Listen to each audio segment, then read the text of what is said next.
All rise. Superior Court of Fulton County now in session. The Honorable Chief Judge Yuri Glanville presiding. Court may come to order. Good afternoon, ladies and gentlemen. Please be seated.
Hi, good afternoon, councils, interested parties. We're on the record in the matter of the state of Georgia versus Khalif Adams et al. In 22 SC 183572. I'll go ahead and take roll for the afternoon. Mr. Stillwell, Mr. Botts, Mr. Sharp, good afternoon, gentlemen. Mr. Williams, Mr. Steele, and Mr. Adams, good afternoon. Mr. Kendrick and Mr. Weinstein, good afternoon. Mr. Huey and Mr. Matthews Sr., good afternoon. Mr. Nichols and, let's see, Ms. Westmoreland, good afternoon. And Mr. Ryan and Ms. D. Williams, good afternoon. All right. Parties from the state, let's see what we have today. Okay, Mr. Carlson? Yes, sir. Mr. Floyd? And, Excuse me. okay, it's all right. We're still here. All right, and Ms. Love and Ms. Hilton, good afternoon. Good morning. Okay. All right. And in the chief seats, Messrs. Brown and Smith. Good afternoon, gentlemen. All right. Okay. All right.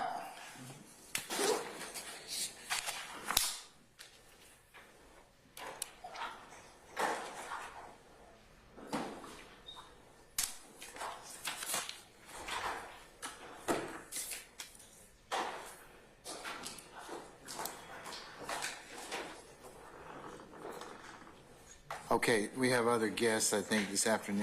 Mr. Steele, who do you have with you? Your Honor, good afternoon.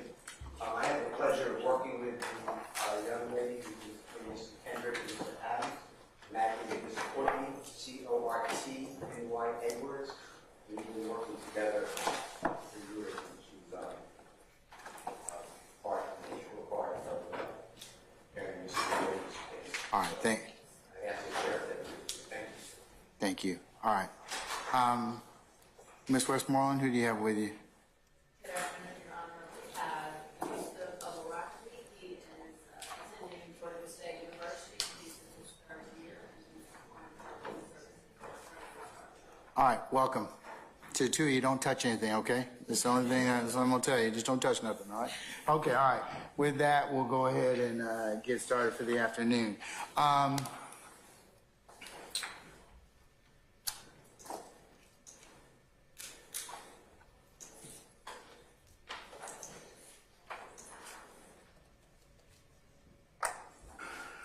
Okay, matter of housekeeping.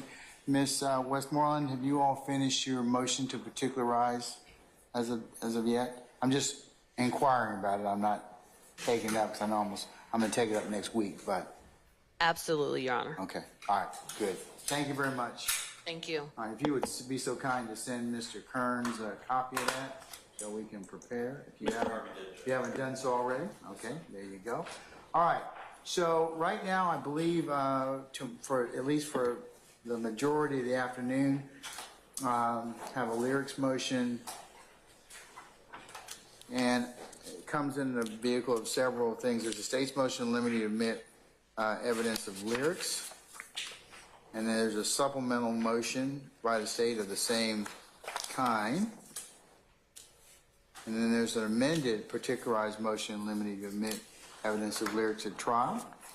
And then there is filed by Mr. Kendrick an opposition to the state's second supplemental motion, second supplemental, and motion limited to admit lyrics at trial. So, Mr. Carlson, I understand you are arguing or going to pursue this motion, and then Mr. Weinstein, are you also going to be arguing that motion? Yeah, Mr. Steele and I will be arguing. Okay, all right. Judge Daniel, can I be heard? Yes, sir. In actuality, Your Honor, we are going to divide some duties on this to make sure that the hearing is handled as expeditiously as possible. So Yes, with sir. the court's permission, I will handle the initial argument, go through some of the areas of law, followed by case specifics with Deputy District Attorney Hilton, and then Mr. Floyd is going to handle some of the more specific racketeering aspects of this matter. Okay. So we, with the court's permission, will proceed in that fashion. Also, we do have a PowerPoint and some other visuals for this, Your Honor. We have got the PowerPoint being printed off. I'm looking to my left to see if it is here yet. There's a little bit of problem getting it printed. We plan on providing courtesy copies to the defense. We plan on providing courtesy copies to the court, Mr. Kearns, and also tendering that as well, Your Honor, to make sure there's a record of exactly what was presented here. All right, sir. Mr. Steele? Your Honor, just for completeness, Mr. Williams filed a motion limiting number 2, motion to strike, and that deals with, it was filed by the way, I don't know November 29, 2022 at 3:35 in the afternoon, and that deals with excluding social media, hip-hop videos, song lyrics under the first 14th Amendment, corresponding section, Georgia Constitution, as well as OCGA section 24-401, 402, 403, 404A. So that. I think we can take that up in the same vein, okay? All right, okay. Your Honor, just for the record, I need to formally join Mr. Weinstein and Mr. Steele's motion. I thought that we had the Harvey rule. But specifically, Your Honor, the state, although my client is not a signed artist, the state has identified lyrics allegedly performed by my client. Okay. All right. Thank you. All right, thank you. All right, Mr. Carlson, if you want to proceed at this point in time, sir. Wes, Thank print you, me Your Honor. another one. And Print me I another one. believe we have now copies of the PowerPoint, which Ms. Love is going to. We have the copies now for the court. Mr. Kearns, the remainder are coming, and we'll tender those into the record and provide them. Okay. All right, sir. Thank you.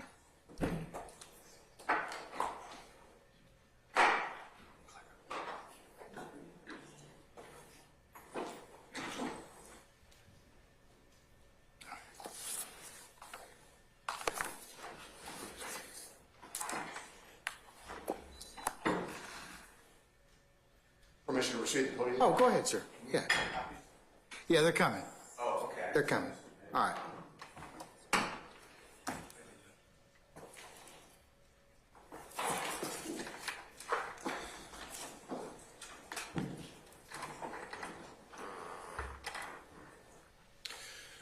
Your Honor, we're here today to cover the issue of admissibility of gang lyric evidence in the trial of this case.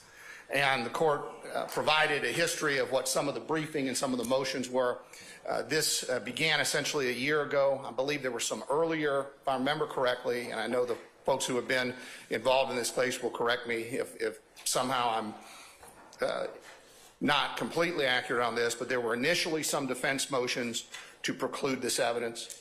The state responded to those along with motion to admit, and to the court was very exact on that. Then the state delivered particular motions in order to make sure that defense would be on notice of at least some of the lyrics we plan on introducing at trial.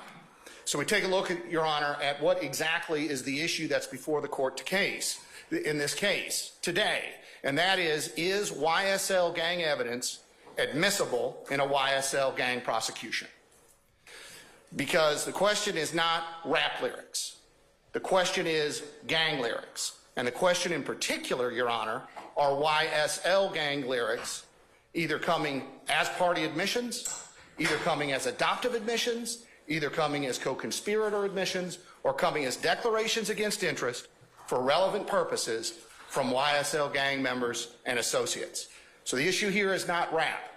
This is not randomly the state attempting to bring in Run DMC from the 80s. This is not the state attempting to bring in some other type of lyric evidence. This is specific. These are party admissions. They happen to come in the form of lyrics, Judge. What we have from the defense here, Your Honor, are really two issues that the court needs to resolve. They have filed blanket objections.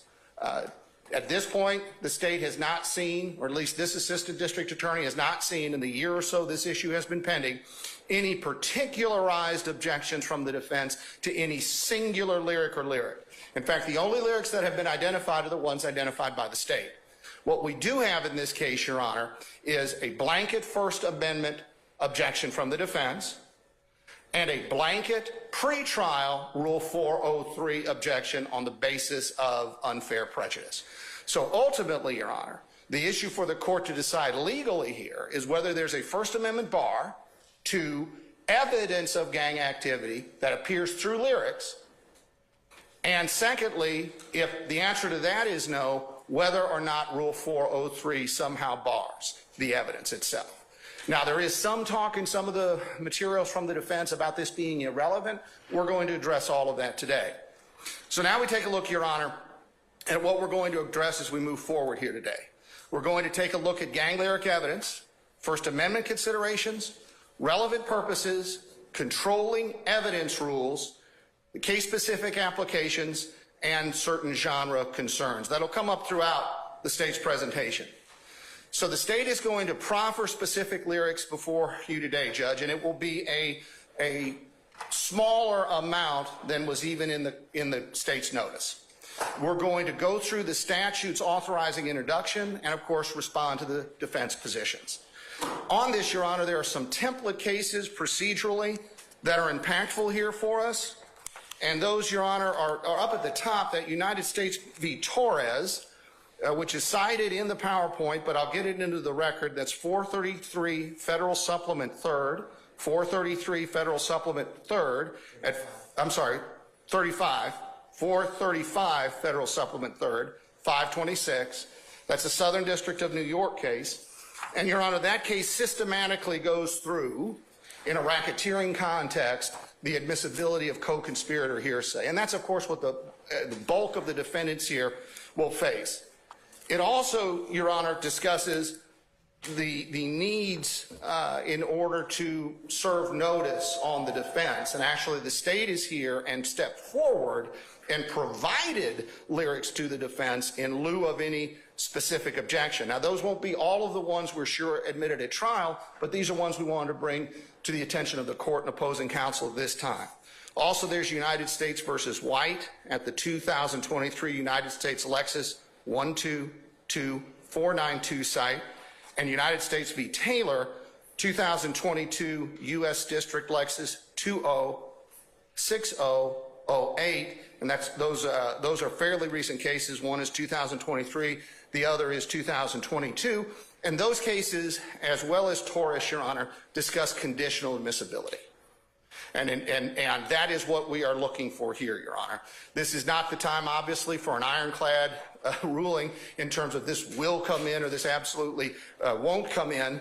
What we're talking about here is conditional admissibility. The citations, again, I'll leave these up on the screen for opposing counsel, Judge, but again, they are coming in the copies of the PowerPoint, which I understand are en route. So Your Honor, the cases there, we have, for instance, I'm looking at the Taylor case. Rather than a pretrial hearing, the government asked the court to conditionally admit the co-conspirator hearsay statements at trial, subject to a later determination that the proved exclusion, that would be the hearsay exclusion under 801, applies. So the court is going the extra mile here, holding this hearing, putting the defendants on full notice, and we're certainly prepared to identify the areas of law that authorize admissibility here. We're also going to have throughout the PowerPoint and today, Your Honor, the extent to which the state has provided the court and opposing counsel with extensive authority on the issues pertaining to the admissibility of the gang lyric evidence. Our first lyric brief, supplemental lyric brief, those were last year filed. Second supplemental lyric brief. There's an intrinsic evidence brief that covers many of the issues here. Co-conspirator declaration motion from the state. Our state's gang evidence brief, and a co-defendant other act response. Throughout, Your Honor, our presentation, we, as a courtesy to the court and opposing counsel, will reference the page numbers relative to these issues where this appears.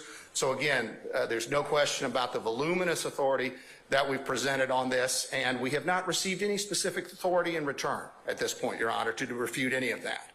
So the state's request today is essentially going to be, Your Honor, to apply Georgia's evidence statutes as written and conditionally admit the particularized lyrics that the state is going to present today. Those will be identified in this PowerPoint, and they will be fewer than in our particularized motion.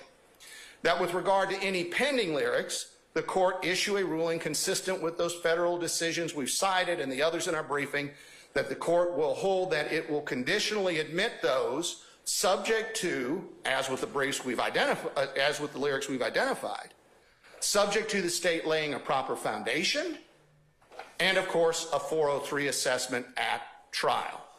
And lastly, Your Honor, we of course are going to ask the court to deny the defense's blanket motions to exclude these in toto. So we want to take a look first now, Your Honor, at the fundamentals of the law that apply here, and what are the authorized purposes for the admission of gang evidence. There are three areas, and ironically this comes out of some of the academic research, likely the defense would appreciate, at least in terms of the conclusions, but the divisions are very helpful. Does the lyric evidence go to prove the corpus delicti of the crime? Is the lyric the offense in and of itself? And that's not the situation here. This is not a threat case, a true threat case. We'll get to that momentarily. And then the next two areas, does the lyric evidence provide proof of the criminal act, circumstantially or direct? And that's going to be determined by the charging statutes in this case, the racketeering statutes, the gang statutes, and any underlying offenses that we have. And then secondly, does the gang evidence, lyric evidence, demonstrate in any way the mental state of the defendants? And that, of course, Your Honor, would be informed by those same statutes. We're talking relevance here. So is somehow the lyric going to prove or demonstrate an element of one of those offenses? And that's really the issue if we're not on what's called a true threat case. And we have a chart here, Your Honor, and my colleagues are going to bring down a board with this, if I may step over to it, Your Honor. Yes. Permission. You have permission to move out the courtroom, sir. Thank you, Judge.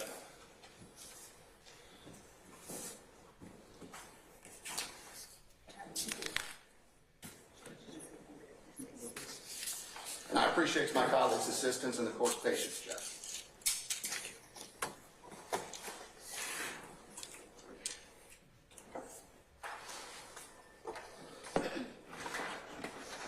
So, Your Honor, there are two primary paths to admissibility here. We have the gang evidence, and then the question is, does the lyric form the corpus delicti? Is it the thing being prosecuted? Then that is the only time the First Amendment becomes an issue. And then if it is a true threat case, then the lyric evidence can be admitted. That is not the situation in Mr. Carlson, Ms. Love, would you do me a favor? Can you hand the media in the front row these particular documents? Yes, Your Honor. Because they can't see. Yes, Your Honor. All right, we have the documents too. They're coming. And I would note for the record, it is up on the screen. Have they been otherwise copied as of yet? Some of them, Your Honor. Can we handle as many as we can at this point in time, madam? I'll just recess and play. Just give me a second, Mr. Steele. We'll see what we can do to help you out. Thank you, sir. I'll have copies for everybody, so stop looking at me like, where's mine, okay? But that's the best I can do for you.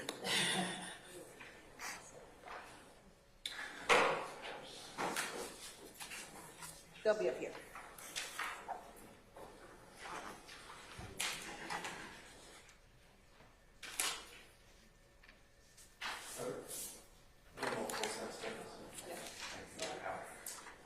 This is. Ms. Love, did you give out the PowerPoint to some people? Yes, the Reed's attorneys have the PowerPoint. The other ones are on the way. Who has the PowerPoint? Westmoreland, Mr. Shard, and Ms. D. Williams. Is that Sharp on this PowerPoint? No. We're handing that out. That's what she's sending out.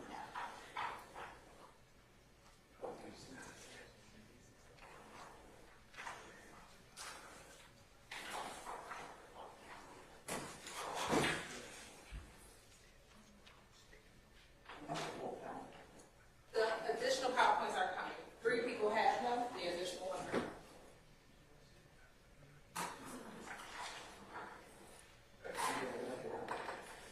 All right, can we proceed now? The other, everybody will get copies in just a minute, okay? All right, so go ahead, Mr. Carlson. Yes, Your Honor. So, Your Honor, again, we only get to a First Amendment concern if we have what's called a true threat case, and that is if the speech in question, lyric, constitutes a threat, and that is what's being prosecuted. Now, there are two which ultimately become one, other paths to admissibility, and these are the ones we're dealing with in this case. Does the lyric represent proof of the actus reus or mens rea, the criminal act or the criminal intent, of what's being charged. And that's the situation we have here. It's free from any First Amendment consideration. And as we see from this charge, these two areas are where the rules of evidence control. So we see, we proceed, Your Honor, to, first of all, the issue of logical relevance under Rule 401.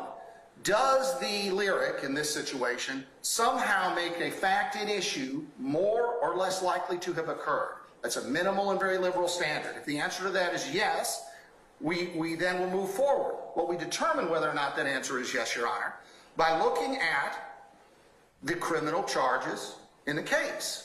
And here we're going to look at what are the elements of proof, what kind of circumstantial and direct evidence is admissible in a racketeering, criminal street gang act, or any of the other offenses that we have here, to include murder. And if the answer is yes, this lyric would somehow make something more or less likely to have occurred there, we go to Rule 402.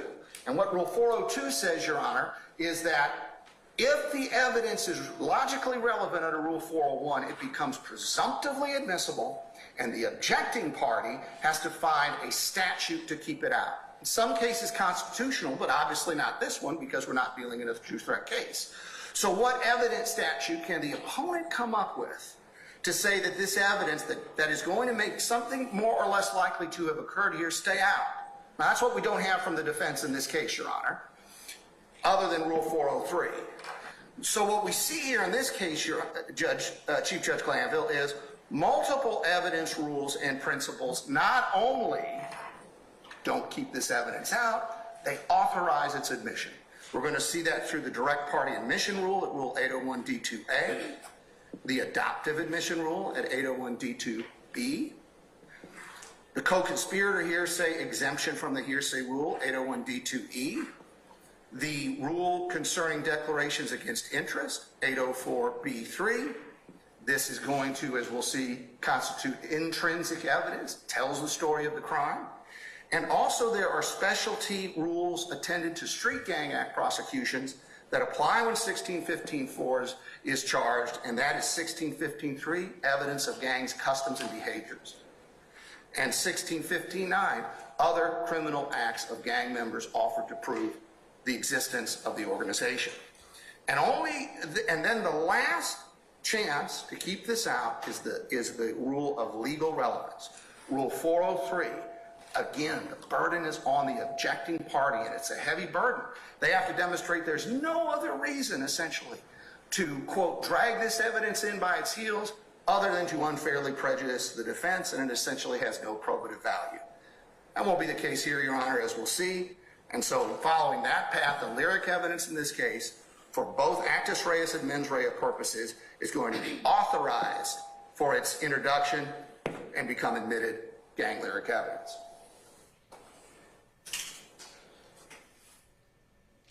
So moving forward, Your Honor, to address, first of all, the defense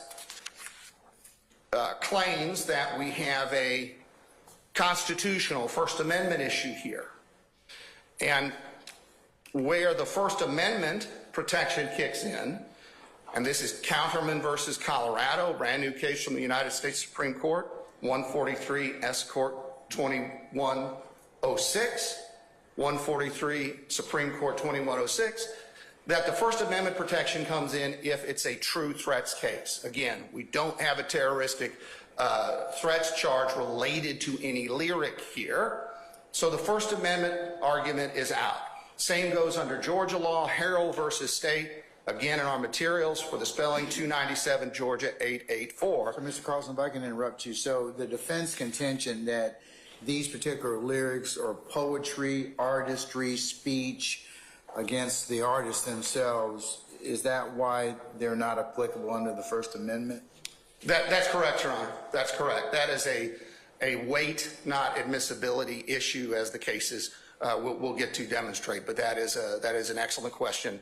And again, that position circumnavigates its way around the actual issue. Whether they claim it's artistic expression or not is irrelevant in terms of a constitutional analysis. The constitutional analysis is, are they being prosecuted strictly for that expression? And the answer here is no. And their their argument in favor of their position actually answers that question affirmatively for the state. Okay, all right. All right, continue, sir. So we go to the next issue, Your Honor, and clearly the court is on top of these issues because this is our next slide. United States Supreme Court authority. The First Amendment does not prohibit the evidentiary use of speech. Here, the lyrics are being presented to prove things like the nature of YSL as a racketeering enterprise, the expectations of YSL as a criminal street gang. We've got party admissions for even the offense of murder here. This is evidentiary use. This is not pillorying any of these defendants for the lawful exercise of their First Amendment right. This is bringing this in as evidence of criminal offenses, and there's no First Amendment right for any of the offenses in the current indictment. Those aren't modes of expression, Your Honor. So this is evidence to prove the crimes, and we see United States versus Carpenter there from the Second Circuit. There is no bar to the evidentiary admission of rap lyrics where the artistic expression is not itself the proscribed conduct. And that is dealing specifically with the First Amendment 2022 case. So we move on, Your Honor, to a very insightful line here from this Eastern District of Pennsylvania. Simply put, individuals cannot immunize themselves from criminal liability by expressing their intent in a rap video.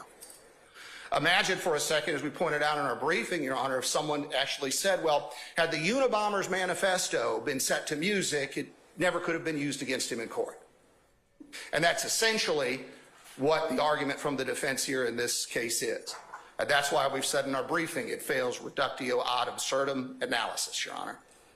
The importance of context. We are aware that the Johnny Cash metaphor is here, but no one's ever come up with, to this assistant district attorney's knowledge, Your Honor, proof that Johnny Cash was ever accused of murdering a man in Washoe County, Nevada.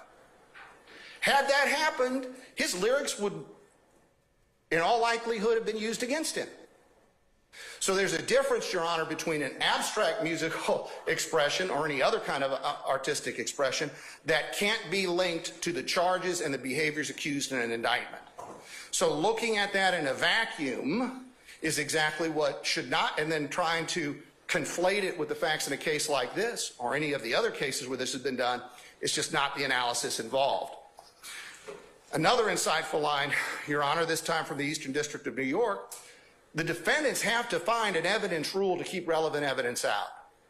And there's no exception for art in the federal rules of evidence. Perhaps that's why the request to you is essentially to create a rule in this case, which is obviously not what the structure of our government allows.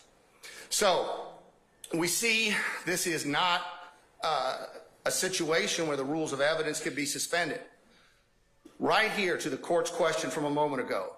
The defendant may argue he took certain creative licenses with music, but that goes to the weight of the evidence, not its admissibility. That's a jury issue, Judge. Was this true? How true was it? If it moves the needle on relevance, then it's presumptively admissible, and that's what cross-examination and opening statements and final arguments are all about. And let's take a look at the genre-specific issue, Judge. The same rules that the state is relying on to introduce the lyric evidence here has been used across the country in hate crime and hate group prosecutions to get in the material that they inundate themselves with. This United States v. Cannon is an example of that. Speech-based evidence to support a finding that the crime was motivated by racial hatred. Again, Your Honor, we are asking for the same rules to apply here as they would anywhere else. And that's not to say there's a moral equivalency between the gang lyrics in this case and hate lyrics in some other prosecution. But there is a legal equivalency, Your Honor, between the rules that apply, and the rules that apply say that this becomes admissible. So, Your Honor, there's no First Amendment bar to the use of the YSL gang lyrics as evidence of YSL crimes. That's not something that's constitutionally prescribed. And we see here over to the right of this slide in our first lyric brief, supplemental lyric brief, and second supplemental lyric brief, the extensive authority from Georgia, from federal courts and state courts all around the country that really are in unison on this. So now we go to the next issue, Your Honor, whether or not gang lyric evidence can be used to, or how, because we know it can be used to prove criminal intent or a criminal act. And we have this case from our Court of Appeals that says right there, both this court and our Supreme Court have held that a trial court does not abuse its discretion in admitting evidence when a defendant's written lyrics, when that evidence is relevant to some issue in the case. Not every issue, not all issues, some issue. Is there one element of proof that somehow this lyric evidence is going to make more or less likely have occurred? That's the test before the court, according to our Court of Appeals in Ward versus State, 339 Georgia Appeals 621, 339 Georgia Appeals 621. And quite frankly, Your Honor, we are not going to isolate it to one. So we see those two rules that now apply. Our Rule 401 liberal relevant standard set forth there in Booth versus State, and then Rule 402, the cornerstone rule of our evidence code that says all relevant evidence shall be admissible except as limited by constitutional requirements, which don't apply here, or as otherwise provided by law. Now, Your Honor, Rule 402 has been actively used by our Supreme Court to take away former common law restrictions to the introduction of relevant evidence, but also to preclude exactly what the defense is asking for here, judicially architected rules of exclusion. And that is what the defense is asking for here. Call it art, keep it out, ignore the work of the General Assembly. So we go forward, Your Honor. As we head into this now, relevance is determined by the elements of the offenses as to both actus reus and mens rea. We have these two areas now are not controlled by the Constitution. These two areas are now controlled by the rules of evidence. So we're going to look at the elements of those offenses. Mr. Floyd is here to assist us with that when it comes to the racketeering laws, and I'm going to survey this in any number of areas quickly prior to Deputy District Attorney Hilton providing us with the specifics in this case. So, Your Honor, in a Criminal Street Gang Act prosecution under the primary charging provision, that's 16-15-4A, there are 4 matters the state needs to prove, according to our Supreme Court. So what we need to think about now is does a lyric somehow make more or less likely one of these 4 matters? So does it demonstrate that an underlying offense occurred? Does it demonstrate that the group in question is a criminal street gang? Does it demonstrate that the defendant is associated with a criminal street gang? Or does it demonstrate that the defendant participated in the gang through the commission of the predicate offense? That's what the statute says. So, and remember, the group being a criminal street gang, then, how large is it? What sort of behaviors does it engage in? Are those criminal in nature? And this is the diagram used in front of the Supreme Court, essentially, Judge, to demonstrate how this 16-15-4A statute works. So does in this case, lyric evidence somehow show that the defendant, the person there, is associated with the gang? Well, we're going to have plenty of evidence of YSL, we're YSL. Clearly, does it demonstrate that the group's a criminal street gang? We're going to hear through these lyrics about all the crimes they commit, who their rivals are. Does it demonstrate then that the offense in this case occurred there at the lower right? Absolutely, Your Honor. There are going to be direct admissions to the criminal conduct, some of that which is charged in this indictment. Some of it, I understand, connects to overt acts. And then lastly, does it show that the defendant participated in the gang through the commission of this offense? Is this the sort of offense that YSL commits? And of course, that context is what is going to be provided by the lyrics themselves. So we move on, Your Honor. Remember, we have another case here, now 2020, from the 11th Circuit, it's reminding us First Amendment prohibits introduction of a defendant's abstract beliefs when those beliefs have no bearing. Now, see the difference here, Your Honor. When it comes to admissibility, because of Rule 402, it's some relevant fact. When it comes to excluding the evidence, let's say, on First Amendment grounds, where it has no bearing on the issue to be tried, and the evidentiary use of speech to establish the elements of the crime or to prove motive, actus reus mens rea does not violate the First Amendment. So we continue, Your Honor. We've got a reflection here from a federal court about how lyric evidence is widely admitted across the country. And as we just showed, not just in gang prosecutions, in supremacist prosecutions, in hate group prosecutions, Your Honor. And again, we're asking for the same rules to apply here. So, in terms of analysis of Rule 401 and 402, we see in this slide where that has appeared in the state's briefing. Again, have not received any specific authority or argument to refute that. So now we look at actus reus, Your Honor. The relevant purposes. Somehow, the lyric in question provide proof of the underlying crime occurred. That would be under the racketeering analysis, that would be under the gang analysis, or that would be also under the analysis of just what does this lyric prove? Does it constitute an admission or adoptive admission or something incriminating connected with a murder? Does it prove the existence of the enterprise of the criminal street gang? Are they talking about YSL as something that exists? If the answer to that is yes, it's relevant. We go down the line to 402, and then the question is, what statute was provided to keep it out? Does it prove the nature of the enterprise of the criminal street gang? What sort of behaviors are being described in these lyrics? Does it prove the defendant is associated? Is he talking about he's part of it or we're part of it? And lastly, does it prove participating in it? Are they talking about I'm doing things for this organization? We're going to see all that here in a few moments, Your Honor. So then we take a look at additional offenses beyond just 1615-4 that are going to open up for more relevance of use of this lyric evidence, Judge. There are charges under this for the B, as in boy, violation of 1615-4, committing criminal gang activity, increase or maintain status in the gang. Well, we've got to know what the expectations of the gang are. Are those expectations expressed in the lyrics at all? We're going to see that they are in terms of violence, in terms of what should be done with rats or snitches, informants. Is there going to be proof that the gang steals or somehow maintains property? Because we've got a charge in here under 1615-4C as in Charles, obtaining property through criminal gang activity. So is it going to inform us that this is an activity of the gang? And then lastly, is somebody talking about being the boss, the leader, the capo, whatever we want to say?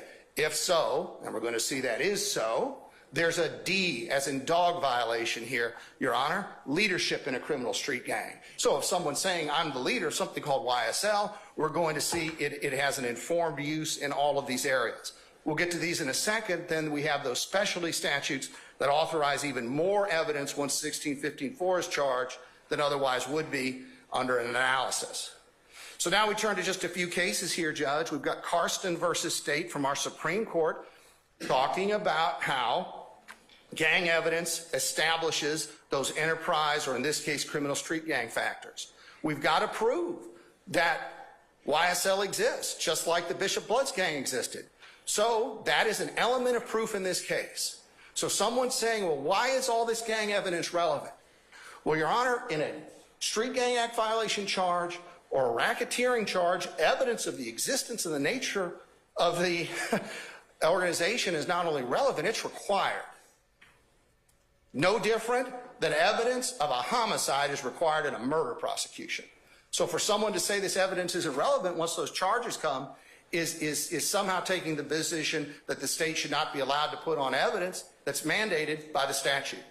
We see the association with the gang becomes admissible, and a video here, this was a video of gang activity, it was an attack actually, did those things and then also established motive.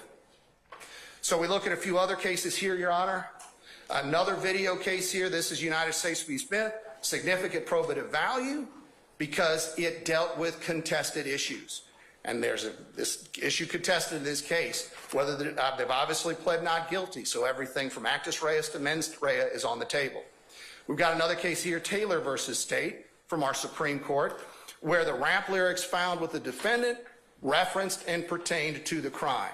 So that is extremely high probativity in this case, not what's necessary, but again, are we going to have link-ups between evidence found during searches and what's being rapped about in this case? Absolutely.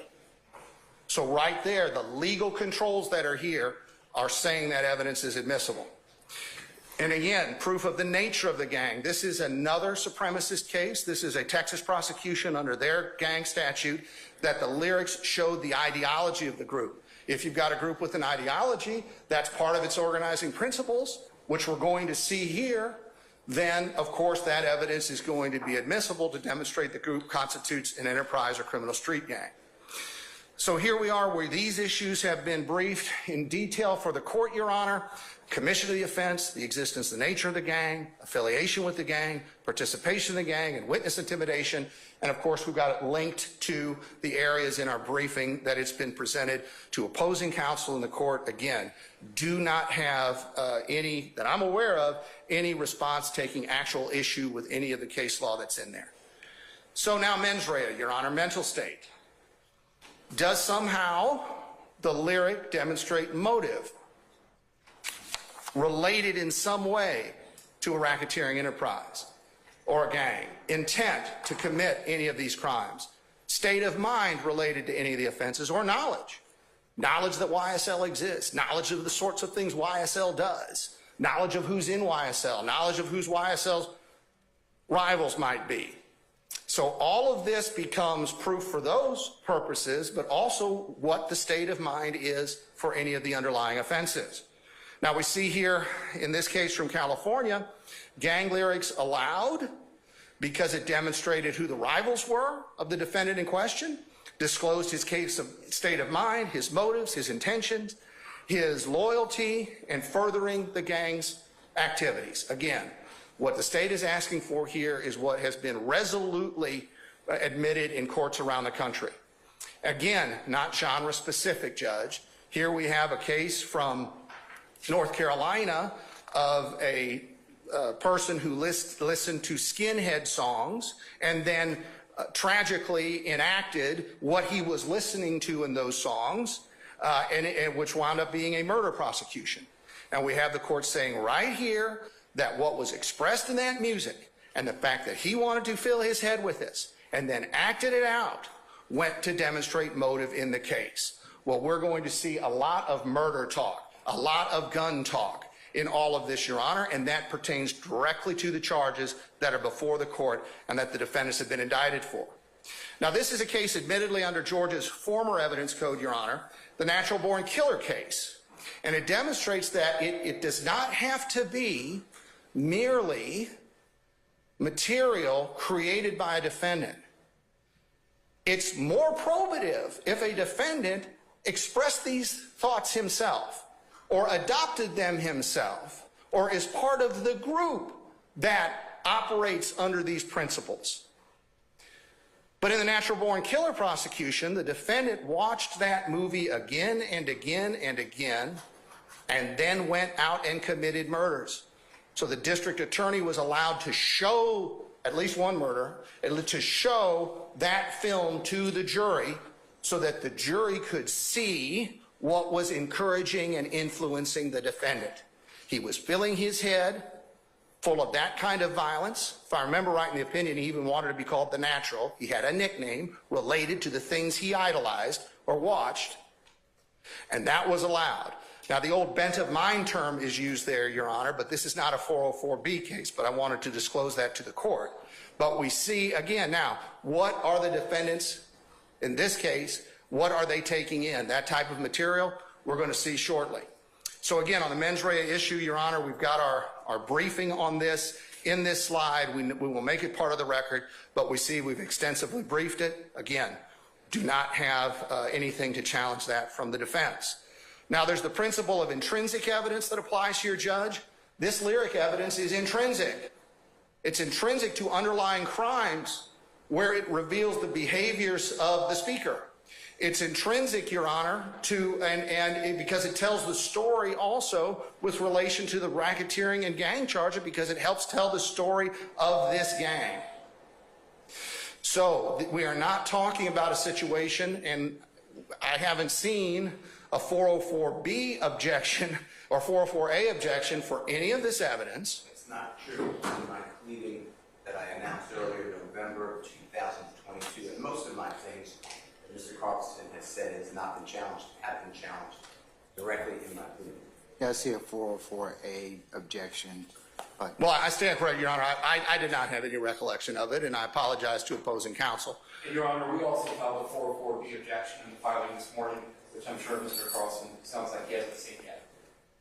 Well, that was inadvertent, Your Honor, and certainly, but let's take a look. Do we have anything to say definitively that somehow the lyric evidence in this case is not part of the same transaction or series of transactions necessary to complete the story, inextricably intertwined, dealing with the change of events, explaining context, motive, setup of the crime, or as an integral part of the account? This is a YSL prosecution. YSL has been designated an enterprise.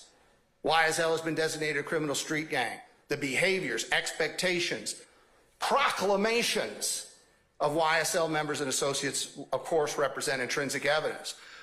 And of course, in gang cases, intrinsic evidence is admissible. Here in Fleming v. State, 306 Georgia 240, gang affiliation, completed story of the crimes, enabled the state to explain the authority of the defendant in the gang. We've got a D charge here of leadership, Your Honor, and that the shooting was retaliatory. We've got what the state believes it'll prove is a retaliatory shooting of a high-ranking gang member. Of course, that's exactly what we have in this case. That's exactly what the courts call intrinsic evidence, immune from 404B. So we've got now these specialized evidence statutes, Your Honor, and 1615.3 was amended in 2009 to broaden its scope. But admissible by statute, Your Honor, are such things as common name or common identifying signs, distinguishing characteristics, including but not limited to common activities, customs, or behaviors. Do these lyrics demonstrate what's being conveyed to the world as the behaviors of YSL? Yes. Do those have a link in the charges in this case? Yes. Admissible under 1615.3.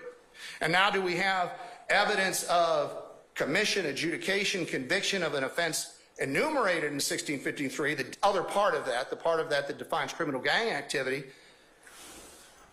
is admissible if it's committed by any member or associate of the criminal street gang. Now there's another part of 1615.9, Your Honor, that was deemed unconstitutional. That's not the part we're talking about here. That was a bypass of Rule 803.24, I believe. But that's not what we're talking about here. So we've got additional provisions allowing us to bring in what is clearly intrinsic evidence. So we take a look now at where this has been. And again, Your Honor, we've got this voluminous authority in our supplemental lyric brief, intrinsic evidence brief, co-defendant other act responsive 2 to 3. So we had this type of briefing in response to refute any of that. We'll let the record speak for that, Your Honor. So now let's take a look at that next section. So this material's out there, Judge, but then it makes a difference who spoke it and under what circumstance they spoke it and whether or not it's admissible. What's that additional pathway? These really, quite frankly, Your Honor, is the responsibility of the defense to provide, hey, that relevant evidence has to stay out for this reason, for that reason. This statute keeps it out. But here the state is going the extra mile to provide the court with the fact that these statutes say it comes in. Now, there are 3 types of admissions. And, Your Honor, as we know, the court well knows, this is for the record, an admission is a classification, not a definition under the rules of evidence. So an admission means the statement came from the other side. In this case, one of the defendants. It doesn't have to admit anything. It doesn't have to be against interest in order to be introduced into evidence. And there are 3 types: direct, adoptive, or vicarious. They're all going to apply here, Your Honor. So a direct party admission, Chief Judge Glanville, only has 2 requirements. 1, the statement was made by a party, and 2, the statement is offered against that party. I'd submit as well, in addition to that, that it's somehow relevant to the case, but we wouldn't be talking about it if it wasn't relevant. So that's it, Your Honor. It's not a content-based assessment there. It's where it's coming from directionally. So we now look at gang membership. Of course, we've got a case here. The defendant at trial maintained he had never been part of the gang. So his gang lyric evidence showing otherwise was admissible as a party admission against him. And that's the Minifield case there from Illinois. And none of these cases are exhaustive, Your Honor. There are detailed cases, additional authority at every one of these stop points in the state's briefing over the last year. Lyrics can provide gang motivation behind the crime. Regardless, we see here from this OLGUIN case from California, regardless of whether the lyrics were written before or after the killing, they were authenticated as the work of a defendant there or a co-defendant. As such, they demonstrated membership of the gang, loyalty to it, familiarity with gang culture, inferentially his motive and intent on the day of the killing. This was a crime alleged to be gang-related. Gang membership was obviously important, and evidence tending to show it highly relevant. Your Honor is about to see the volume of gang identification, even in the sliver of lyrics that we're bringing before you here today. It's repeated, it is extensive, and it is persistent. Now let's take a look at adoptive admissions, Your Honor. Now the classic case of adoptive admissions in that State versus Orr, 305 Georgia 729, is essentially a loaded question comes to an individual, the person is in a position to deny it, doesn't, and then they adopt the content of that. Now there was the old Mallory rule, which I know the court is aware has been eviscerated in Georgia with the adoption of the federal rules of evidence here, and the Mallory rule said those weren't admissible in criminal cases. Orr did away with that. Actually, quite frankly, what Orr told us was the General Assembly did away with that when it adopted the federal rule. But that rule's gone, Your Honor. And Orr says we follow, of course, the federal authority on this. But there are other sorts of adoptions, Judge, and sometimes in the case law this is called adoption by use. Forwarding an email, maintaining a document, or posting lyrics on someone's website. Defendant A posts defendant B's lyrics. Now the individual has arguably adopted the contents. And that's essentially what occurred there in the RICO case from the Fourth Circuit in 2018. It says here, and now we're back again, Judge, to what the jury issue is.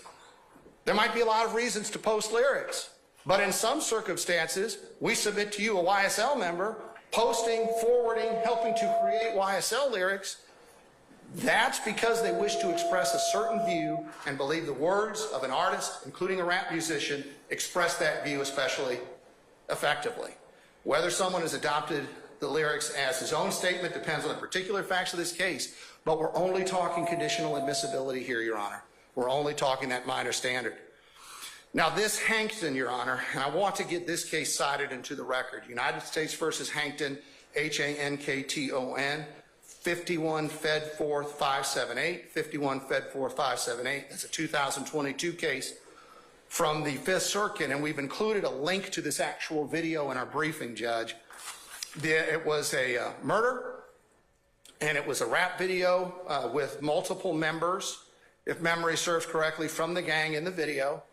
And one of the defendants who was implicated in the murder in the video just for an instant.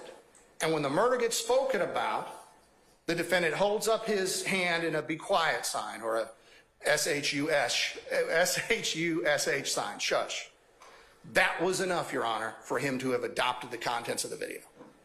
According to the Fifth Circuit, 2022. He participated in its creation. He's in there, and particularly at the moment the underlying crime is being discussed, he is there and making a gesture along with it.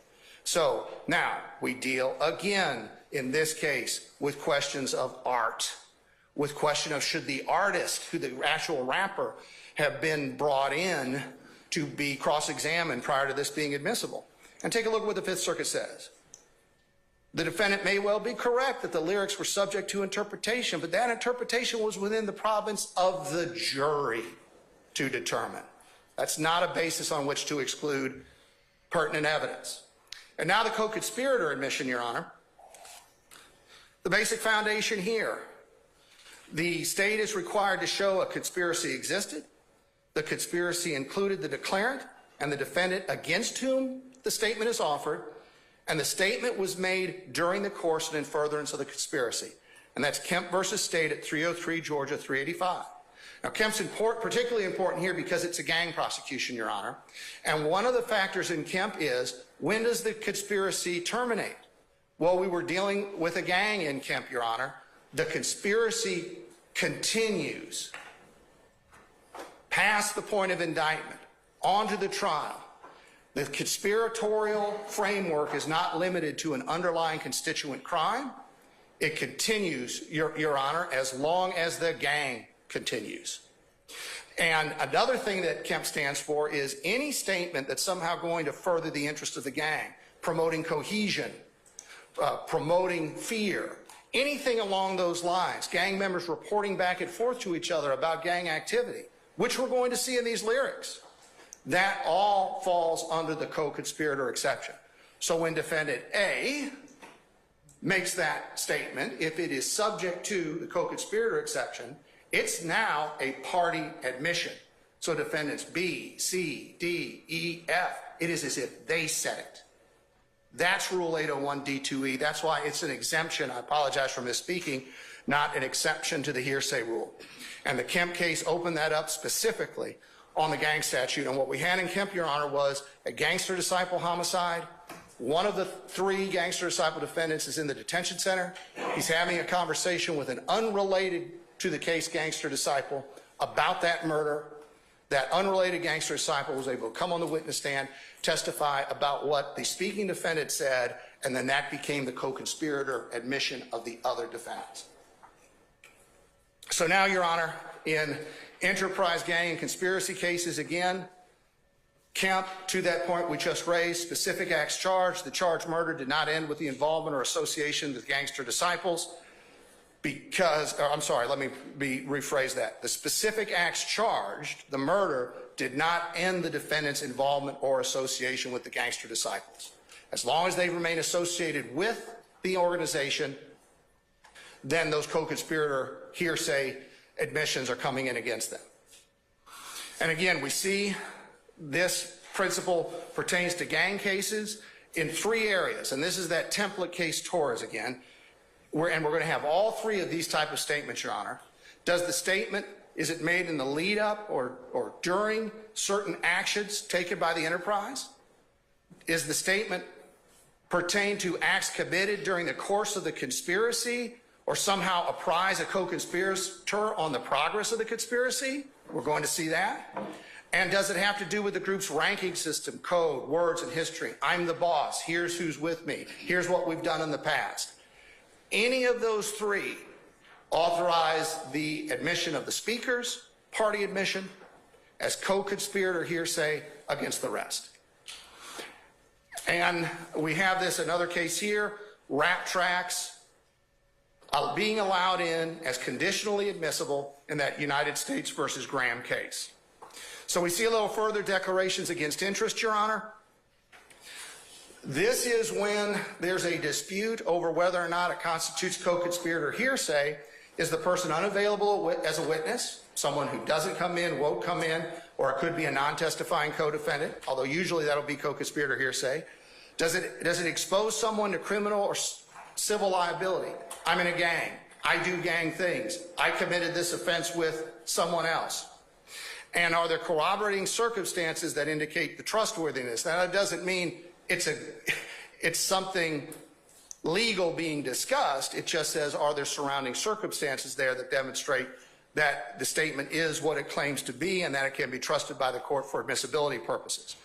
Those apply in gang cases, as this Magnum case shows. The defendant repeated his statement about the conspiracy again and again and again and the murder to many people. Therefore, the statement, remember, of the declarant becomes admissible against everyone else if it satisfies the foundational requirements. So, gang lyrics and declarations, again, we have it here. Songs helped establish that the group was a gang.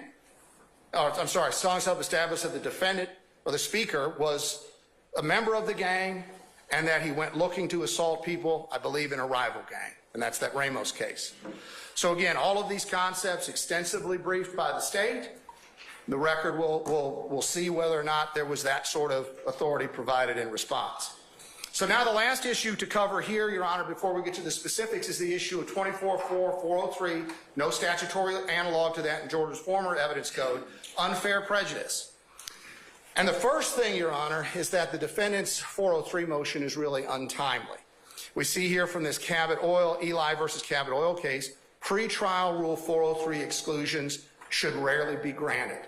So again, our request, Your Honor, for conditional admissibility, subject to us laying the proper foundation, and an at-trial 403 assessment completely comports with this authority.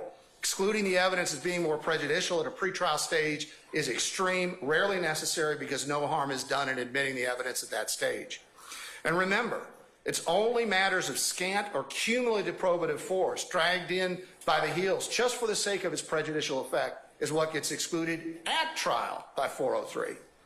Now, Your Honor, in terms of lyrics evidence, this is an article by Professor Coonan from University of Georgia Law School talking about how the burden of justifying the exclusion under 403 rests squarely on the objecting party. That burden's a heavy one because just charging it requires an all-out focus only on the problems of unfair prejudice. So remember, it is not up to the state to demonstrate that this is not 403 barred. The defense has to show that this is the rare exception that 403 applies. And again, we have here gang lyrics not outside of Rule 403. Again, is this strong evidence? Yes. Is a confession strong evidence? Yes. Is a video in an automobile accident case strong evidence? Yes. But that doesn't mean merely because it's highly probative, it's unfairly prejudicial. And even that unfair prejudice is only part of the balance. To exclude it under 403, the probative value has to be minimal. And again, these lyrics are going to be all about this particular criminal street gang. So now we look again at that high standard for the defendant. This is a rap video case, not a gang prosecution. And it talks about how the video was replete with obscenities and slurs, but it's not per se prejudicial because of that. It connected to the case there in Wilson versus State, and that's a 2023 decision from our Supreme Court. And it shows the defendants boasting about making money, just like the lyrics in this case. Boasting about being in the violent drug trade. Again, we're going to see, perhaps not today, but ultimately, those types of references. And again, demonstrating again, Your Honor, while it might be highly prejudicial, it's not illegally prejudicial. It's not excludable by 403. It had a high probative value. And it says right here, this is not a question of evidence that could inflame the passion of a jury for a reason irrelevant to the guilt or innocence of the defendant. Again, part of the defense's burden here is to demonstrate how irrelevant this evidence is to YSL and to the charges, and not going to be able to do that. Again, not genre specific, Your Honor. We have this Magleby case from the 10th Circuit, another supremacist song. The lyrics of the song were harmful to the case, but were harmful to the defendant's case, but that didn't mean they shouldn't come in. And remember, Your Honor, in most of these supremacist hate group type cases, the defendant's someone who listened to the material or possessed the material. Well, that's obviously of a lower probative value than when the person's producing it, which is what we have in this case. And passing it around to each other, and even more than that, putting it out for the whole world to hear. So, public dissemination, to that point just raised, decreases that prejudice. Here we have this case, United States versus West. The defendants disseminated on social media evidence on public viewable sites, the purpose of which was to get noticed, the purpose of which was to be heard. So once again, that was factored into the 403 analysis to allow in the evidence in question. So at 403, Your Honor, again, we have extensive briefing on that, our lyrics brief, and our second supplemental lyrics brief. So we see, Your Honor, we have in this case, we're not dealing with a truth threat case. The lyrics do not form the corpus delicti of the crime. In fact, the lyrics are evidence of criminal intent and of criminal action. Criminal action. Actus reus, mens rea. They are highly relevant in this case, as we are about to see. They go to prove the offenses in question, demonstrates elements of proof of the offenses in question, and of course also, Your Honor, the mental states, the knowledge, the intent, the motive, the state of mind of the defendants. We're not going to see a statute that keeps them out. And we are respectfully requesting again, Your Honor, conditional introduction of these lyrics. With that, Your Honor, I'm going to turn it over to Deputy DA Hilton to talk about specifics. All right. Madam? Your Honor, can we take a brief comfort break?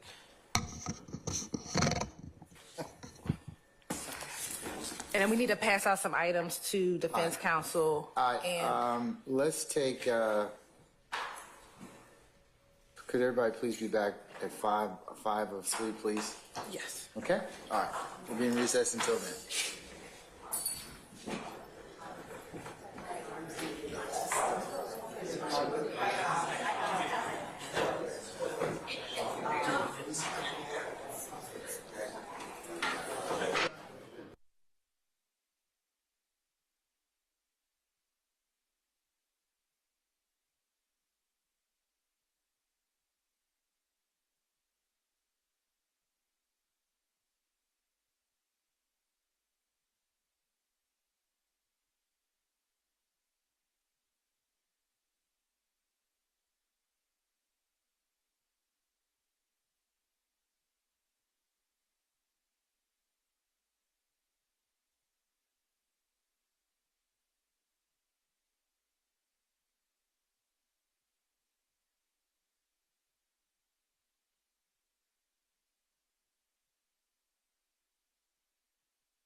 Everybody present, couple. All right, thank you, Deputy Ingram. All right, councils and those folks, we'll go ahead and get started at this point in time. Ms. Hilton, you ready, madam? Yes, Your Honor. All right, go right ahead.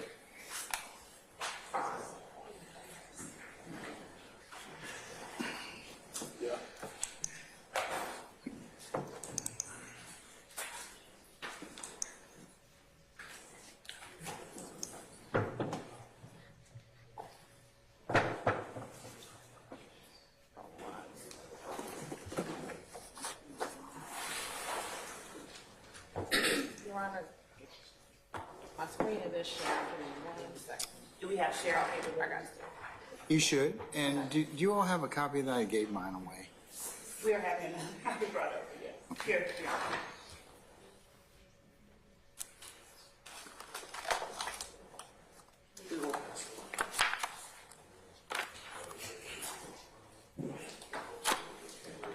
Thanks. I was just looking for that. I think, didn't you have another handout or something like that? Yeah, I'll give you this back, Ms. Lowe. I don't.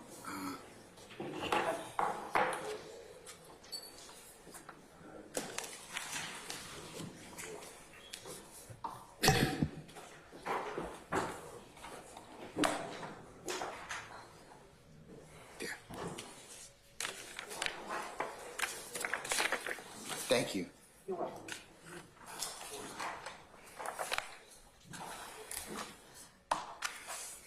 Okay, all right, Ms. Hilton, whenever you're ready, madam. Thank you, Your Honor. Now, Your Honor, you just heard from Executive District Attorney Carlson regarding the areas in which these statements and lyrics can be entered. And so what this portion of the hearing will do is just speak about a certain number of the statements that the state is seeking to introduce. Again, this is only a few.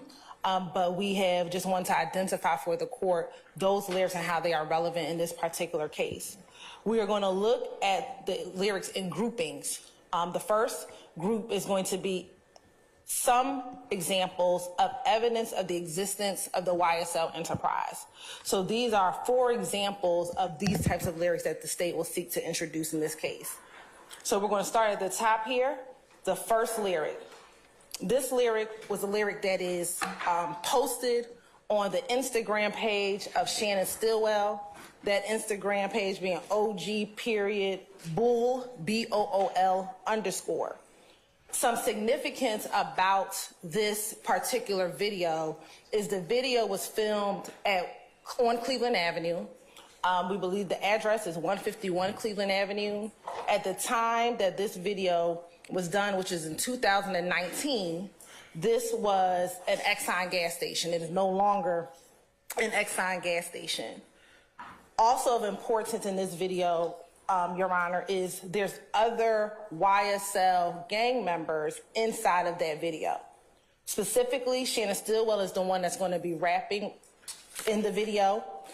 Then Miles Farley appears in the video. Wooney Lee appears in the video, as well as Quarmavius Nichols. And of note, Your Honor, the title of the Instagram posting is Slat Talk. And Your Honor, we believe that through our gang investigators in trial, they will say what slat is slime love all the time. That is a frequent phraseology used by the gang. And so it is of note that this particular video is entitled Slat Talk. So specifically on this board, we have this verse. I just beat a murder rap, paid my lawyer $30 for that. There's a few other lyrics in between, and me and my slimes above the law. In addition to those lyrics, there's some other notable lyrics in this particular video. Mr. Stillwell states, and I keep a stick, ain't avoiding no smoke. Which a stick, Your Honor, we believe will come out in testimony through our gang expert is a gun. He also says, I'm that slime that you always talk about. I'll wipe your nose, sit in your family's face and just smile it off. While wiping your nose is another symbol that we are going to allege that the members of YSL use. Now, Your Honor, I have for the court, and I provided to defense counsel some still images of that video. May I approach? You may, madam.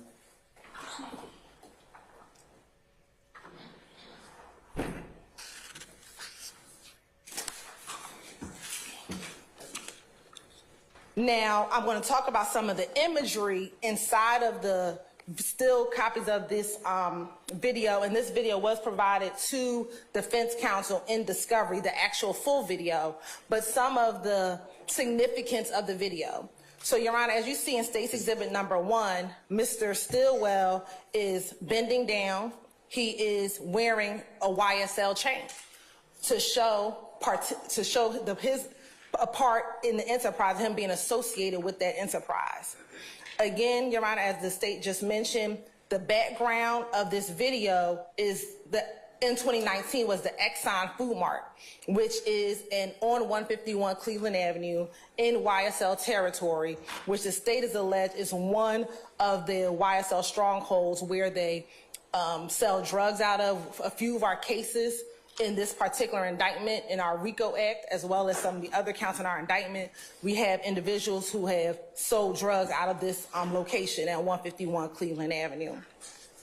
When you look at State's Exhibit number 2, Your Honor, that is a screenshot that has Mr. Stillwell, but also in State's Exhibit number 2, to the left, you see an individual in a black shirt with some purple writing is Miles Farley, one of the other co-conspirators and co-defendants in this indictment, again showing association with other members of the gang. On State's Exhibit number 3, Your Honor, your copies are not marked, but they should be in order. I don't believe they're in order. They should be. We put them in order. So the first one has Mr. Stillwell bending down with they're not in order? Is this the first one? No, that's not the first one. So we don't have them in order. Okay.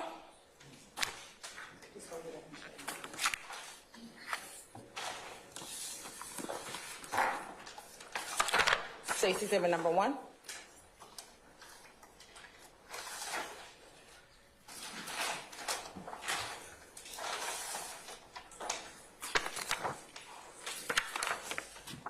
State's Exhibit number 2. Hold on a second. Sure. I'm sorry, I can't see this. You want 2 or the 1? I saw the one. Could I see the 2, please? I think Mr. Steele wanted me to hold on number 1. Sure.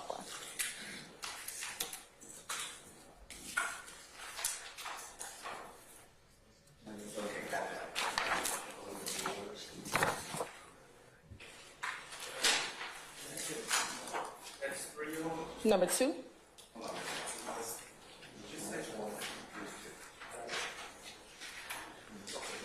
Let me see.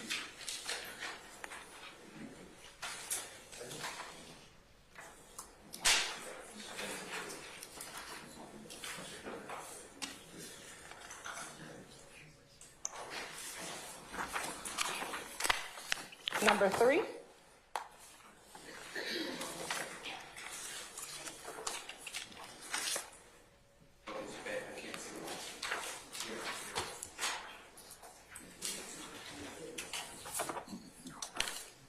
Haven't been there yet, no. Yes. Next, Your Honor, I'm going to do it simultaneously, will be State's Exhibit number 4. State's Exhibit number 4 has Mr. Quamavius Nichols and Mr. Stillwell in that image, again showing association with each other.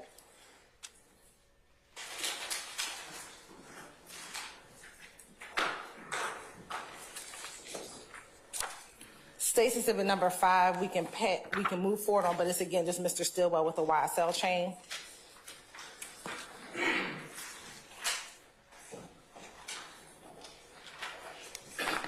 And then, Your Honor, State's Exhibit number 6 is Mr. Stillwell throwing up what the state will allege is one of the YSL gang signs.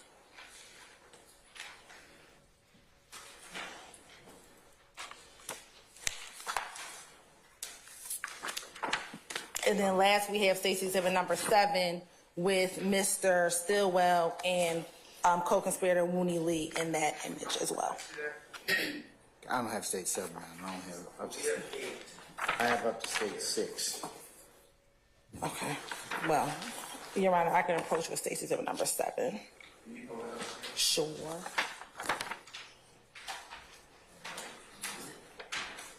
Thank you. You're welcome.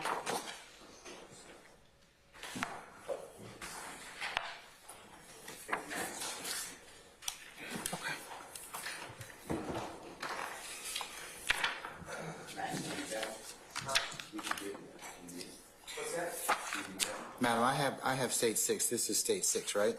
No, that's 7. You said you didn't have 7, Your Honor. Hold on. Either it's mislabeled or...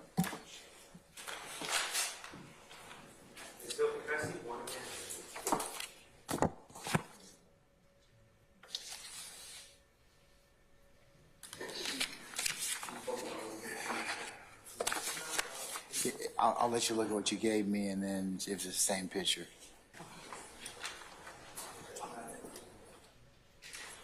I only have through 6.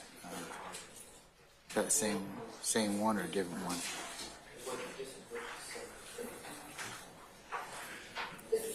Okay.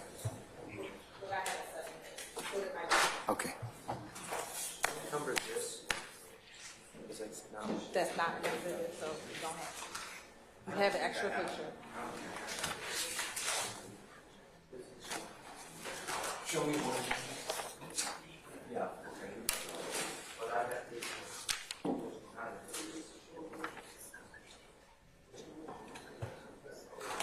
Can I see your packet?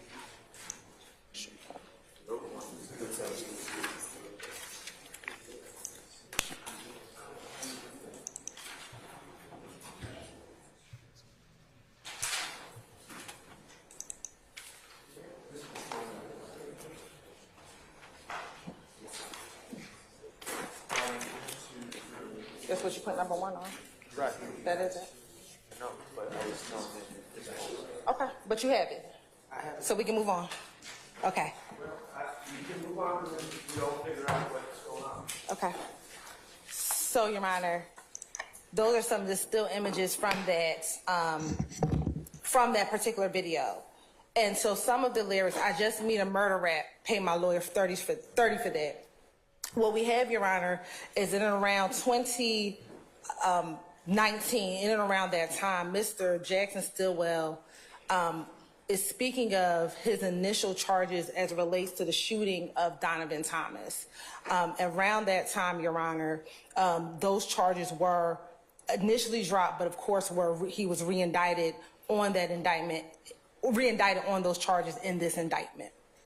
Then we also have, Your Honor, me and my slimes above the law, we don't walk into no court at all. Again, Mr. Stillwell and his fellow associates who are in the video, which is Lee, Farley, Nichols, are all appearing in that video, Your Honor. They're advising that they can commit crimes without no consequences. That is what that is alluding to. Again, Your Honor, I spoke earlier about, and I keep a stick, ain't avoiding no smoke. Mr. Stillwell is charged in this indictment in count 2 of this indictment with murder, in which we are alleging and charging that Mr. Stillwell was one of the individuals who shot and killed Donovan Thomas on January 10, 2015. We are also alleging in this indictment, Your Honor, on counts 49 through 54, as well as inside the count 1, the RICO conspiracy, that Mr. Stillwell murdered Shamel Drinks with a gun. And then last but certainly not least, in count 64 through 65, Your Honor, which is the March 17th, 2022 apprehension of Mr. Stillwell, the state is alleging that Mr. Stillwell threw out weapons outside of his vehicle as he was being, as he was leading officers in an accelerated chase and throwing guns out of the window. Again, this being evidence of particular crimes, and I keep a stick, ain't avoiding no smoke. Additionally, Your Honor, I'm that slime that you always talk about, and I wipe your nose. Again, Mr. Stillwell is associating himself with being a slime, being a part of Young Slime Life, that gang, and I'll wipe your nose, which is one of the signs that this gang shows their affiliation with this gang and enterprise. These statements, Your Honor, as was discussed earlier, would be a party opponent admission as to Mr. Stillwell. As to all the defendants in this indictment, it would be a co-conspirator admission and declaration against interest.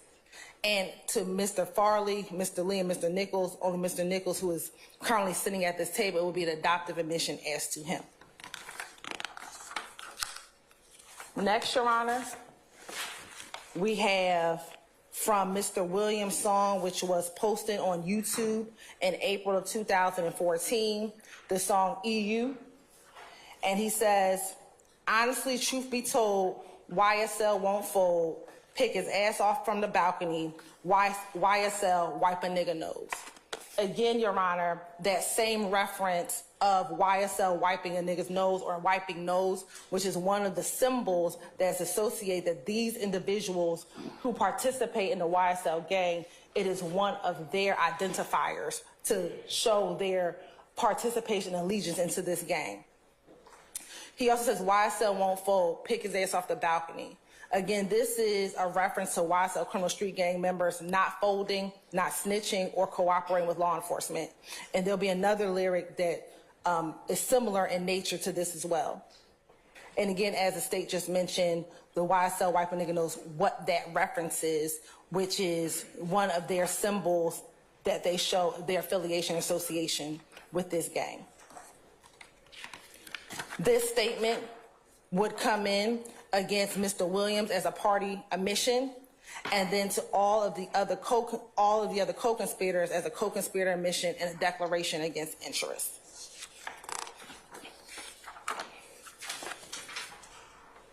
The third lyric in this grouping of lyrics would be from the song Really Be Slime. Now, this is a song on the Young Stoner Life,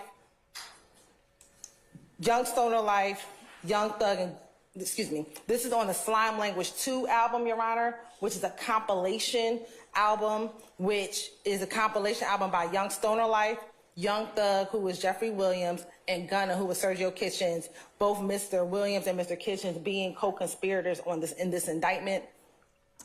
And we have an individual by the name of YNW Melly, who says this as the chorus. My niggas really be slime, and we committing them crimes. Hop out and shoot. And then we have B Slime, who was another, who was an individual who was not, who's an individual who was not charged in this indictment, but he says, wanna be slime, go catch you a body. Here, Your Honor, in this case, again, for count 1, RICO, my niggas really be slime and we committing them crimes. We have all of the individuals in this indictment charged in the predicate act. Each and all defendants are charged with the 191 overt acts, some of which are predicates. We also have that in count 1, Act 17, 79, and 173, which all deal with the shooting deaths of both Donovan Thomas, which is also count 2 in the indictment, Jamari Holmes, who was murdered as well, who that's part of this indictment, as well as Shamel Drinks, each of those individuals were all murdered, and it's the state's contention that when they say wannabe slime go catch you a body, I mean you go out and you go murder someone. That's how you can become slime. You go murder someone and you go catch a body. And we have these three individuals who were murdered as a part of this indictment. When you look at this particular admission, Your Honor, again, these admissions go to show the enterprise because of how this song shows that these individuals talk about being slime and being part of YSL. Again, slime being one of the phraseologies that each of these individuals call themselves or talk about being a part of YSL.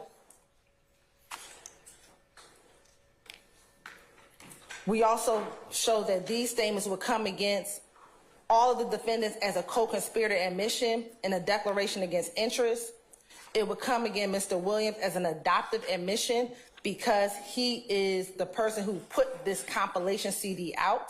So these statements would be, as to him, a adoptive admission, as well as to Mr. Sergio Kitchens, it would be an adoptive admission as to him as well.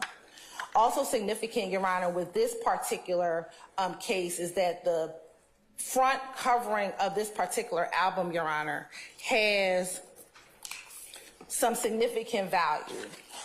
The cover of this Slime Language 2 album has a gold frame with a snake coming out of the top of the frame.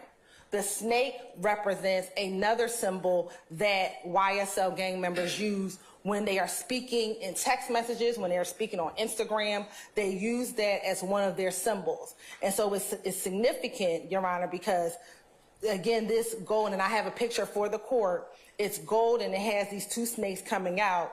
Mr. Williams is inside of the picture here wearing green. Again, the color that we believe our gang experts will testify to is the color that this gang uses.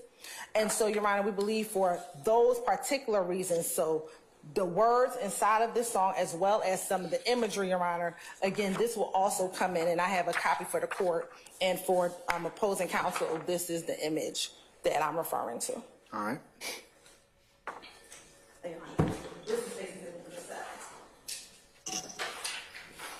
What exhibit number is that? This is actually Page number 7. 7. Yes, Your Honor.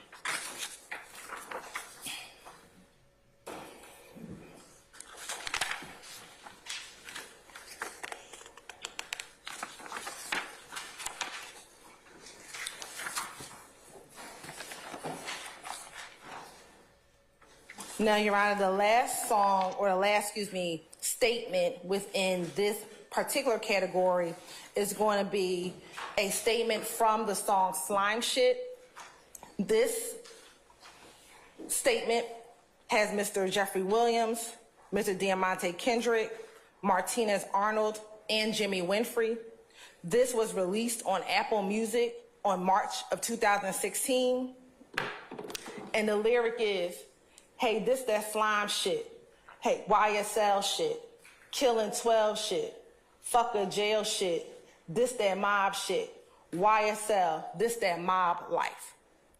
Now, first and foremost, as it relates to the first portion of this verse, hey, this that slime shit. YSL shit. Killing 12 shit. Fuck a jail shit. Your Honor, we have a case with Christian Eppinger. That's going to be counts 32 through 39 in this indictment, in which when he was being apprehended by Officer Rogers of the Atlanta Police Department, this defendant pulls out a gun and shoots Officer Rogers multiple times, only by the grace of God that he is not dead. But that represents this mindset of this gang. This is what they do. They want to kill in 12 shit. We know that 12 is a euphemism for police and that's what our gang experts will testify to.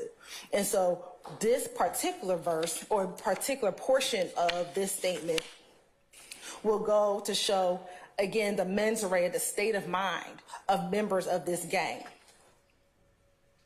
This, that second part, this, that slime shit, this, that mob shit, again, referencing to slime being like a mafia family, being those who engage in this, in a mafia type of mindset.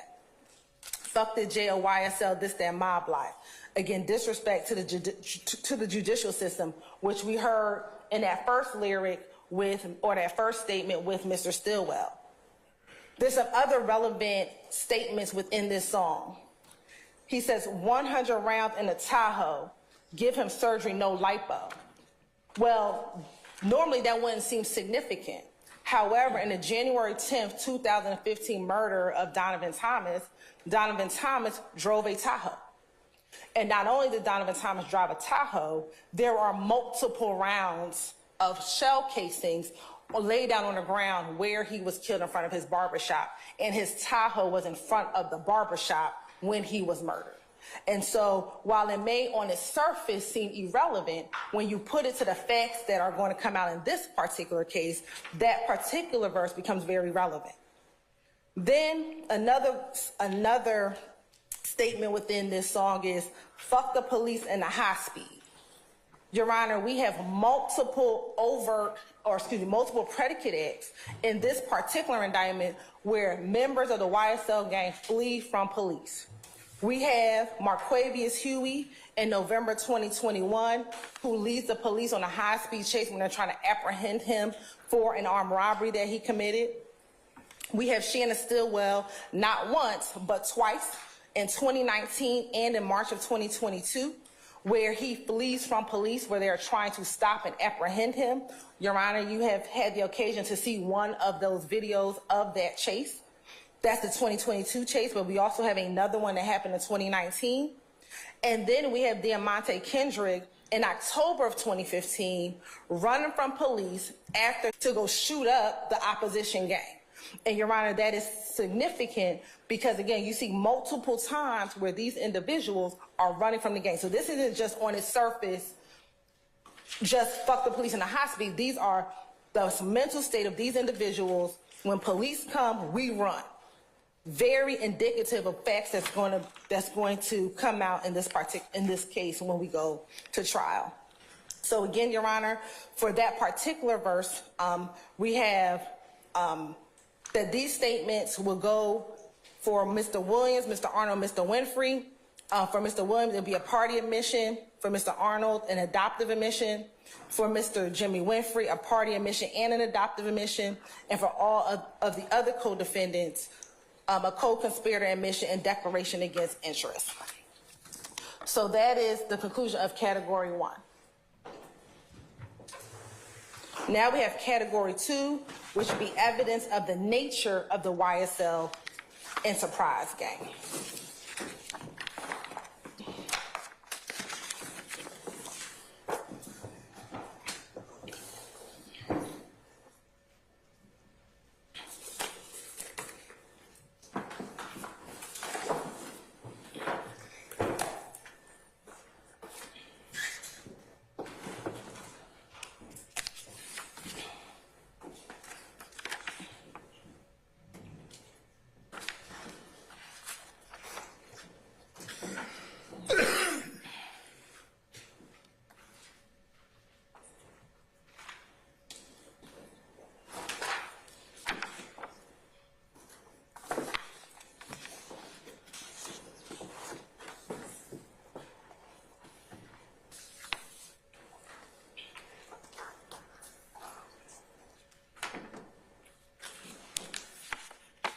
Maybe I'll come on.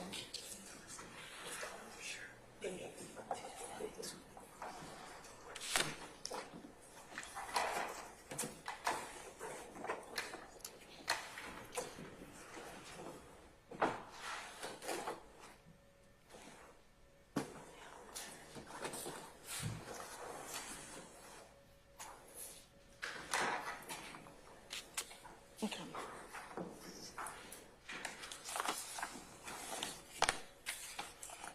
So, Your Honor, under this particular grouping, these are evidence of the nature of the YSL enterprise. And so our first statement that we're going to reference is a statement in the song Take It to Trial, which is with Jeffery Williams, Sergio Kitchens, and Diamante Kendrick. And this is a song that was released on Apple Music in December of 2020. And so this is Mr. Kendrick speaking. I rep my life for real. For slimes, you know I kill. Mr. Kendrick is charged in count 2 of this indictment with murder. That is the murder of Donovan Thomas. He is alleged, along with Shannon Stillwell, Demas McMullen, Justin Cobb, and Javorce Bradford, are alleged to have planned the killing of Mr. Thomas, Your Honor. And so it is the state's contention that for his slimes, which all of them we have alleged are part of this conspiracy, part of this enterprise, YSL, he will kill. And he's alleged to have done that, and we have alleged that he has done that. So again, this is not just something that's just being said in abstract, but when you couple this with the evidence that will be presented in this case, it's extremely significant. It's extremely significant. Again, this particular as an example of the verse of showing the nature of the enterprise, again, going to the state of mind, the intent, the motive, the knowledge of the gang, as well as the enterprise, and again, some of the underlying offenses. Again, this statement would come in with Mr. Kendrick as a party admission, as to Mr. Kitchens and Mr. Williams as an adoptive admission, and as to all of the other co-conspirators and co-defendants as co-conspirator admissions and declarations against interest. The second statement, which is from a song called Dream, which is again by DeMonte Kendrick. It was released on Apple Music in April of 2015. He says, hey, how you doing? I'm yet got it. I got bodies on bodies.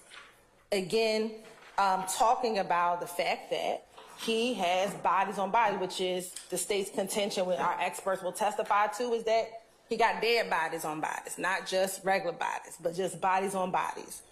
Additionally, in this particular song, Your Honor, Mr. Kendrick says, I'm with Thugger, that's my woaded. And we solid, oh so solid. If I get caught, I won't say nothing. YSL, bitch, we mobbing. Again, if he gets caught, he won't say anything. That is the mindset of this gang, Your Honor. This is the mindset that if we ever get caught, we won't say anything, we won't speak, we'll keep it quiet. That's consistent with what we saw previously in another one of those lyrics, that this gang knows if they get caught, don't say nothing. Or that's at least what you should have some allegiance to. Again, going to showing the nature of the enterprise, the nature of YSL, that this is the nature of how this gang operates. This statement would be admissible against Mr. Kendrick as a party admission and an adoptive admission.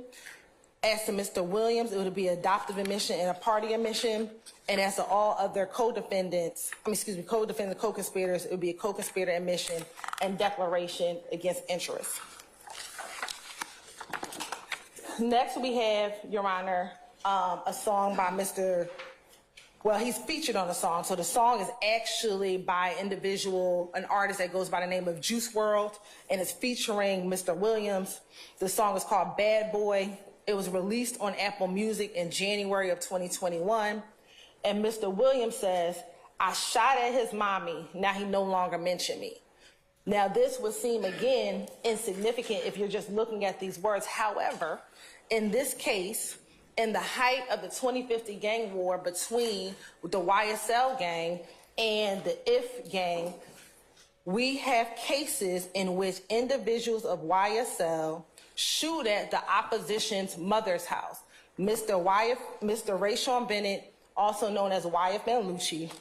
We have 2 incidents in January 22 of 2015 and January 26 of 2015, where his mother's home, Mr. Bennett's mother's home, was shot at. And it is alleged to have been shot at by a YSL associate. What we have, Your Honor, and the evidence is going to go out that come in, Your Honor, we believe, is that the shooting from January 26, 2015, that we have a Nibin connection in which that gun that used to shoot at that house was found in the hands of a YSL associate. So us inferring that a YSL associate shot at his mama's house. So this is very different than this just being a verse that's just out there. We have evidence to show that this is something that happened in this case, and therefore will be relevant for the purposes of coming in here. So again, this would be coming in to show an underlying offense, to show being part of the enterprise, to show that this was a gang act that was completed. And this would come in against Mr. Williams as a party admission, and then all of the other defendants as a co-conspirator admission or a declaration against interest. And then on this particular board, Your Honor, this last song on this board is a song by Mr. Wooney Lee, which is called Where You From. It was released on YouTube in August of 2020. And this is a song, Your Honor, just for context, is filmed, again, on Cleveland Avenue. This song was also, the video for this song was also filmed at the same Exxon gas station that we saw in the Shannon Stillwell video. Your Honor, there are other associates or members of YSL in this video, Your Honor. I have a few additional kind of screenshots from that video as well. May I approach and I'll show opposing counsel the three pictures that I'm going to be referencing during my... You may, madam.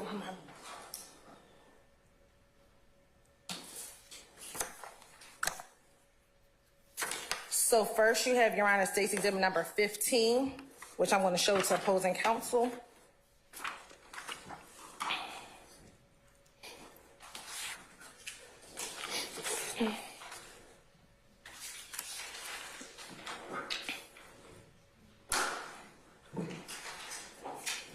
So, Your Honor, State's Exhibit number 15 is Mr. Lee, again, doing the same symbol that we allege that is a part of what the YSL gang does, which is wipe his nose.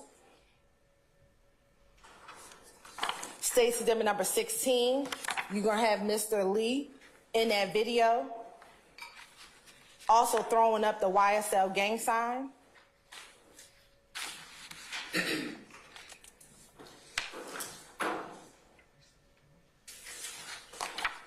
And then last, you'll just have in State's Exhibit number 17 would be another individual, Mr. Wooney Lee, actually in the video itself with, Miles Farley in the video along with Mr. Wooney Lee. Again, showing association of other individuals of the gang within the videos. So what does he say? He says, where are you from? I'm from Cleveland. What the evidence will show and our gang experts will say is that Cleveland is the name that blood gang members use because they don't want to say Cleveland. So they say Cleveland Avenue, and that will come in. Throw your setup, YSL. The ops hate the crew, we get in paper, and we duck in cases. There's a few additional statements in between that. He says, free Lil Shannon, he the one that had them running with the cannon. Your Honor, we believe that running with that cannon, a cannon being a gun. Again, Mr. Lee acknowledging that Little Shannon had them running with that cannon. And Little Shannon Stillwell, is the person who is the shooter of the gang. Because that is who he is referencing in this particular lyric and in this particular verse. Again, this entire admission would come in, one, for state of mind, as far as the mens rea, to show, again, participation in this enterprise, to show participation within this gang, and it would come in against Mr. Lee. May I just seek clarification from the state's argument? You're saying mens rea, who's mens rea? Are they arguing about? Everyone. Wooney Lee's words are admissible for everyone's mens rea? Is that? Yes. Okay. That all the defendants, it will come in against as a co-conspirator admission as well as a declaration against interest.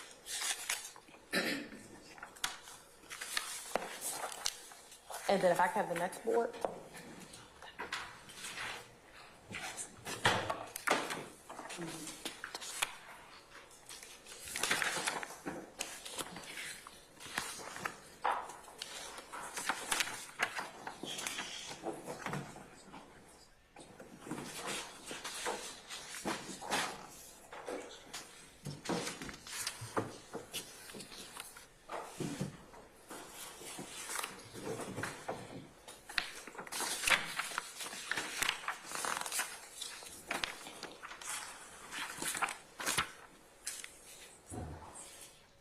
So now we have Money, a song by Mr. Williams, and a song entitled Thuggin' 30, which is posted on YouTube in June of 2019.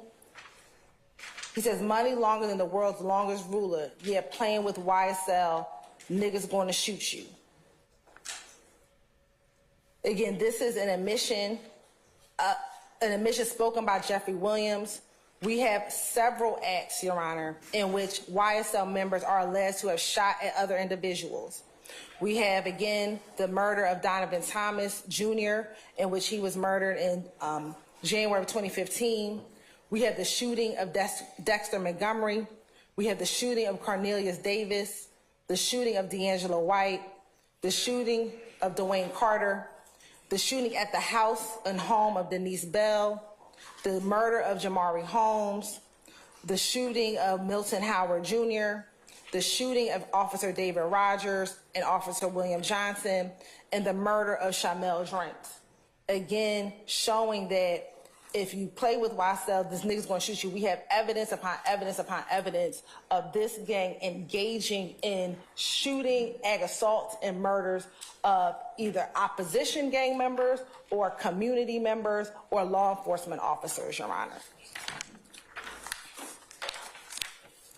This statement, again, would come in against Mr. Williams as a party admission, as well as all of the other defendants as either co-conspirator admission or declaration against interest.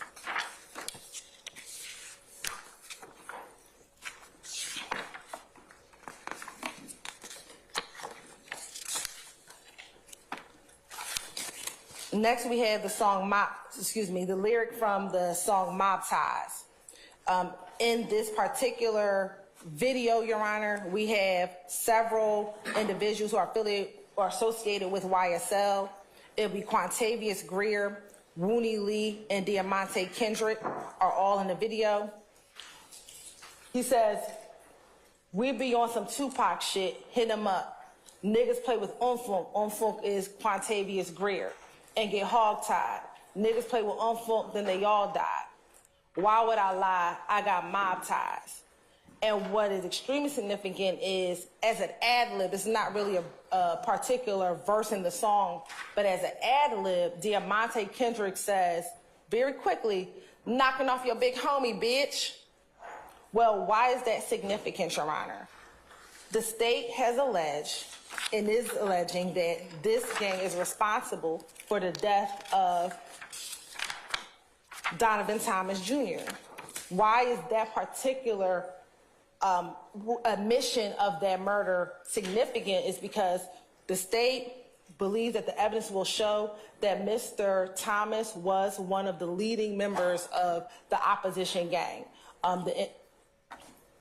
The opposition gang in this case, and he would be someone who would be considered a big homie to a number of people, that being Rayshawn Bennett, who is also known as Wyman Lucci, and this is an admission of knocking off your big homie, meaning of murdering him, of killing him, and that they are admitting to that in this lyric. So again, showing their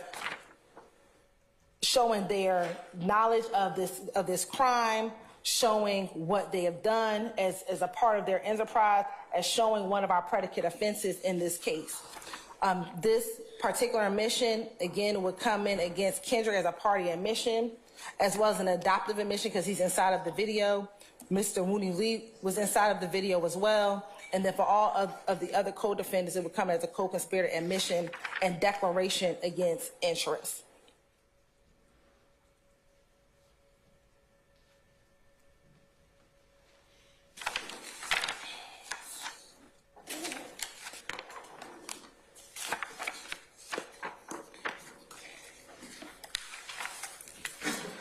Next, we have from Mr. Williams in his song Just How It Is, which was released on Apple Music in August of 2019, that he has this statement: ooh, I done fucked the crew, ooh, I done did the robbing, I done did the jacking, now full rapping. I escaped every one of them licks because I was supposed to be rich. I don't care nothing about no cop, I'm telling you just how it is. And what we believe the evidence will show is that in this particular case, we have particular armed robberies, Your Honor, in which there are going to be allegations that Mr. Williams set up the robbery, put other individuals as part of that robbery, but was able to avoid being apprehended because he ran away once the other individuals involved in that case were apprehended. And so again, showing this is not just a particular lyric, but there will be evidence that he's escaped certain types of the crimes that he's admitting to have done in furtherance of this enterprise and furtherance of this gang. And so, Your Honor, that would be the relevance of this particular statement in this case. Again, that would be a party admission against Mr. Williams, and then as to the other co-defendants, a co-conspirator admission and declaration against interest.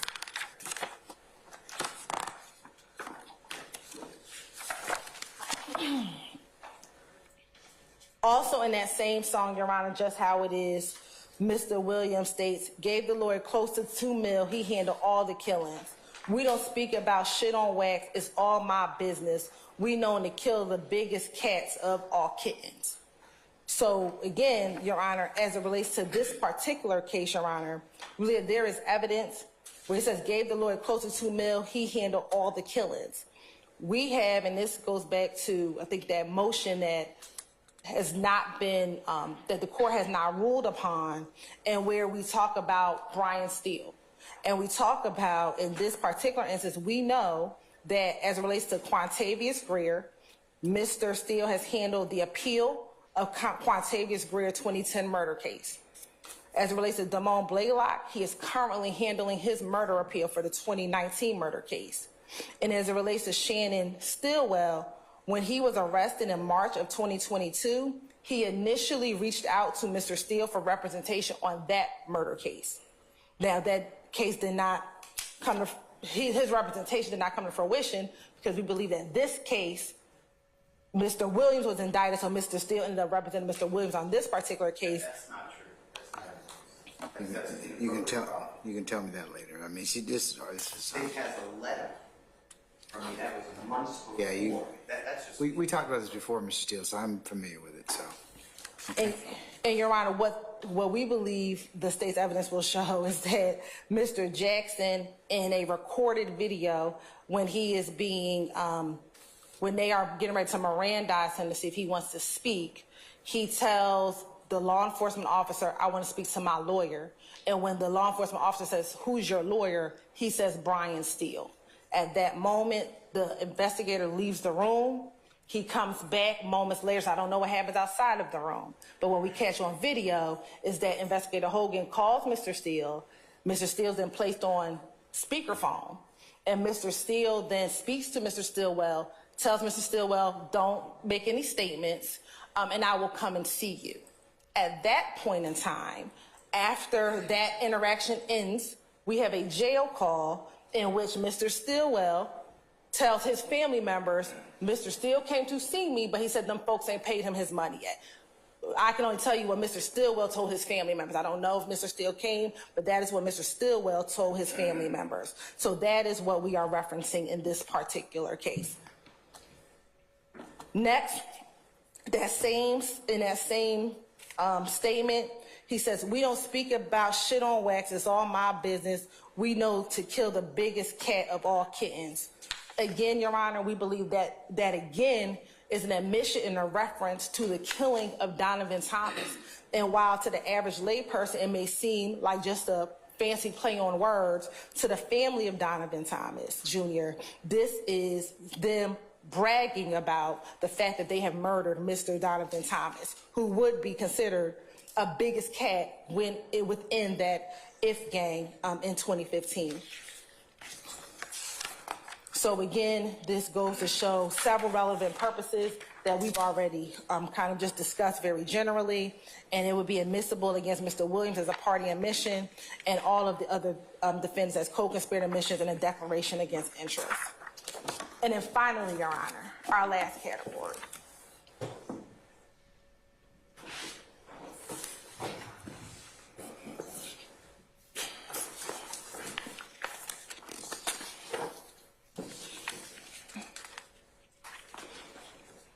And before we go to the last category, I want to introduce, I didn't speak about them, Your Honor, but I want to introduce several state's exhibits, 8, 9, 10, 11, 12, 13, and 14. They're going to all be screenshots from the mob ties video. After I approach, I will show defense counsel what those pictures are. But this will be just for the court to look at, but you'll see that members of the YSL gang are throwing up their gang signs, that there are other co-conspirators, Wooney Lee inside of the video, as well as Miles Farley, Demonte Kendrick, and Durante Beebe. Your Honor, may I? You'll just give those to Ms. Weaver.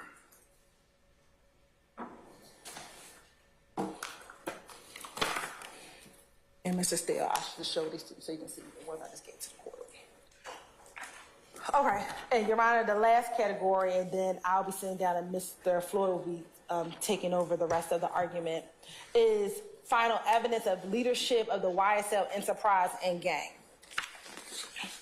Your Honor, in this indictment, we have charged Mr. Williams with being the leader of this gang, and so these are going to be lyrics or statements, excuse me, that will reference specifically him acknowledging that he is the leader of this gang.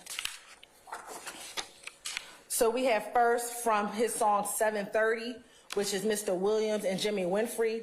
This was released on YouTube September of 2014. And says, come and roll in the YSL school, and I swear I'm the principal. And he says, slime in the background. I do not care if you slime for $1 and a change. It's the principal. Again, this is Mr. Williams and Mr. Jimmy Winfrey. The defendant, as to this admission, is Mr. Williams, who is the speaker. Again, all the defendants here are charged with the conspiracy to violate RICO.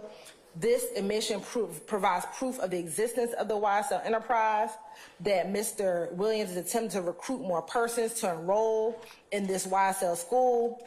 It also demonstrates that he's the leader of the enterprise. This would come in against Mr. Williams as a party admission, Mr. Winfrey because he's in the video as an adoptive admission, and all defendants as a co-conspirator admission. Next is his statement from his song Anybody, which it was Mr. Williams. This was released on Apple Music in April of 2018. He says, I ain't never killed anybody, but I got something to do with that body. I told him to shoot 100 rounds, ready for war like I'm Russia. I get all types of cash. I'm a general. We know that general leads armies, Your Honor. And so it is the state's contention that, again, he is referencing the fact that he's the leader of this gang. He is a general. And he also says, I never killed anybody, but I got something to do with that body. He right. We have alleged in this indictment that Mr. Williams ain't killed nobody, but he does have something to do with that body. He has, prior to the shooting death of Donovan Thomas in January of 2015, Mr. Williams is the one that rented the car that we are alleging that the other YSL members who shot and killed Mr. Thomas were in. He rented that car about 2 days before, Your Honor. Also, as it relates to the shooting, the stabbing of the stabbing of Jaden Myrick within the jail in February of 2022. We have evidence that both Jaden Myrick, who actually did stab Mr. Bennett, as well as Christian Eppinger, who was going to attempt to stab and kill Mr. Bennett, sought permission from Mr. Williams before actually doing the crime. So Jaden Myrick, in speaking to co-conspirator Demekion Garlington and Khalif Adams, was trying to get permission from Mr. Williams to execute the actual stabbing of Mr. Bennett. When Mr. Myrick was not successful, Christian Eppinger, about 2 weeks later, reached out to Antonio Sumlin, who's also a co-conspirator in this case, to seek again permission in order to effectuate the stabbing of Mr. Bennett. Thankfully, at that time, Mr. Bennett was relocated, and thus this second attempt did not occur. But again, showing that they had to get permission from him in order to execute or do any of these crimes, showing again that he is the leader.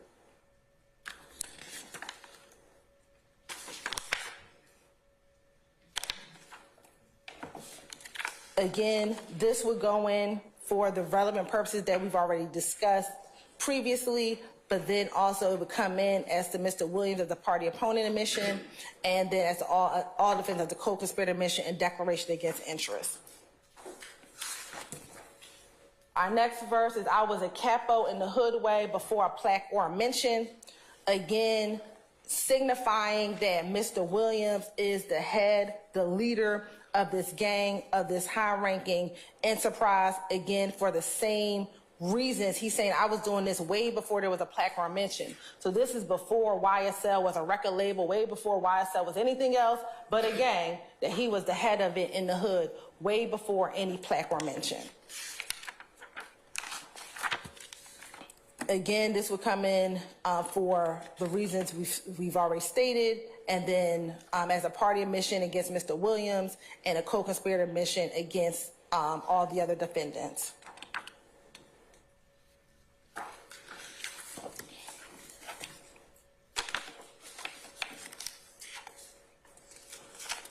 And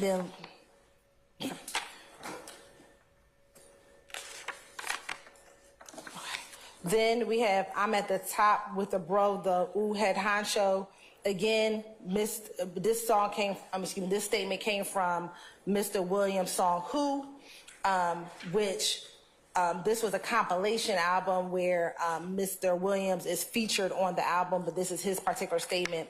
Again, showing that he was at the head, or he is the head of this YSL gang. He is the leader and the head of this gang. And one that did not make the board, Your Honor, but was from one of his songs called F Cancer, which was released on Apple Music in January of 2016. He has a song, Got a Lot of Followers, a Perfect Leader, I'm a Boss, I Call the Shots. Again, I've already spoken about with Jaden Myrick and Christian Eppinger wanting to get approval from Mr. Williams. But then we also have, Your Honor, as it relates to Marquavius Huey, after it is believed that Marquavius Huey robbed a particular producer, we have text messages of Mr. Williams telling Marquavius Huey to take that stuff back or somebody was going to get killed. Again, showing that he can show his leadership, that people are going to do what he says, and if they don't, there's going to be a result, and probably a negative result. So, Your Honor, these are just a sampling of the lyrics in which the state would seek to introduce for those various areas and reasons. And with that, I want to turn it over to Mr. Floyd.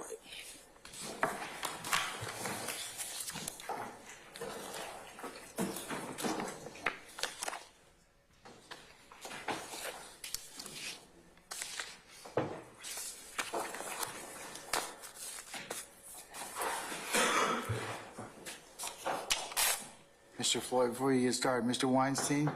5 minutes, maybe, Your Honor? Got to accommodate the over 50 crowd, okay? Okay. All right. As a voting member, I appreciate it. Thank you.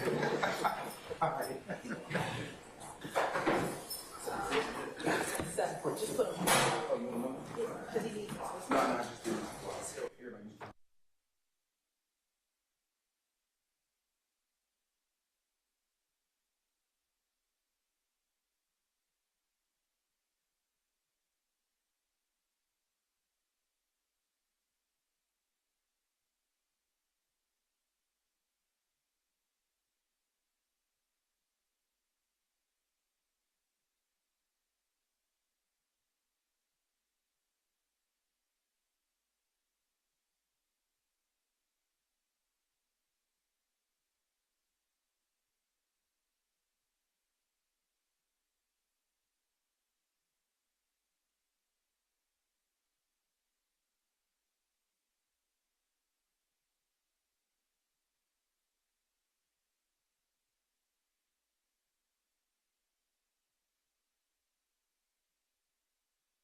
Oh, we're missing Christina, though. Can't start without you. No, we were waiting on you.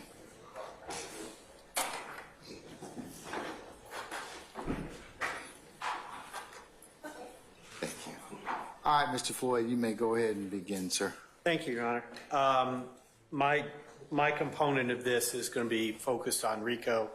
I'm going to try to minimize duplication to the greatest extent possible. As Your Honor well knows now, count one is a RICO conspiracy count.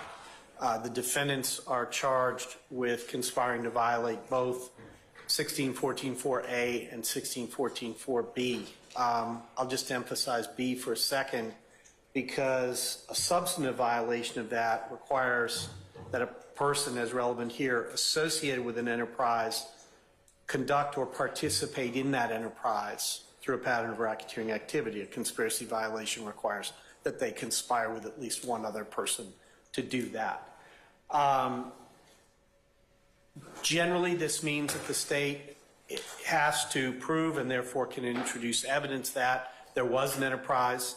Each defendant conspired to participate or conduct in that enterprise. Those are not exactly the same things. Participate is a lower level requirement. Conduct connotes some level of control, direction, etc. And that at least one conspirator committed an overt act to effect that conspiracy. General conspiracy law applies here in the sense that a conspiracy can be inferred from circumstantial evidence.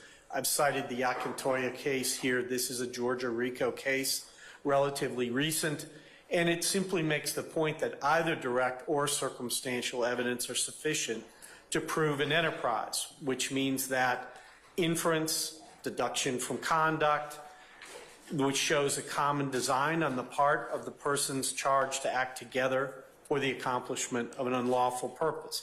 It doesn't have to be a full-blown confession. It doesn't have to be expressed. And Akintoya went on to emphasize that this is not, and I know we've talked about this in earlier hearings, Your Honor, this is not the meaning of a minds necessary to form a contract. A mere tacit understanding is sufficient. It does not actually require that any words ever be spoken or there ever be any written communication so long as the jury is persuaded. Here, of course, we have lots of words, we have lots of communications. Similar principle for an enterprise. Its existence may also be inferred from circumstantial evidence. An enterprise is just a group of individuals who are associated in fact. RICO divides its enterprise definition, beginning by listing a lot of things that are formal, legally recognized entities like corporations, and then it has this second component, less formal entities, a group of individuals associated in fact. That's what we're talking about here.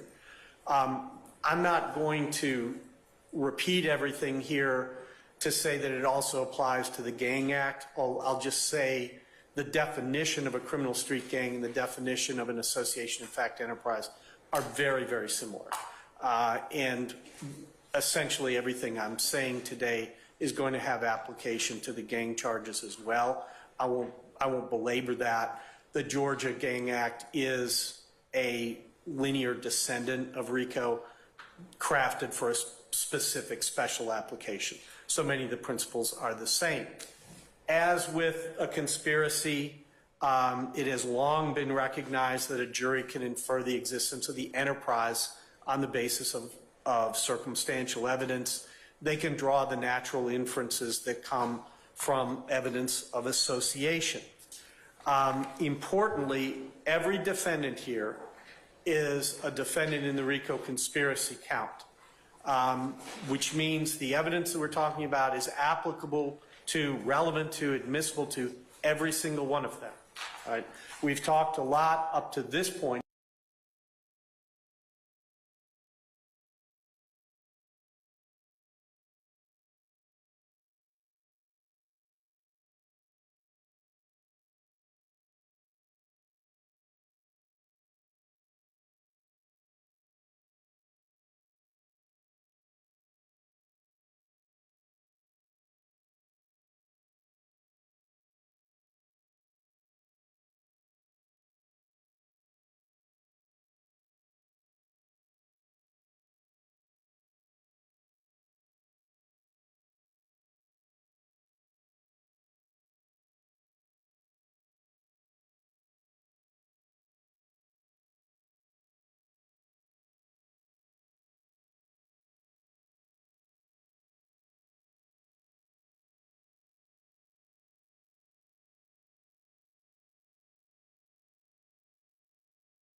and they helped establish at least one of its alleged purposes or the means and methods by which it achieved those purposes.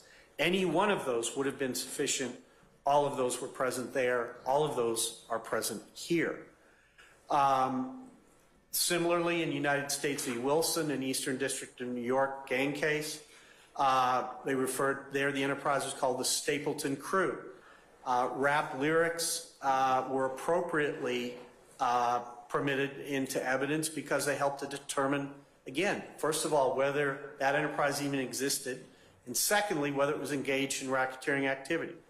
The court denied a motion to suppress both. So, relevant to the existence and nature of the YSL enterprise, these are things that my colleague Ms. Hilton has mentioned, so I'm not going to belabor them. I'm not going to go into as much detail. I just want to emphasize them from the RICO perspective. So, beat a murder rap, me and my slimes above the law. Again, this is Mr. Stilwell saying, me and my slimes. There are slimes. Mr. Stilwell is part of them. They function as a group. They are above the law. And in the indictment, we specifically allege, among the things, the goals and objectives of this enterprise was establishing a fearsome reputation, one that intimidated potential opponents, one that protected the gang's reputation and territory and expanded it. This is all consistent with that. YSL won't fold. Pick his ass off from the balcony. Murder. Wipe a nose. Murder. Bragging about beating, went too far. And the first one, bragging about beating a murder rap. In this case is replete with murders, attempted murders, conspiracies to commit murder. And it's YSL won't fold. It's not Mr. Williams saying I won't fold. It's him saying YSL won't fold. He's speaking for YSL. He's confirming YSL's existence. Relevant to association with and participation in the gang. Mr. Kendrick tells us, and we've looked at this language again, I'm emphasizing it from the RICO perspective. I rep my life for real. Let's just stop and look at that for a minute. He's saying, I'm telling the truth. This isn't hypothetical. This isn't performative. I rep my life for real. For slimes, you know I kill. I will kill for this gang. How you doing? I'm Yak Gotti. I got bodies on bodies. Right, Mr. Kendrick? Again, he's told you he's a slime, and now he's telling you he's got bodies on bodies.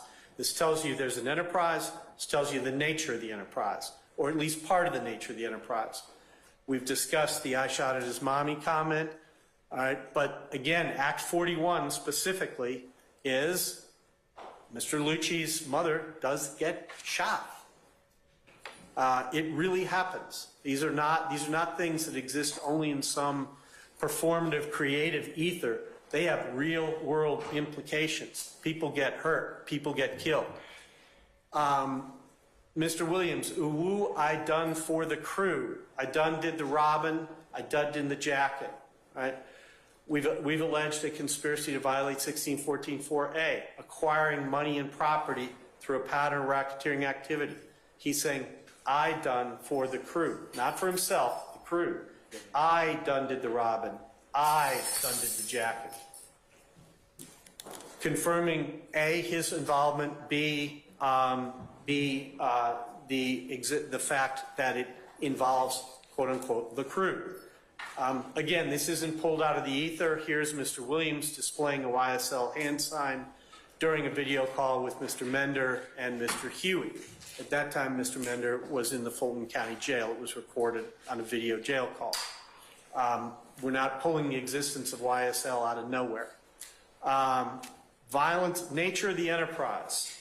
What I've been talking about previously was existence and to some degree nature, now a little bit more about the nature. Specifically, there are I can't remember the total count.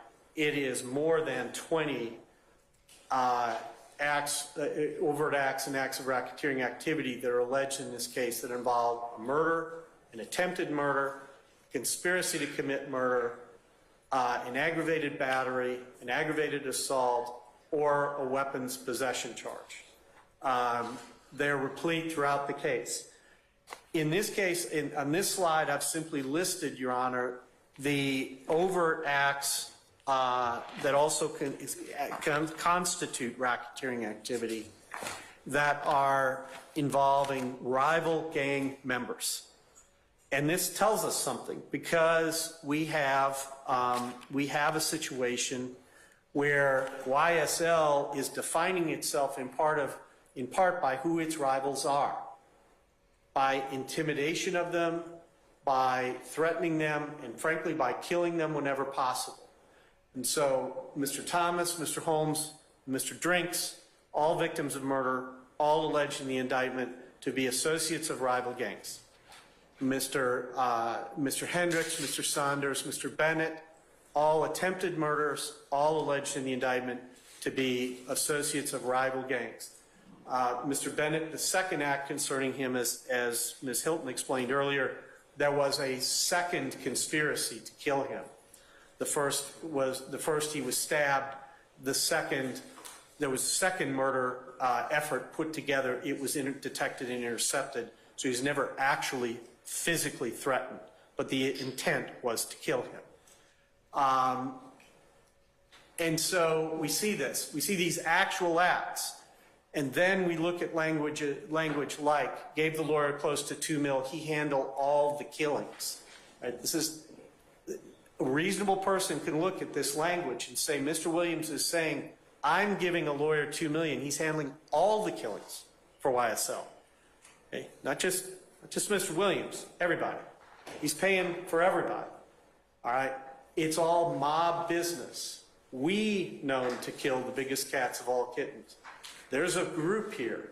It's got a business. Its business is mob business. Part of that mob business is murder. A reasonable witness can look at that and fairly draw those conclusions. We heard the language about Unfunk, one of our defendants, what it means. Again, I got mob ties, using the same terminology, bragging about the death of a rival gang member. Mr. Williams, we really be slime, association with the group, we committing them crimes, the nature of the enterprise. You want to be slime, go catch you a body. Again, the nature of the enterprise. We keep switches on our Glocks, right? Turning a Glock into an automatic weapon. Fires over 1,000 rounds a minute. That's the Glock. It has a switch. It was seized from Mr. Williams' home. Again, we're not making this up. We're not pulling things out of context. Evidence of YSL's nature, violence against law enforcement. We've looked at that. We've heard the refrain, hey, this, that slime shit, YSL shit, killing 12 shit. We know that there will be testimony that 12 is a reference to law enforcement. What actually happened here? Act 163, YSL associate Christian Eppinger shoots APD officer David Rogers. Christian Eppinger, YSL associate, also shoots at APD officer William Johnson. Fortunately, Officer Johnson is not hit. This is a connection. These lyrics, these videos don't exist in some detached isolation. They are predictive of things that will happen. They are boastful of things that did happen. They are intended quite deliberately to tell the world there is a YSL, what YSL does, what YSL will do, and if you happen to be one of its rivals, what will happen to YSL. And this is, I'm nearing the end of this, Your Honor. As Ms. Hilton pointed out, we have language very specifically from Mr. Williams in which he is describing himself as a leader. Recall when I began 1614.4b, one of the substantive offenses the state's alleged the defendants conspired to violate includes conducting an enterprise, i.e. leading, directing an enterprise, right? Here is Mr. Williams saying, come enroll to the YSL school, confirming there is a YSL. I swear I'm the principal, the leader, the head person, all right? In case that seems to be nebulous or inconclusive, let's take a look at the next one. I get all kinds of cash. I get all type of cash. I'm a general. Generals lead armies. Generals don't function by themselves. They have an army. I told them to shoot 100 rounds. I told them. He tells people what to do. Those people do it. Shoot 100 rounds. That's a thing a general can do.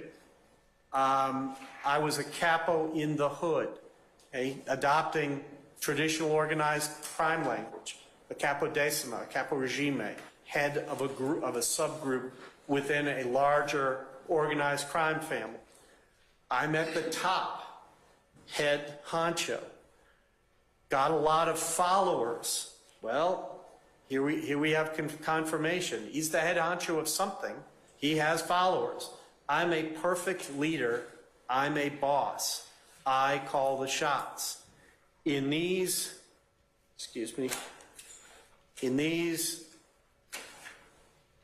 5 different snippets, Mr. Williams says at least 8 different ways that he is in charge of a group of people. And the language, while sometimes somewhat euphemistic, makes it clear, read individually or collectively, that this is a group of violent people willing to engage in crime. He describes himself sometimes in a neutral tone like principal, but at other times using terms like capo, general, head honcho, shot caller. In this context, the meaning of that is clear, but it is certainly at a minimum probative. It is certainly at a minimum something reasonable jurors could look at to conclude that, in fact, Mr. Williams is the leader of an association, in fact, enterprise that engages in violent crime as part of its fundamental nature. That crime is committed against rivals, against civilians, and against law enforcement. And so the state's discussed a number of different reasons why this evidence is relevant and is admissible. I just wanted to emphasize it in the specific context of the RICO count that we have, because that count is applicable to all of the defendants. Thank you, Your Honor. All right, sir.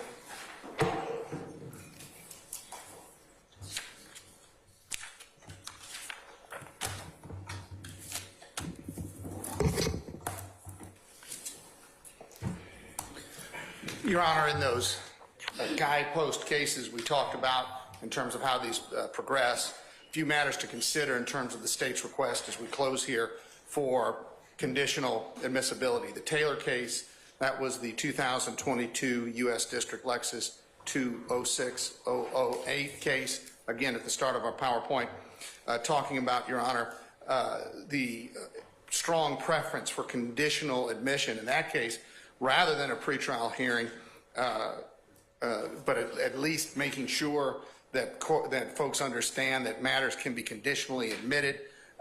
We've got that White case at 2023, U.S. District 122492, discussing again that the conditional basis of the admission still leaves the door open to object at trial in the event the proponent of the evidence, that would be the state in this case, fails to lay the proper foundation. Of course, it would leave the door open for a 403 objection as well.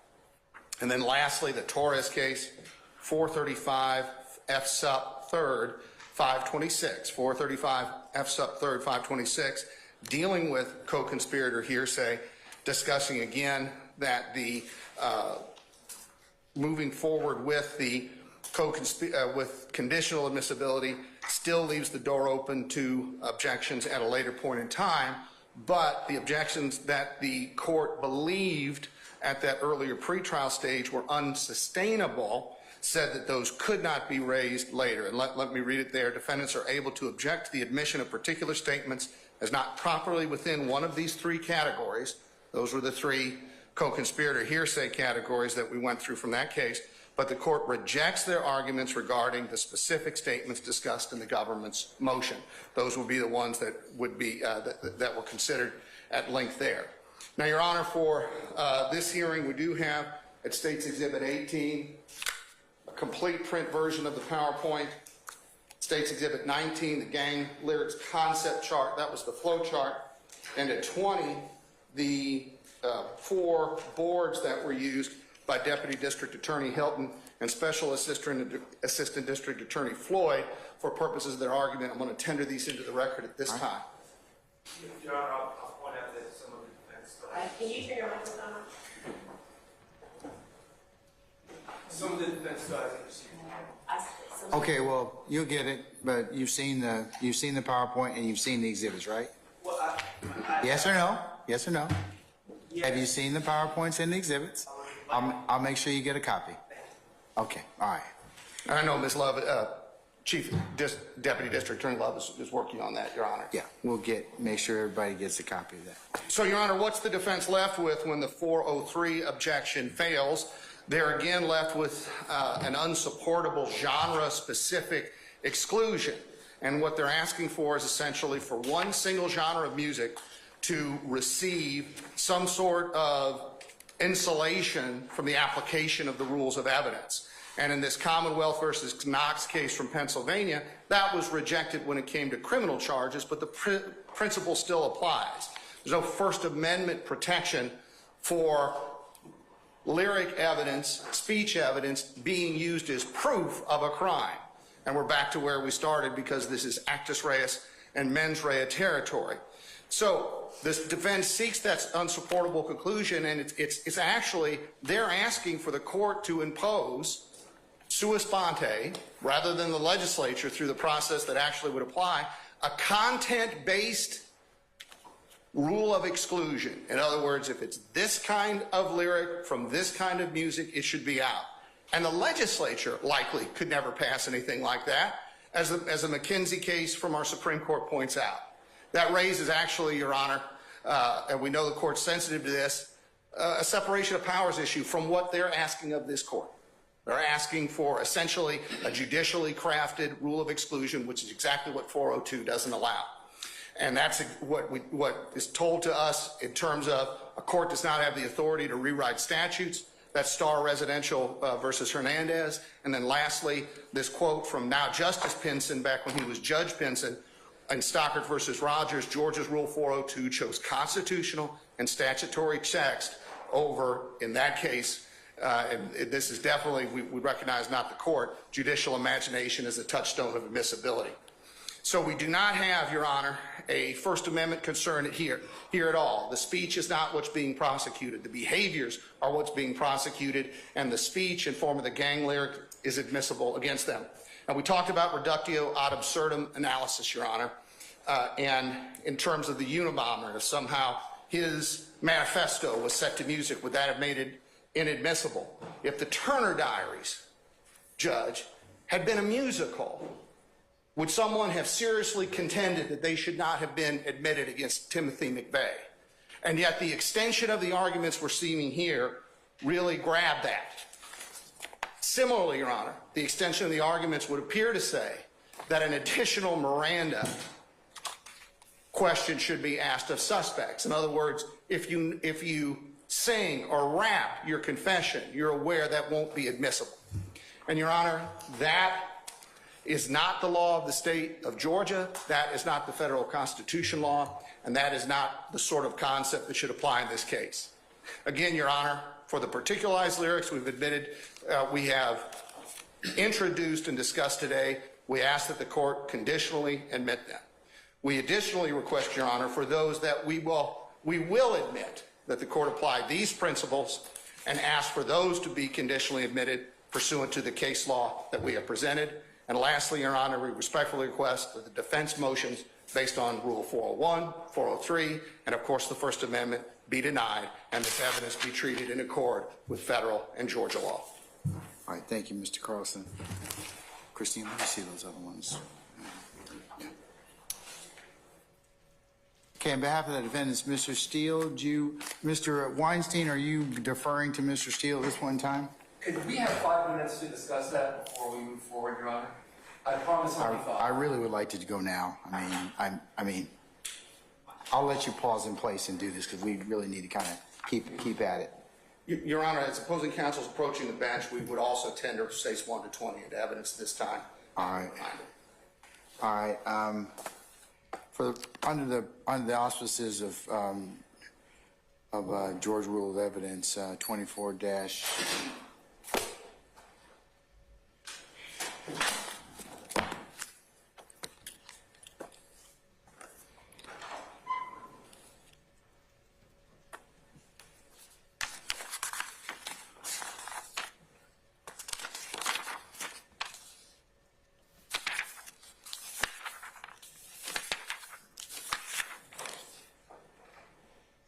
just for the purposes of, and I assume, Mr. Carlson, you're asking the court to consider this under 24-1-104, preliminary questions? Yes, conditional admissibility there, Your Honor, and strictly for purposes of this hearing. We recognize other rules will All apply. right, gentlemen.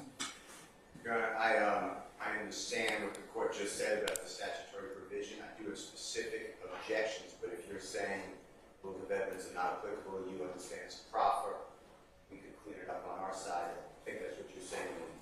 Yeah, I'm saying that at this point in time because it's depending upon our rule, of course, and also depending upon certainly at trial, foundation would have to be laid in order for any of this to be admissible. So just for the purposes of this particular hearing, I'm going to admit as a 104 determination or consider them states 1 through 20. So you're allowing both, I guess, both sides, but Yeah. proper.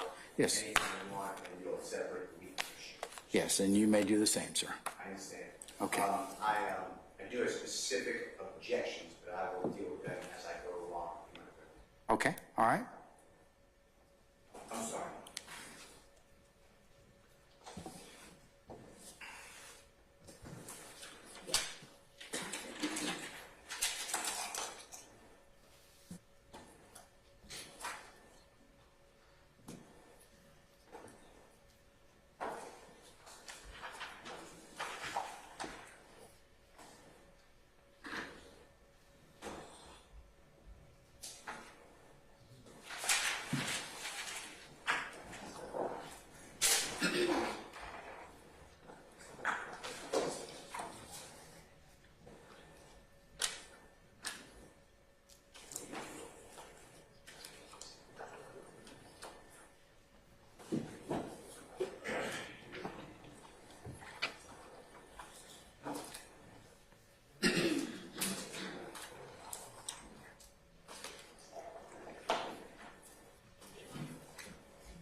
Your Honor, how long do you plan on going today? All right, thank you, Your Honor. Good afternoon, Your Honor. All right, good afternoon, sir. Doug Weinstein for Diamante Kendrick. Wow. Wow. That is a lot to respond to. How fun it is to set up straw men and knock them down. The state is saying that the defendants are asking for a special exception for a single genre of music. We are not. That is nonsense. We are asking essentially for the same thing that the state is. Use the Georgia rules, use the law, apply it in this case. But I will say this about rap music, and let's call it rap music, not gang lyrics or rap, we can call it rap lyrics. As Professor Dennis at the University of Georgia says, rap is the only fictional art form treated this way. No other musical genre and no other art is used in the same way and to the same extent. And there's so many examples of that. Look at Kevin Spacey. Kevin Spacey is accused of felony sexual assault up in Maryland in December of 2018. He's played reprehensible characters in movies, repeatedly, in TV shows. None of that is dragged in. He's brought to court in the UK. I appreciate that's not the US. His roles are not dragged in. So we hear a lot of things about what Yak Gotti rapped. Yak Gotti is not on trial here. Diamante Kendrick is on trial here. And there's a giant elephant in the room, which is that we're ignoring art. There is art here, and the art has to be separated from the real life. And I do not believe, although the state does not address that. But wouldn't the art fall under the First Amendment?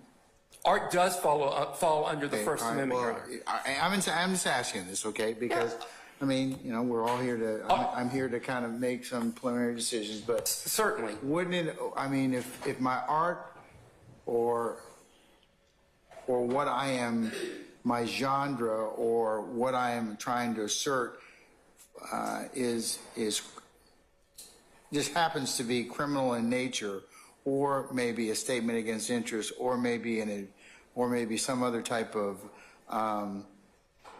admission, would the same rules apply? Well, I think what you have to do, and what your task is, you're fortunate enough to have this task, is to separate what is the expression of a character, an artistic character, from what the author or the lyricist is saying. Lyricists write things for characters to say. That has happened in music for years. For years. I like John Prine. John Prine, when he was in his early 20s, wrote Angel from Montgomery. I'm an old woman who comes from Montgomery, who flies from Montgomery. No one thinks John Prine is an old woman. He writes hello in there about old people and what they're thinking. It's not the same. But if my lyrics or my artistic expression relate to an action or my mental state, wouldn't they be subject to being admitted, or a court considering them, or a fact finder, a jury, considering them for what the reasons that they're authorized to? Yeah, I understand, but only in rap music do you say that the person, the character rapping, the persona rapping, in this case, the persona Yak Gotti rapping. Okay, that's just my name. That's my stage name, or that's the name that I go under. I'm still tied to that particular person. Like, it's still tied to your client, right? Yak Gotti is your client's nickname, right?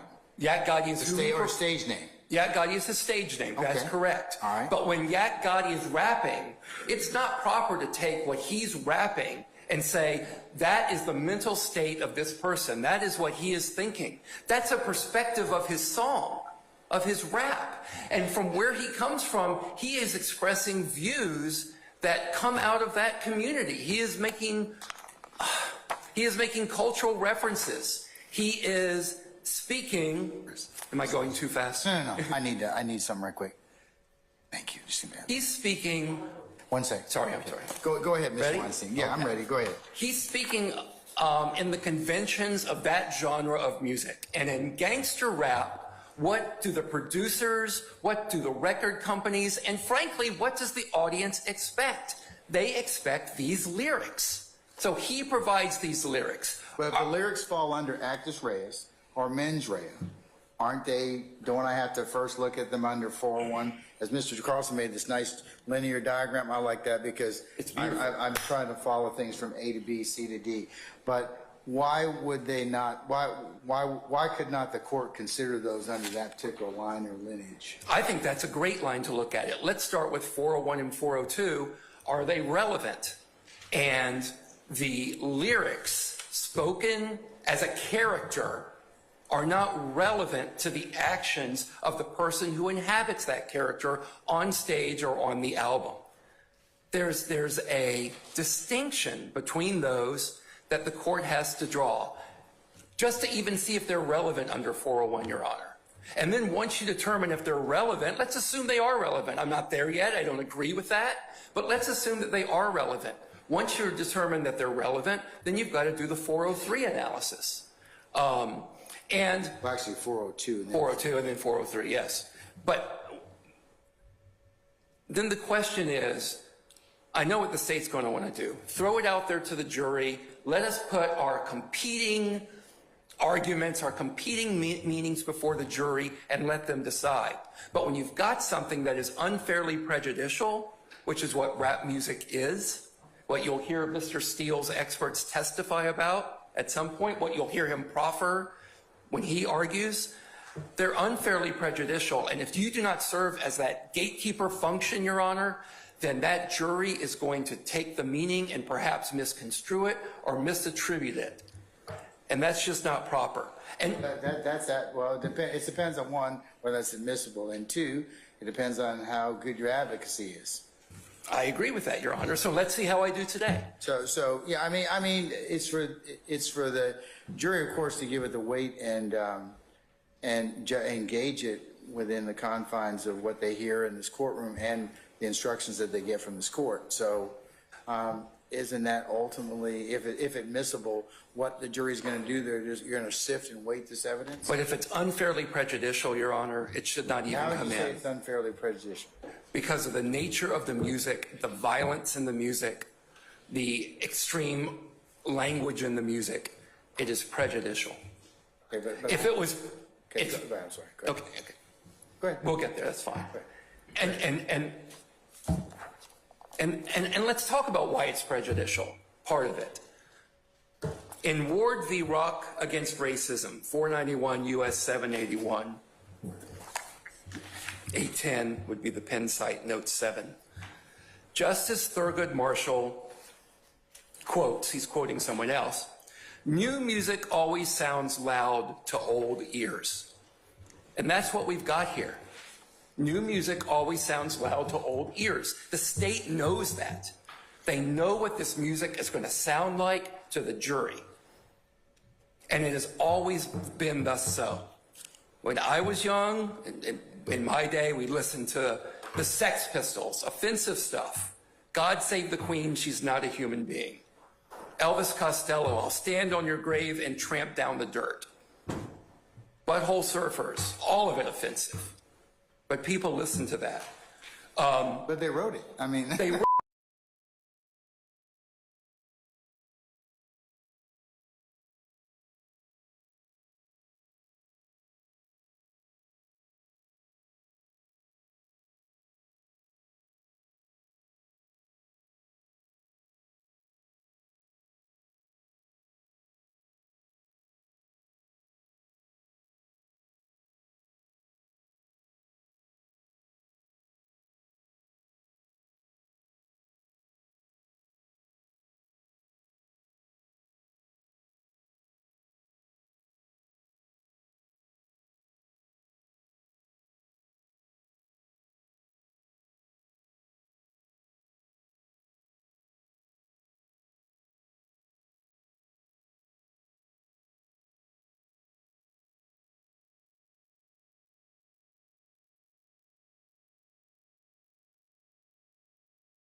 prejudicial.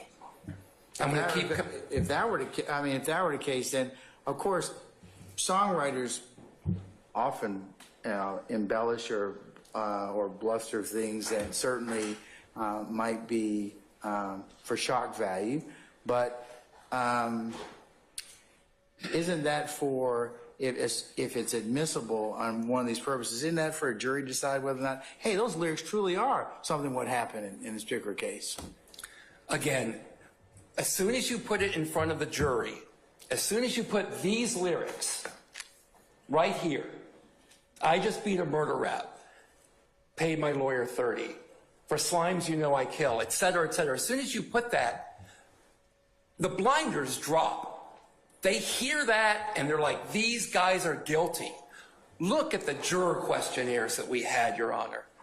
They're going to look at these lyrics and instantly say they are guilty. They are not going to look at the evidence that's actually probative of their guilt once these lyrics get in front of them. I really do not believe that they will, and I think we're going to have experts that will testify something to that account. Well, the experts are one thing, but the jury is charged with, listening to the evidence. You all have spent almost 10 months picking the fairest jurors. That questionnaire tended to weed out those particular people that immediately might be of that bent of mind. But these jurors are going to give both of you a fair, a full, and a lawful trial. And these particular, whatever evidence is presented in this case, they will be, that's presented in the four walls of this courtroom. They will weigh that testimony within the confines of the court's charge and the law that I'll give them to the evidence as they determine it to be. So, to your point about thinking that they're immediately going to come to this particular conclusion, I don't believe that the jurors that you selected are going to do that. That's why you did that. I believe for 10 months. I believe our jurors will do the absolutely best job that they can. I think that we have selected a great jurors between the state and the defense and this court. But they're human beings, and they are going to respond as human beings when they are assaulted with, I think we've had about 60 lyrics that were particularized so far, and they may present even more. And when they hear that over and over and over again, what's the point of even having a Rule 403 if the attitude is going to be, well, I will give them instructions and then they will follow my instructions and therefore they will render an accurate verdict? That rule is there for a reason, Your Honor. You are correct, but, as Mr. Carlson mentioned, that a lot of the, our rules are rules of, inclusion, not necessarily exclusion. I mean, I do have to take a look at 403, depending on what the evidence is being offered for. I agree, Your Honor, and I also agree with Mr. Carlson that the burden is on us when we're looking at Rule 403. Yes. And that the default setting is inclusion. Yeah. So that's why we're here today. Okay. To discuss why they should be excluded. I think I don't have to go through. We all agree that music is protected by the First Amendment, to get back to this. But it certainly is going to have a chilling effect. And I'm not asking you to, and by the way, everything I say here, I'm speaking for Mr. Kendrick. I'm not speaking for Mr. Williams. So I want to make sure that's clear, because I don't know exactly what positions they are going to take. But I'm not asking you to bar the admission of rap music because it's music, or rap music because it's rap music. I'm not looking for a specific exclusion for that. I'm just looking for you to do the standard analysis, 401, 402, 403, 404. The Supreme Court in Dawson v. Delaware, 503 U.S. 159, has looked at, now they were looking in the context of sentencing, but they did look at First Amendment issues as it relates to introduction of evidence before the court. And in that case, they were looking at evidence of admission to, I believe, the Aryan Brotherhood, a despicable. Aren't those threats? I mean, Mr. Carlson mentioned those are threat-related kind of issues. How would you distinguish that? Well, I think in Dawson v. Delaware, it wasn't a threat issue. They were just raising the question of whether, under the First Amendment, when sentencing, you could look at whether they were even members of this group. In that case, for sentencing? For sentencing. For sentencing. Right, okay. I don't want to mislead the court. That was for Okay, sentencing. right. Okay. The court didn't say it's barred. They didn't say it's barred. They just said you have to, when you have a First Amendment issue at play, you just have to make sure that it's relevant. And that's really, in some ways, no different than in any case. You have to make sure it's relevant. But I think the important part is that I think it's particularly sensitive when you're looking at First Amendment issues. One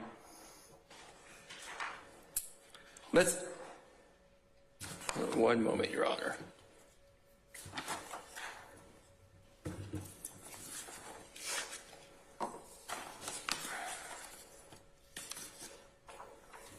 So let's talk about relevance. I would argue that the lyrics that Mr. Kendrick performs as Yacht Gotti are not relevant to this case. They are an artist who is rapping a song. Yes, he wrote it. Yes, he's rapping it. Yes, he appears in videos.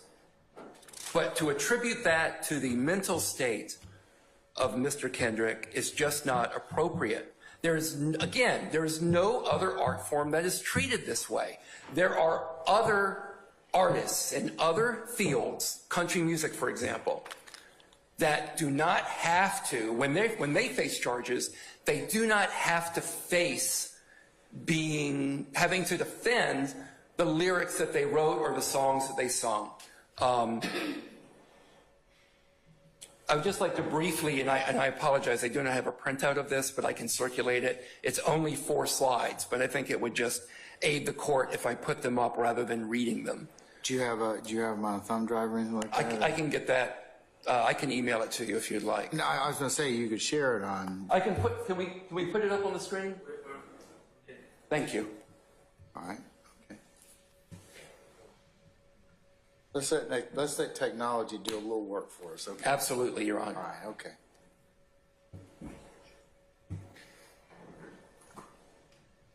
All right. Okay. Okay. Let's just briefly. I'm not going to belabor this point with the court. And we'll of course, you can, for the purpose of this hearing, I'll consider it as D1. Okay. Thank you, Your Honor. All right, sir. Okay. So let's look at some people. And by the way, when I'm bringing these up, I am doing it under a similar analysis that you would do in this case. In other words, I'm going to argue that there has to be some nexus between the crime charged and the lyrics in the case. That is what, if you look at all the cases, there has to be some nexus. What do you have to go to access reus or mens rea? Yeah. First. Okay. So here, let's look at this. Johnny Cash. All right? In 1965, he faces charges in federal court. What's he done? Allegedly. Well, he pled guilty. So he smuggled 688 Dexies, 457 Equinel into the U.S. from Juarez, Mexico. He pleads guilty in federal court, but he never has to face Delia's Gone. Delia's Gone, all these songs, by the way, are written before this. They could have used Delia's Gone, okay? She was low down, trifling, cold and mean, evil, grab my submachine. Okay, next, please. Willie Nelson, famous marijuana user, loves it, advocates for it. In 2010, they found marijuana on his tour bus in Texas. 2006, 1.5 pounds of marijuana and 3 ounces of shrooms. You couldn't really speak directly about marijuana in country music in the 70s, but he alludes to it. So in his song, In a Memory, off the album Willie Nelson and Family, he says, I'm a love that you know from a song. I'm a voice on a green telephone. I'm a day that lasted so long. 1971. They did not bring this up. It was not used against him. Are you saying he was under the influence of marijuana? When he wrote that, Your Honor? Or maybe some other... well, I'm not going to say what Willie was doing then, Your Honor. Okay, all right, okay, all right. Next, please. I'm with you. 2006, Glenn Campbell. Not his best look.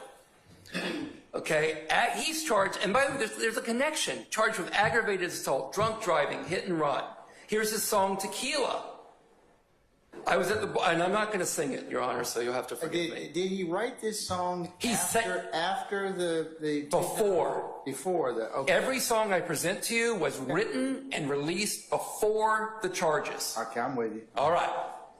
I'm not going to be sneaky that way. I was at the bar with my drinking team. It was me, Jack Daniels, and my honey, Jim Beam. We were kind of blitzed.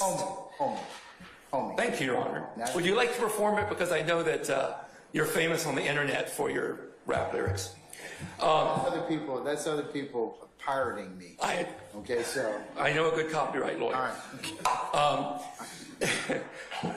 But here's these drinking songs. They're not brought up against him. Next, please. This is the last one I'll do. Tim McGraw and Kenny Chesney, charged with disorderly conduct, and McGraw is charged with a felony for assaulting a police officer in 2000.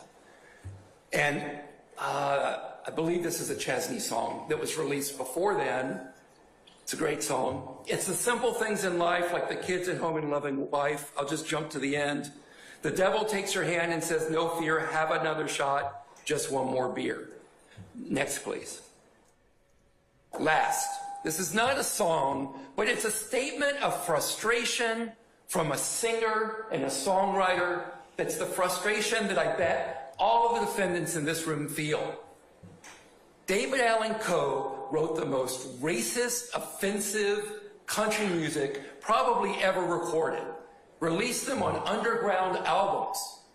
I am a songwriter, you know, and to me it has always bothered me that actors in the movies can say whatever they want to say. Kill people, rape people, and do things that no one ever accuses them personally of being that way.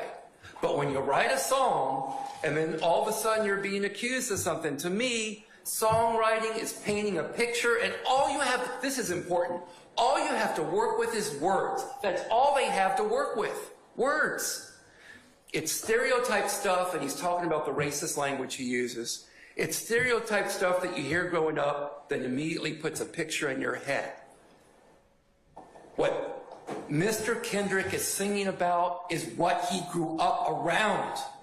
What else is he supposed to sing about? He's not going to sing Daydream Believer. He's not going to write that song. He's not going to write about puppies and rainbows and unicorns. This is what he writes about. And now it's being dragged out, and he has to sit in this court and defend.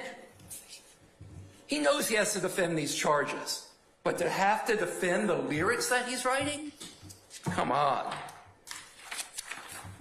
Come on. Gosh, thank you. That's enough. You can turn it off. Anyway, I'll be happy to circulate this later. If you'll send a copy of that to your colleagues and Ms. Weaver, please. Absolutely, Your Honor. That'll be fine, sir. Okay. It'll be D1, as I said. Thank you. Your Honor, in instances where courts have admitted rap lyrics, it's all about the connections, as you've heard today already. Look at Wilson v. State. That is a case that the state has cited. Wilson v. State, 315 Georgia, 728. It's a 2023 case. And in that case, the Supreme Court of Georgia said, sure, you can let in this rap video. That's appropriate. But let's talk about the rap video that was admitted, which you didn't hear about. It was shot 11 days after the robbery and murder at issue in that case. And what's it show 11 days later? The defendant's flashing a gun that could have fired the bullet recovered from the victim's body, and singing about hitting his first lick, in other words, committing a robbery. So the court said, well, given the probative nature of the video and it not being unfairly prejudicial in light of its probative value, then according to Wilson, the video being admitted was proper. What was it admitted for the purpose of? I would have to pull up that If case. you can tell me. If not, I'm going to pull I it can't tell you right now, Your Honor, now anyway. So but I believe it was admitted for evidence of guilt, but please let me get back to that. This case is different.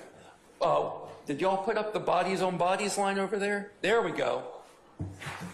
Hey, how you doing? I'm Yak Gotti. I got bodies on bodies. Okay. When Yak Gotti is rapping that, first of all, he's not rapping about killing people or allegations relating to or the tragic death of Donovan Thomas. He's not rapping about that. What's he rapping about? What is this young guy rapping about? He's rapping about sleeping with a bunch of women at the same time. Or maybe not. Maybe that's not it. Maybe he's rapping about when he was a high school football star over at Grady. And he was laying people out on the field, bodies on bodies. He's not rapping about a murder that happened 11 days before the song was written or performed. He's not flashing guns capable of firing bullets found around Donovan Thomas or bragging about committing his first murder. So, it's a different situation. You know what's more analogous? Is U.S. v. Stevenson's. 550 F sub 3rd 1246 from the Middle District of Florida in 2021. The U.S. attempted to introduce 3 rap videos against the defendant charged with possession with intent to distribute marijuana. In rejecting the admission of those videos, the court said there was no evidence as to when the lyrics were written, the songs recorded, or the videos edited. And they concluded that the videos were too remote in time to have much probative value, or were even of dubious probative value in this case. Where's the evidence of when these lyrics were written and recorded with respect, in time, with respect to these underlying allegations? I don't see it here. I don't think it's been presented to you today, but I will tell you, and I'm going to go through the 6 specific lyrics. I'm not going to take much time, but I'm going to go through the 6 specific lyrics that they want to introduce, or they've said they're going to introduce against Mr. Kendrick. And you'll see that they're too remote in time. So you're saying that references 2 other things that potentially Mr. Kendrick was involved in, playing football or getting with ladies? Is that what you're saying? Here's what I'm saying.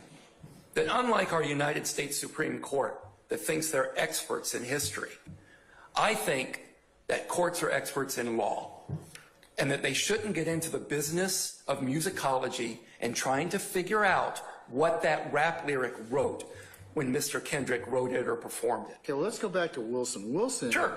Wilson, the dope video that's referenced in there, it references the murder weapon. It connects the murder weapon and implicates one of the defendants in the robbery. Absolutely. Close in time.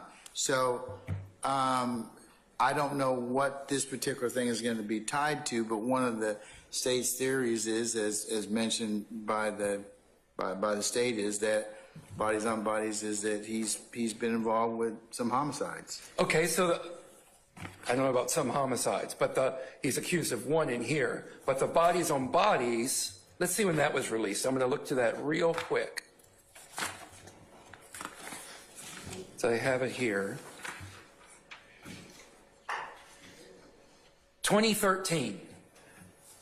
That was from Dream, released in 2013. And there's a distinction, by the way, between when something is written, when it's recorded, when it's released. But it's released in 2013. When is the Donovan Thomas murder? 2015. 2 years later. So what does bodies on bodies have to do with the murder of Donovan Thomas? Nothing. Nothing. Why is it here? It's here because it's prejudicial. The state knows this. That's why it's here. That's why rap music is introduced. That's why no other genre is introduced, because rap music is inherently prejudicial. I don't want a special exception for it. I just want you to do the 403 analysis, Your Honor. So you're saying it doesn't have any linkage? Is that what you're saying? Zero.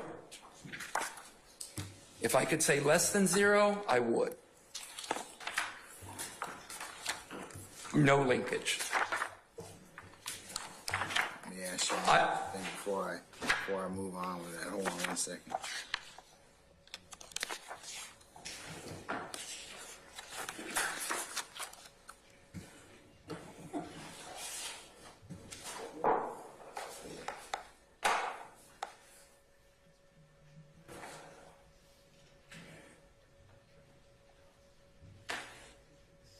I thought he released Dream. Is that what you're saying this song comes from? Yes. And that was... Well, that's what the state says it's from, yes. I think thought they're that was correct. released April 17, 2015. That's what I show on the state's page 43 of states 18. I pulled this 2013 from the state's particularized motion. Well, I think it's released on Apple Music April 17th of 2015. When was Mr. Thomas? Recorded 2013. Recorded 2013. But it was released April the 17th of 2015. That may be, but if it was... When did the homicide occur? January 2015. But if it was recorded in 2013, how in 2013, recorded, correct? How when recorded in 2013 did Mr. Kendrick know that Donovan Thomas was going to be murdered in January of 2015? Did he record it, keep it in his back pocket, and wait for the murder to release it? I think that's absurd. Okay, all right. You can take... All right, well, that's one. Well, you're on. I'll go through them all. That's one. Well, I got time. okay. Let's do it. All right. I'll get there in just a moment, though, Your Honor.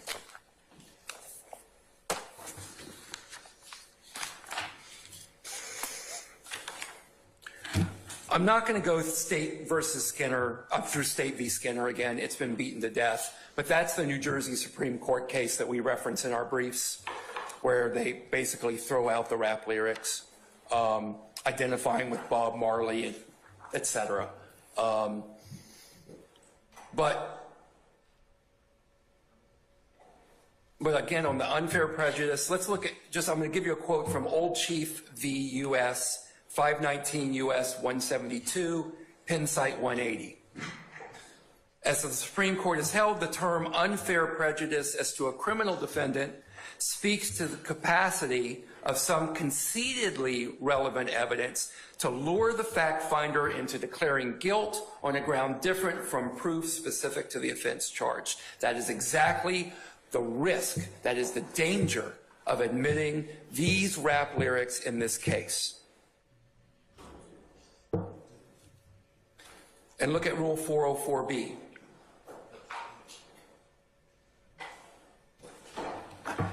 Introducing these rap lyrics, I think the clear intent is to show the character of Mr. Kendrick, and that Mr. Kendrick has a propensity to commit the crimes alleged in the indictment. Look at this evil rapper and listen to his words. They're terrible, horrible. Listen to what he says. What a piece of crap character he is. Who else would sing these songs? Who else would rap this music? Heaven forbid our kids hear that. That's not appropriate use. It's not appropriate use. I'm going to leave the state's other arguments right here to Mr. Steele. But I do want to go over the particular lyrics. The rest of your lyrics. Yeah, I'm going to go over the lyrics right now. All right, let's talk about your lyrics. Let's talk about lyrics. Let's go. Okay, I don't know if, we'll just go one by one to make sure I hit them all. We've already talked about bodies on bodies. Okay. Okay. But again, what is the probative value of something recorded in 2013 to something that happened in 2015? It's got none. And I will not concede that Yak Gotti and Diamante Kendrick are the same person, just as I would not concede that Ian McKellen is Iago. You know, it's not the same situation. This is a character that he portrays on screen, in videos, in concert, but that's not Diamante Kendrick. Bodies on Bodies has multiple meanings. A convention of rap music, as I've been learning, is the importance of double and triple meaning. Finding double, triple, quadruple meaning is it's a critical skill to the lyricist in rap. And that's what you've got with things like Bodies on Bodies. Multiple meanings. Let's assume, go ahead, assume Bodies on Bodies means dead bodies in the streets. Assume it means that. Whatever. 2013, Mr. Kendrick doesn't have any accusation that there are bodies on bodies there. And it's a convention, it's what his audience is looking for and demands in gangster rap. But it has multiple meanings. No proximity between the time of the recording of that and the unfortunate death of Mr. Thomas. If you let it in, there's a high risk that the jury is going to misinterpret that.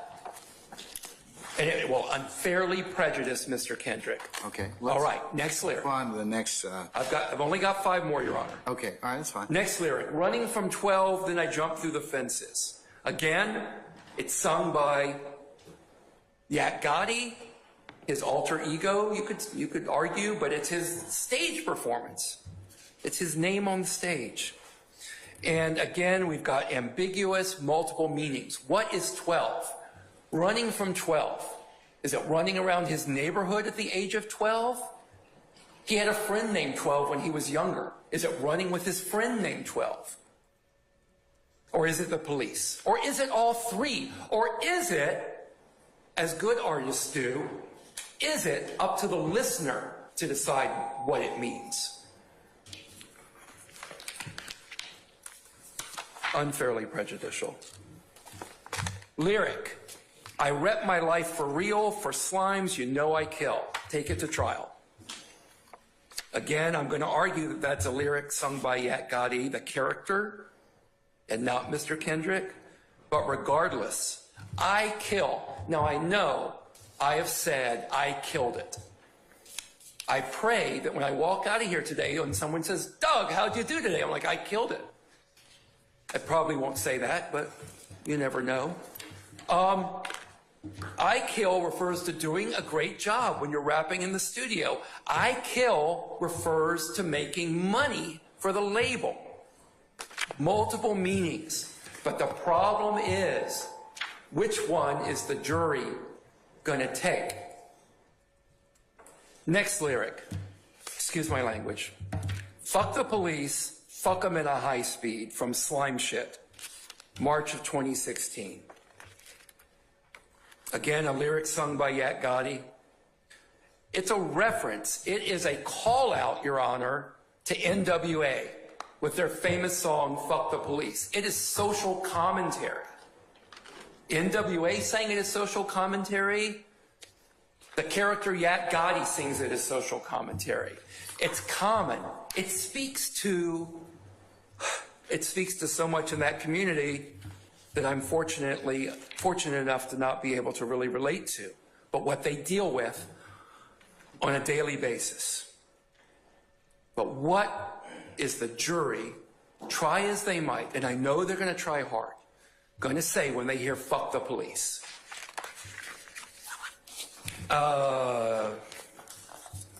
One more? 2 more. Knocking off your big homie bitch, Mob Ties, April of 2020. Again, that has minimal value, and if you watch the video, and I'm sorry, I don't have it to play here today. If you watch the video, when Yak Gotti says, knocking off your big homie bitch, it is a call and response. Someone else says it, and then he repeats it. It's a long tradition in music. I mean, you can go back to Cab Calloway. You can go back, it was imported from Africa. repeating things is a common trope, a common musical issue. And Cab Calloway, Michael Jackson, Missy Elliott, they all do it. They all repeat things. It doesn't mean he adopts them. He's in the video in a call and response situation. Last, YSL, Wipe a Nigga Nose.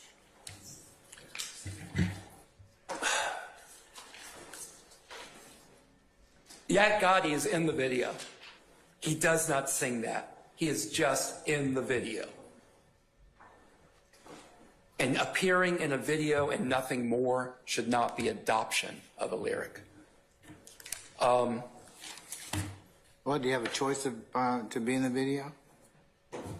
Well, do you?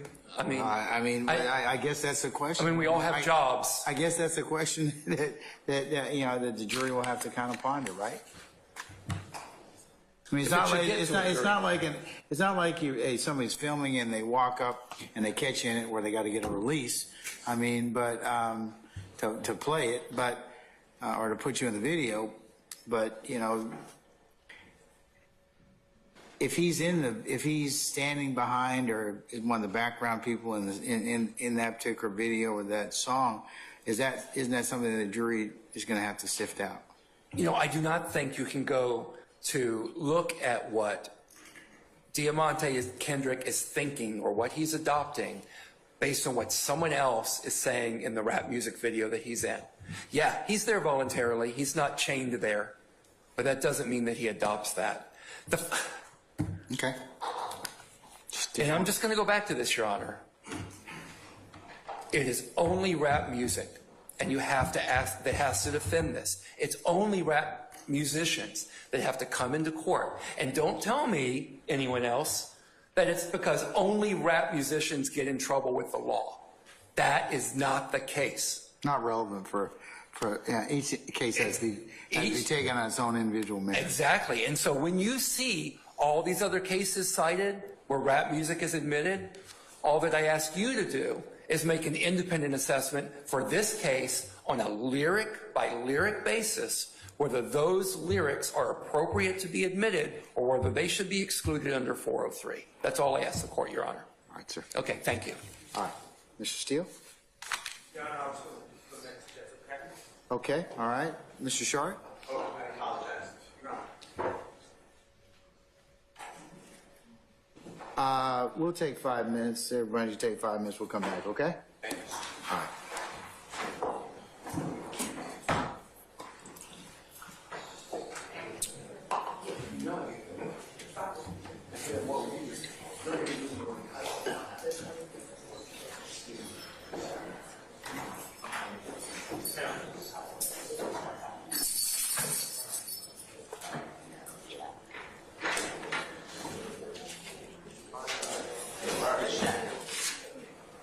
Check.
just tell me?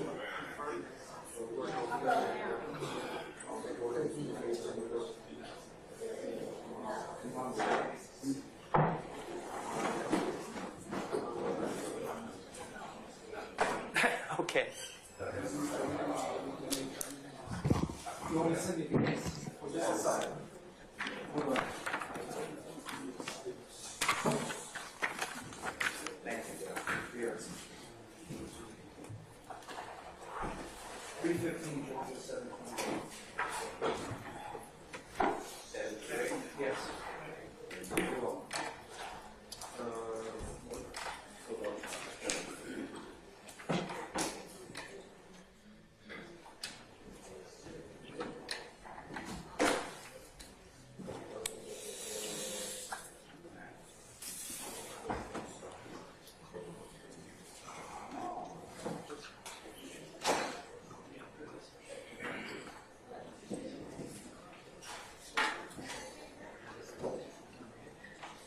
Sorry.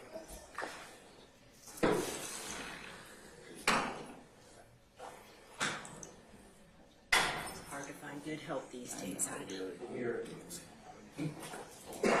Help that won't run out on you. Help that won't run out on you. Quick question. Captain.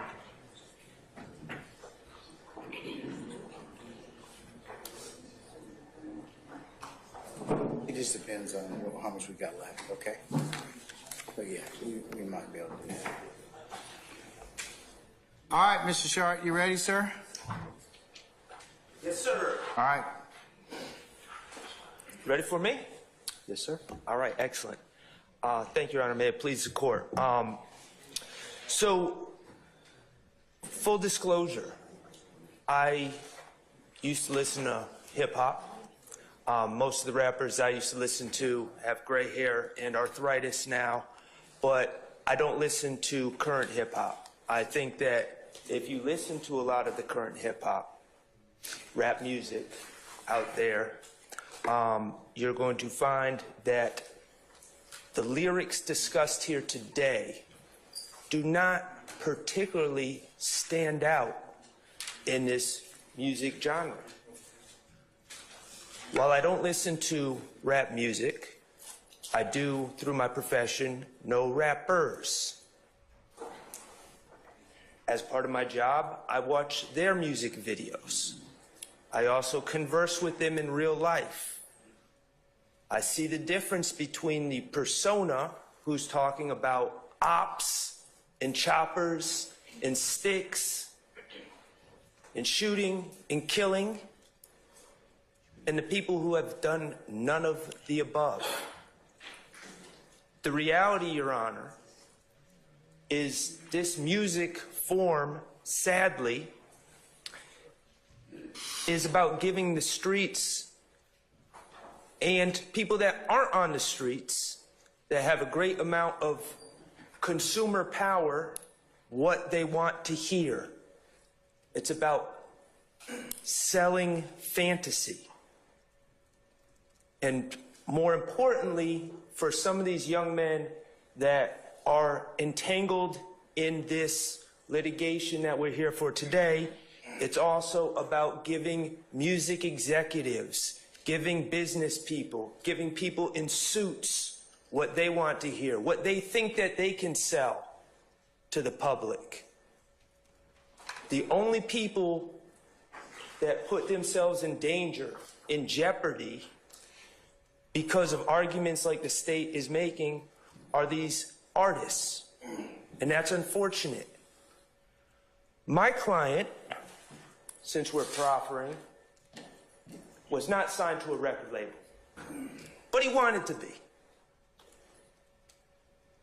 He grew up in poverty in Atlanta, in some of the worst sections of town, and like many people, he saw his way out. And he would spend his money on studio time, trying to get better and better, and he went by the moniker SB. The first performance that was referred to by the state was performed by SB. It is not going to win any awards for production value. It is low budget, but it was his attempt to get himself closer to a dream. Just like I made attempts to go to college, I made attempts to go to law school, and we all did. This was his attempt to get closer to his dream. And what do you need to do? You need to give the streets what they want to hear. You need to give the executives what they want to hear. So you talk about things that may not be factually true. So the state, in their presentation, preemptively accused the defense of asking Your Honor to create some sort of judicial exception for rap lyrics. That's not accurate. There are specific statutes under the Georgia Evidence Code that dictate and demand that these lyrics are excluded. Among them are 404A and 403. The Which state 404? You said 404A? 404A, bad character evidence, shall be excluded. But doesn't our plethora of gang appellate case law indicate that it doesn't run afoul of the 404A? And that is the ultimate irony of the state's argument, is that they simultaneously accuse us of asking the judge to create laws and then cite judicial opinions and ignore the legislative rules of evidence that are in place. Now, yes, under certain circumstances, the state has cited to cases which allow admission of rap lyrics under certain circumstances, not carte blanche. That's true. And in their argument, they're conveniently packaging a group of lyrics, almost like it's just a combo platter. You just get them all, and saying they're admissible because of these cases. That's just not true. They need to go through each and every one of these lyrics and say why they are admissible. Why did they not run afoul of 404A? Why are they not bad character evidence? Why do they not run afoul of 401, 402, and 403? And they've attempted to do so in a couple different ways. They've attempted to do so by arguing things are admissions. To be an admission, Your Honor, the statement cannot be general. Which evidence code are you talking about? Which one? Well, the state's argument was that these are admissions. Okay? So which part of the evidence code are you talking about? Well, I'm talking about the law on admissions. Okay, which one is that? 24-what? I can get you the statute if you want, but... I'm asking you. You're arguing to me. Okay. 801. Admissions. 24 -8, no, A01, well, The part you want to D. rely upon? I think they're going by D1. If we're going to test my memory and my ability to recite every single part of the Georgia Evidence Code, D1. So, to be an admission, Your Honor, clearly, under common sense, there would have to be some factual relationship between what is trying to be proven and what is said. Broad generalities do not suffice. Broad generalities do not have relevance. They don't have probative value.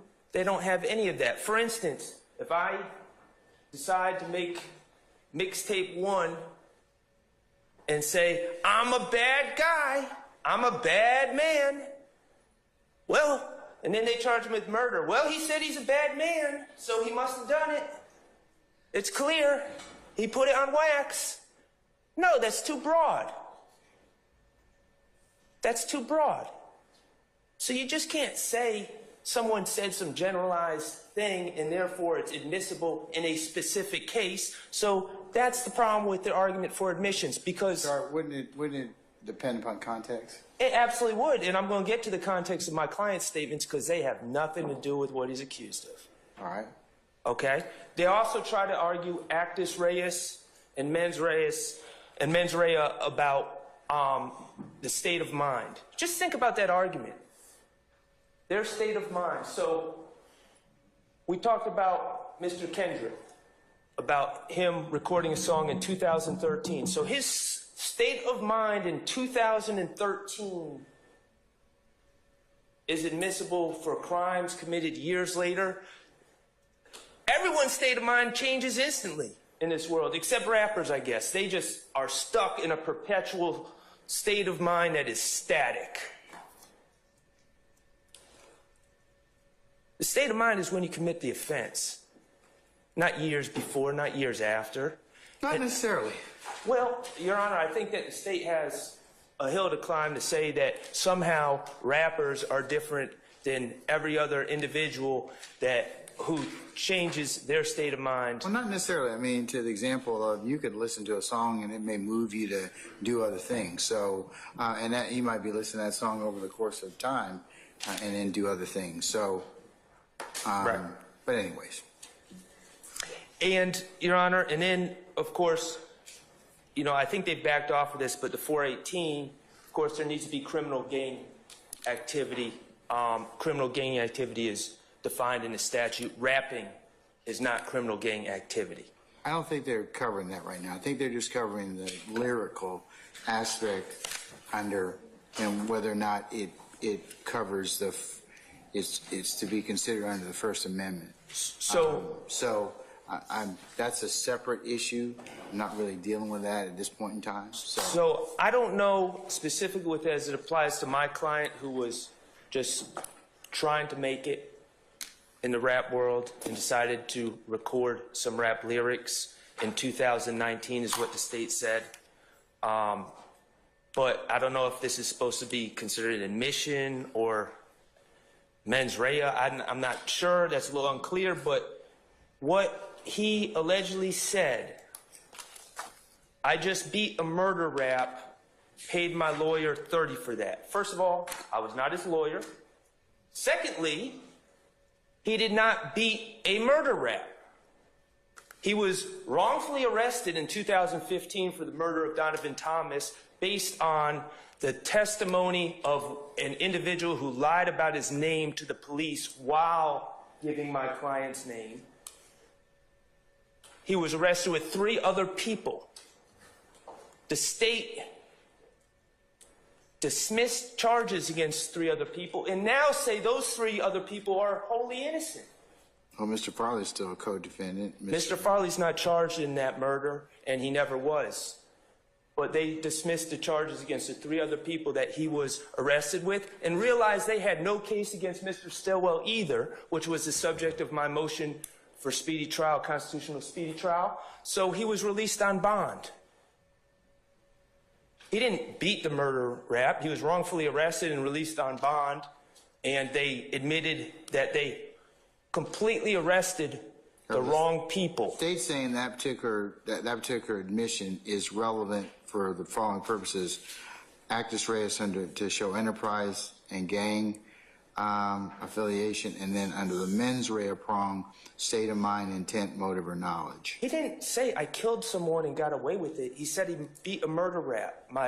Paid my lawyer $30 for that. They're saying that as it pertains to your client, it's a party admission.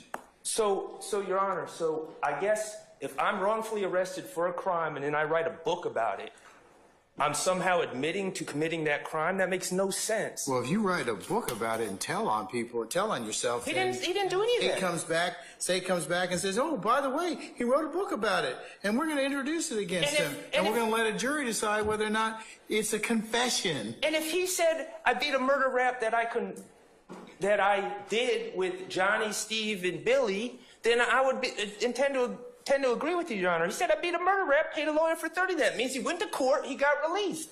How that is an admission is beyond me. He's telling that he went to court. And Yeah, well, I mean, it's context as well, and it may be relevant to, and I think that's for a jury's consideration.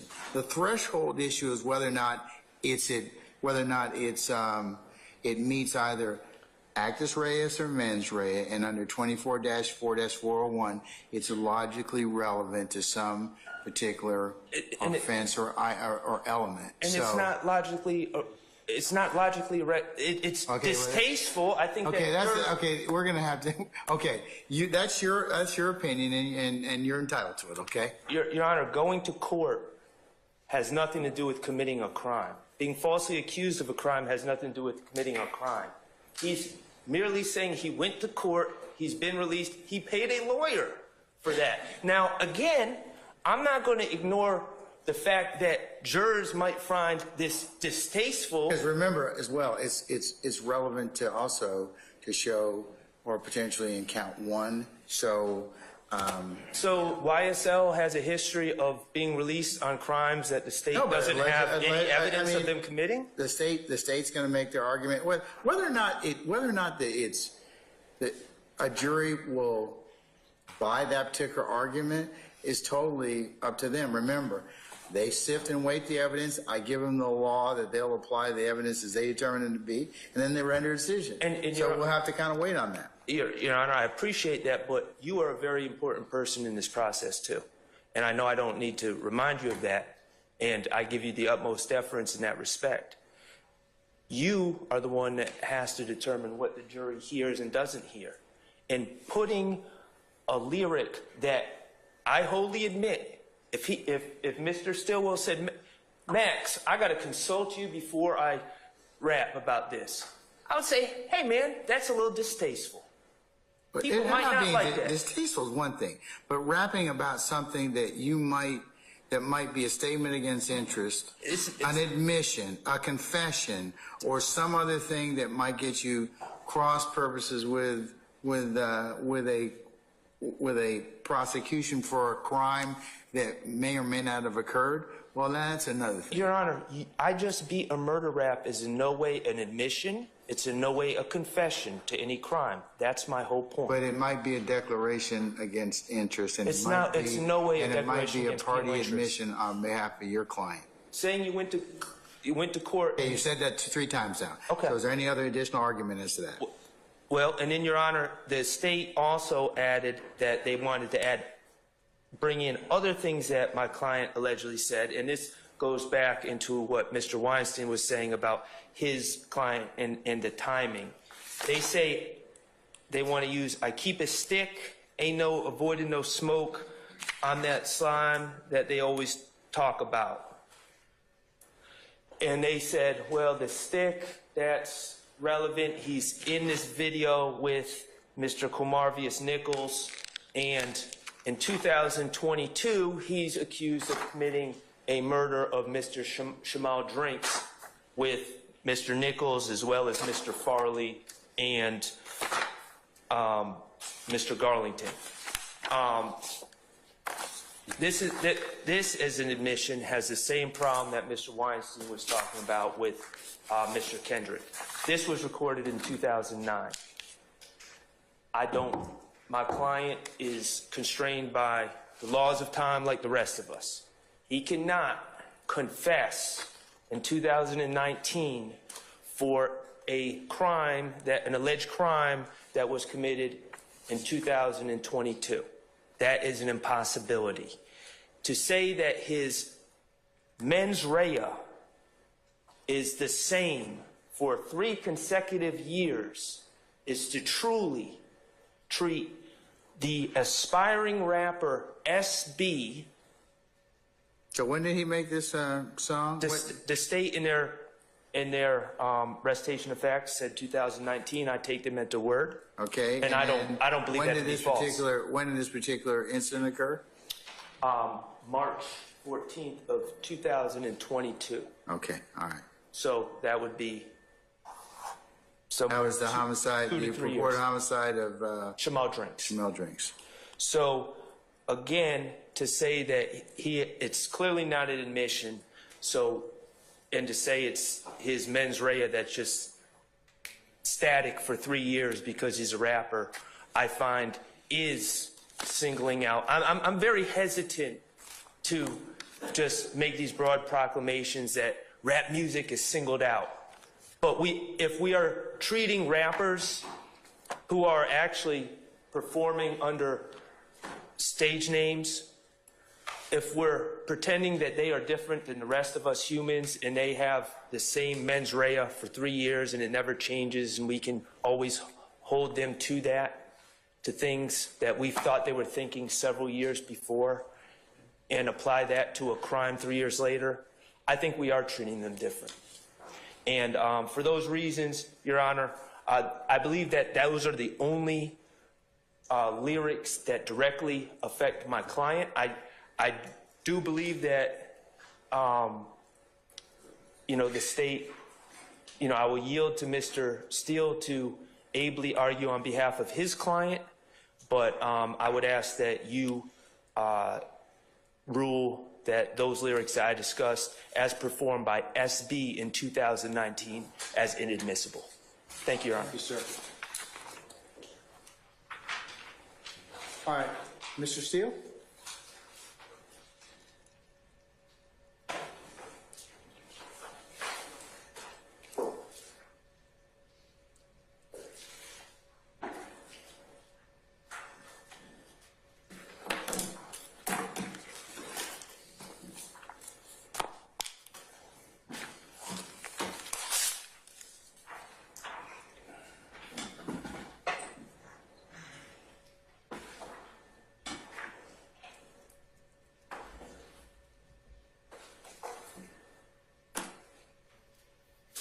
Thank you, sir. Good evening, everybody. Your Honor, I just got today, just like I assume everybody, the case law that is cited in the, I don't know what exhibit it is, but the PowerPoint. That's States 18, sir. Thank you. And I went through it as I sat here. And I'd like to just point out some observations. And I disagree with the way the state gives you, and you liked it, the linear ability to look at the law, because what the state does is ignores the First Amendment totally. Well, then They say it's that's not your a time. true- I'm looking at States 19. So if you want to take 19 and disagree with it, show me how I should consider it. I'll be more than happy to listen to it. I will. So, Well, as admitted, we'll use as a party opponent by, I believe, Mr. Floyd and definitely Miss Hilton, I believe. And if I confuse them, I apologize. But I believe both of them. You have to analyze it under the First Amendment to the United States Constitution and the corresponding section do I of have the to Georgia do that? Constitution. Does it depend upon what is stated, or what the material or is? Yeah, we have to go specifically, lyric by lyric or video by video. And the reason for that is, as you heard, either or both Mr. Floyd or Madam Prosecutor Hilton, they were saying these are true threats. They were saying this is YSL, this is not a quote, I'm not quoting, but it's something effective. This is YSL warning others that don't bother us, these are my words, or we will retaliate. Those are true threats, and when you look at words with true threats, you have to ensure that they do not fall under the rubric of protected speech. So we have to analyze it. What the state, though, gave you in States 18, what I went through on page 14 of States 18, they cited Counterman versus Colorado. It's 143 Supreme Court 2106, 2023. I will discuss that case at length. You sure it's on page 14? Well, that's what I have. Yes. What case are you trying to refer to, sir? I'm looking at what I believe you told me is States 18 on page 14 of what I got, and it says it has a 14 in the bottom left. is it, oh, bottom left or right? Because it depends on, Okay, then bottom right is 7. all right, sir, thank I you. apologize. I see what you're saying. So I'll talk about countermen with the court's permission later today. But the state cites Harrell, Harrell versus state. It's 297 Georgia, 884 2015 case. They're targeting Division 1 of that case, and they don't cite it for what it should be. Division 1 challenged, Mr. Harrell challenged OCGA section 16-10-97A, as in Elisa and Alpha, 1, as unconstitutional because it violates the right to free speech under the First Amendment. And our Supreme Court wrote, and I quote, in cases raising First Amendment issues, and then there's a ... an appellate court has an obligation to make an independent examination of the whole record in order to make sure that the judgment does not constitute a forbidden intrusion on the field of free expression. And that's what you need to do. That's what I'm going to go through. On page 8 of the state's handout, on states 18, on the top part, they cited a case, United States versus Carpenter, and they cite that twice, the name Carpenter, but this is the 2022 U.S. Appeal Lexus 31605, Second Circuit 2022, and in that case, the court wrote, the Second Circuit wrote, the First Amendment does not bar the admission of rap lyrics where, as here, the artistic expression, and I quote, is not itself the prescribed conduct, ... and this is not a quote, this is my words, the rap video and lyrics speak to, with specificity, to the precise conduct in which he was charged, not general charges, but must be specific. So we need to go specifics. What the state is doing is saying generally, and they use the term mens rea and actus reus as if it's just obvious. But mens rea and actus reus come from OCGA section 16-1-4. And what that means is every crime charge has to have the mental state, the intent, or criminal negligence in some cases, not this case. And the actus reus is the act.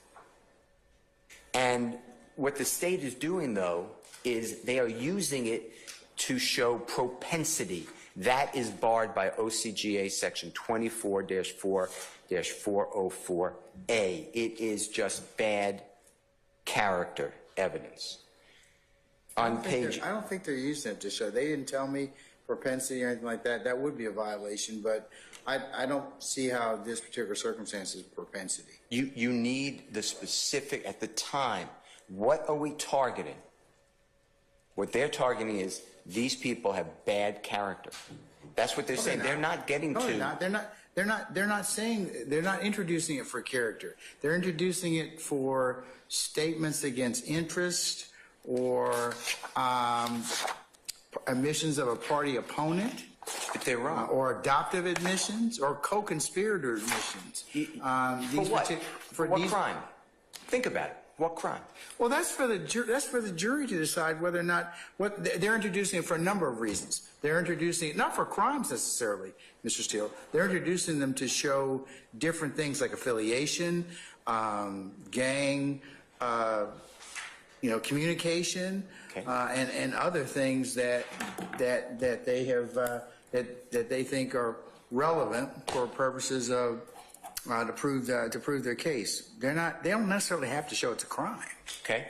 Affiliation under Rodriguez versus State. There's a leading case on gangs. Mr. Floyd was part of that case. I could be affiliated with a known... Mr. Carlson out of that. We'll get very upset. Okay. Mr. Carlson was involved in that case as well. Affiliation with a gang is not a problem. That is our right. I can be a member of the known criminal street gang. What I can't do, I could be proud member. I can say everybody should join my criminal street gang. We hate Jews. And that's what we do. And we associate with 3 or more people, and we're associating in fact, and our mission is to evaporate every Jewish thinking person in the world. And what we do then, we can march, we can protest, we can advertise, we can say that as many times as we want, unless it's a true threat, and we're going to get to that, unless somebody does a targeted, enumerated, statutory recognized criminal gang activity. That's the difference. And what we have here is using Mr. Williams' prolific, accomplished songwriter. And they pull out lines to say it's his character. He is part of YSL. Being part of YSL is not the problem. That's why you need to look at it. That's the protected speech. What the state does not do is what that case, United States versus Carpenter that I just cited, and it makes you do, is we have to get into the specifics. It's not general. They're all general. On page 8 also, United States versus West, which is 209 U.S. District, Lexus 183007, Eastern District of Pennsylvania, 2019. That's not even a First Amendment case. The court discussed in that case that lyrics predicated on criminal behavior that was about to occur is admissible, not proof of past events if the past events could be just reported. And that's in Division 3, B as in Barry or Bravo 1. On page 9 of the state's handout of States 18. United States versus Carpenter, now it's a different Carpenter, 372F Sup 3rd, 74, the Eastern District of New York, 2019. It's been cited by the state in this States 18 several times. And what Mr. Carlson said was, if Johnny Cash committed the crime in Reno, then those lyrics would be used against him. And that comes from that case. But that case also goes further, and it says it cannot be general. These lyrics cannot be general. They have to be specific in order to be admissible. And if you go then to page 15 of States 18, on the top part of the page there's the same United States versus Carpenter. And in Division C, as in Charlie. Thank you, I was going to say Colette. Artistic, what the court wrote, and I should be quoting, artistic work that refers to a specific act or motive that can be tied back to the alleged crime can be highly probative. On the other hand, if Johnny Cash was charged with a crime not specific to his lyric, the prejudicial impact of using Cash's discussion of unrelated fictional crime is great prejudice and not probative value. That's why we have, what the state is saying, they're giving you, like, you use the word cookie, they're giving you like the crumb. They're not giving you the whole cookie in what they're telling you. On page, going back to page 9, on the bottom of States Exhibit 18, they cite United States versus Heron, Herron, 2014 U.S. District, Lexus 63872, Eastern District of New York. In Division B, as in Bravo or Barry, the court wrote, I quote, "We are required in First Amendment cases to carefully review the record, and the reach of our opinion here is limited to the particular facts before us." And they cite Snyder, SNYDER versus Phelps, PHELPS, 315 Supreme Court 1207 at 12/20/2011.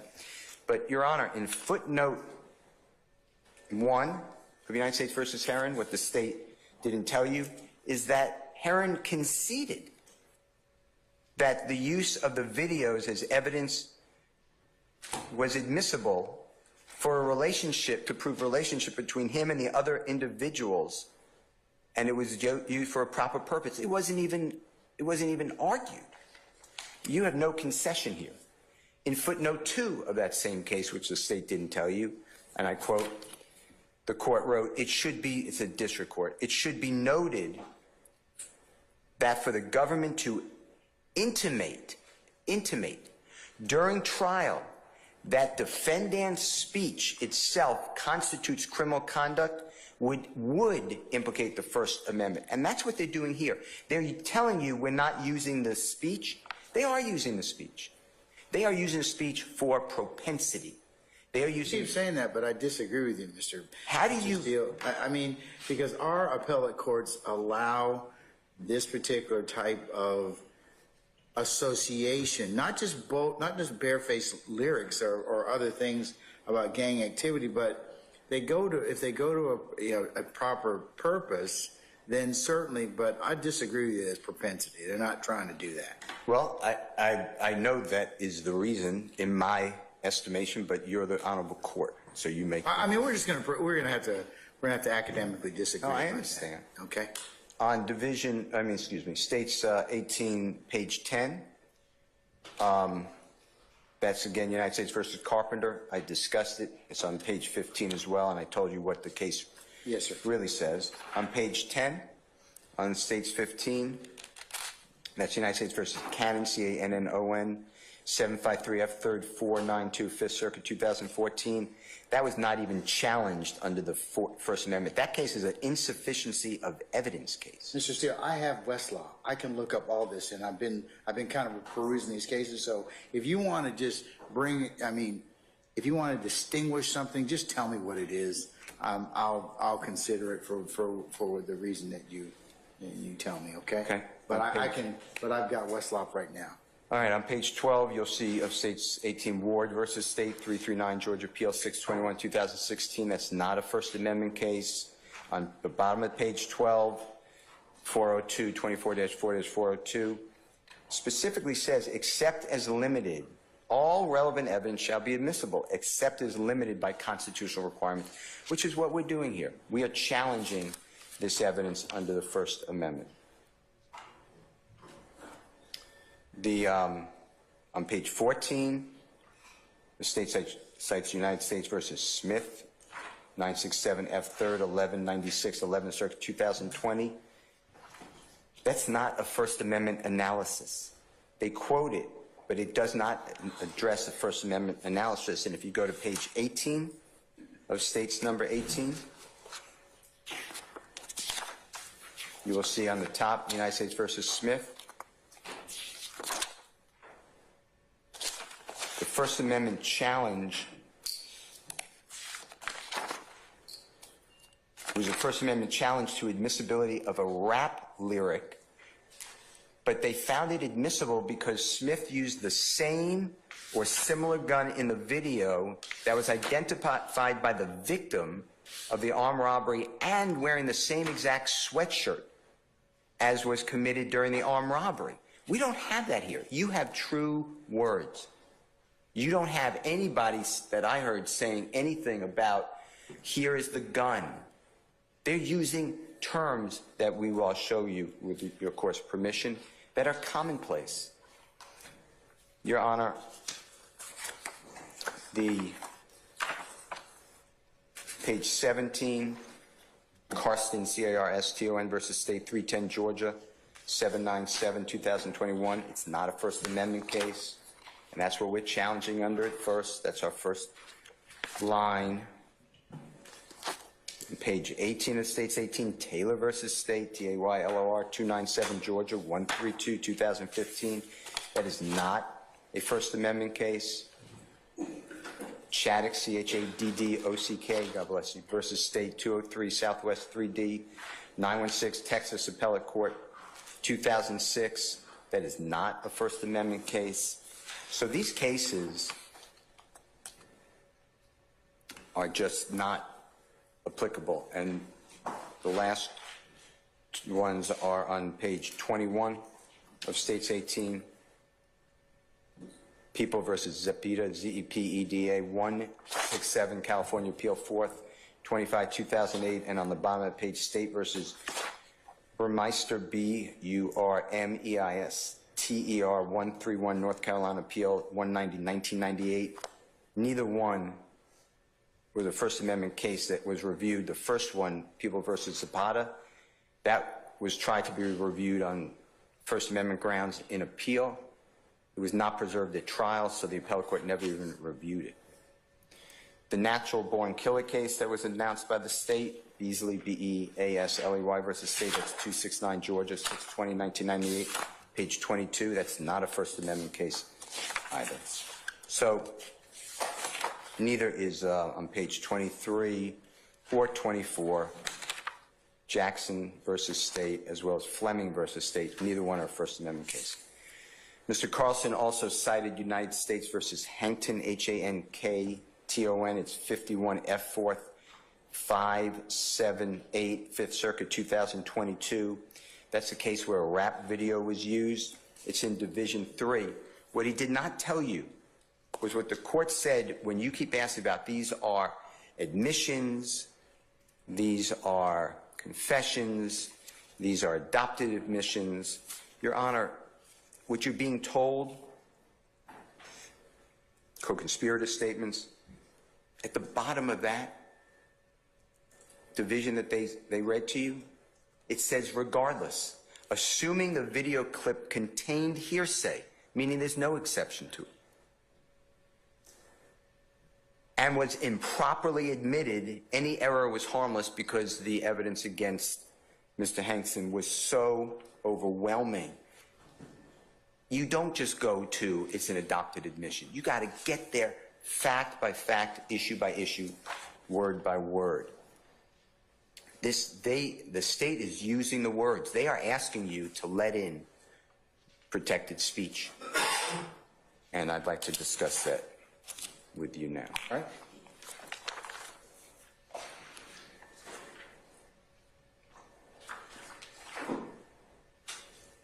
Okay.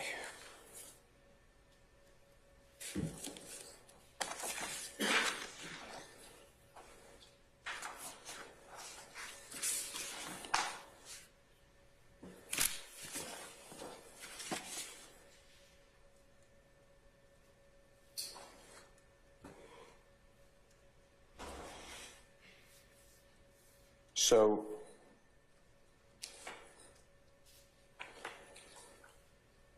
music, art, dancing, photography,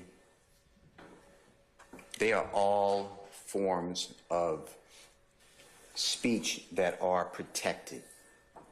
So a person in America can say, I hate Brian Steele, I hate criminal defense lawyers, I hate prosecutors, judges, police. They can do the opposite. I praise the United States of America, and other people can think that's outrageous. America's birthplace is on discrimination and prejudice and racism and wrongly incarcerating more people than anyone else, other country in the world per capita.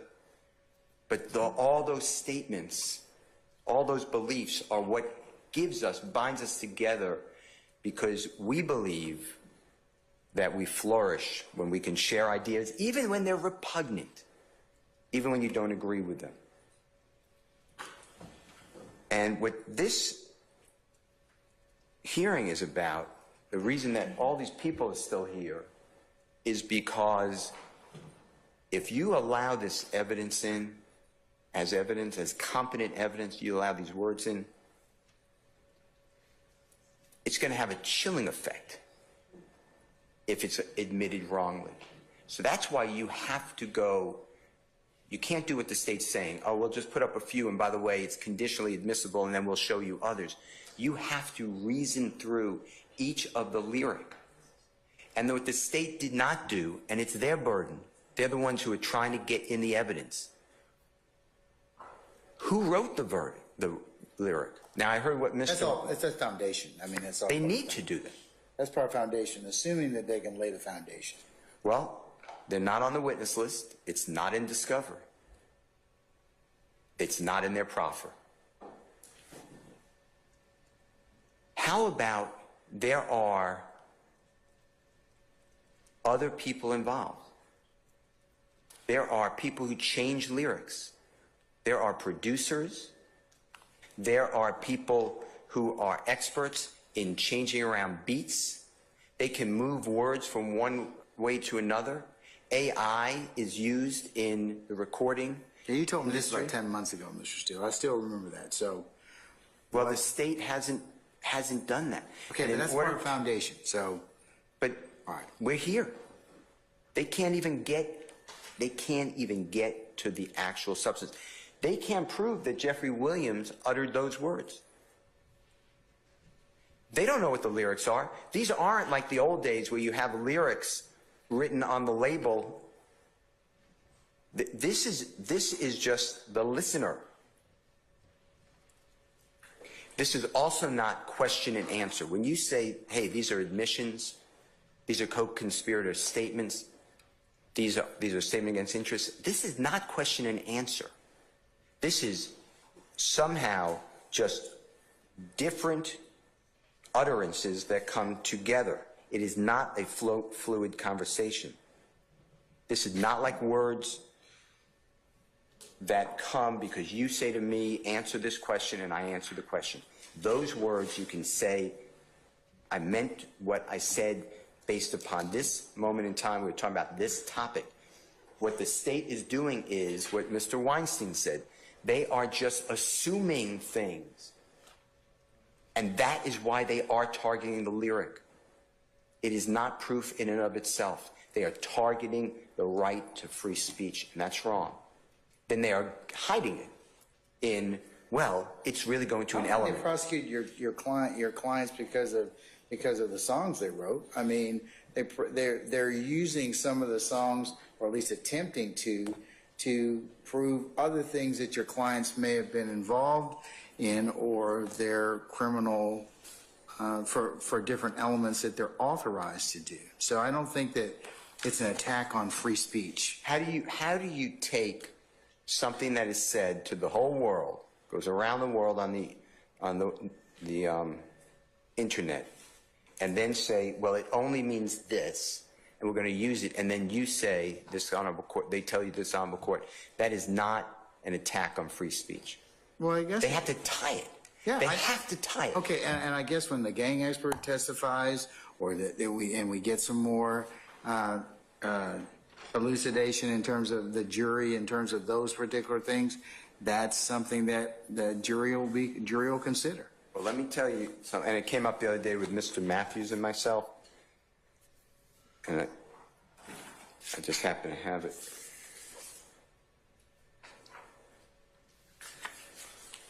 This would go to intent, the mens rea. May I approach you on? Yes.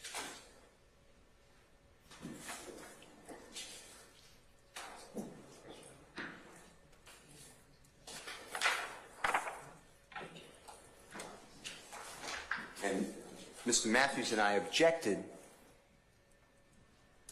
under 24-7-704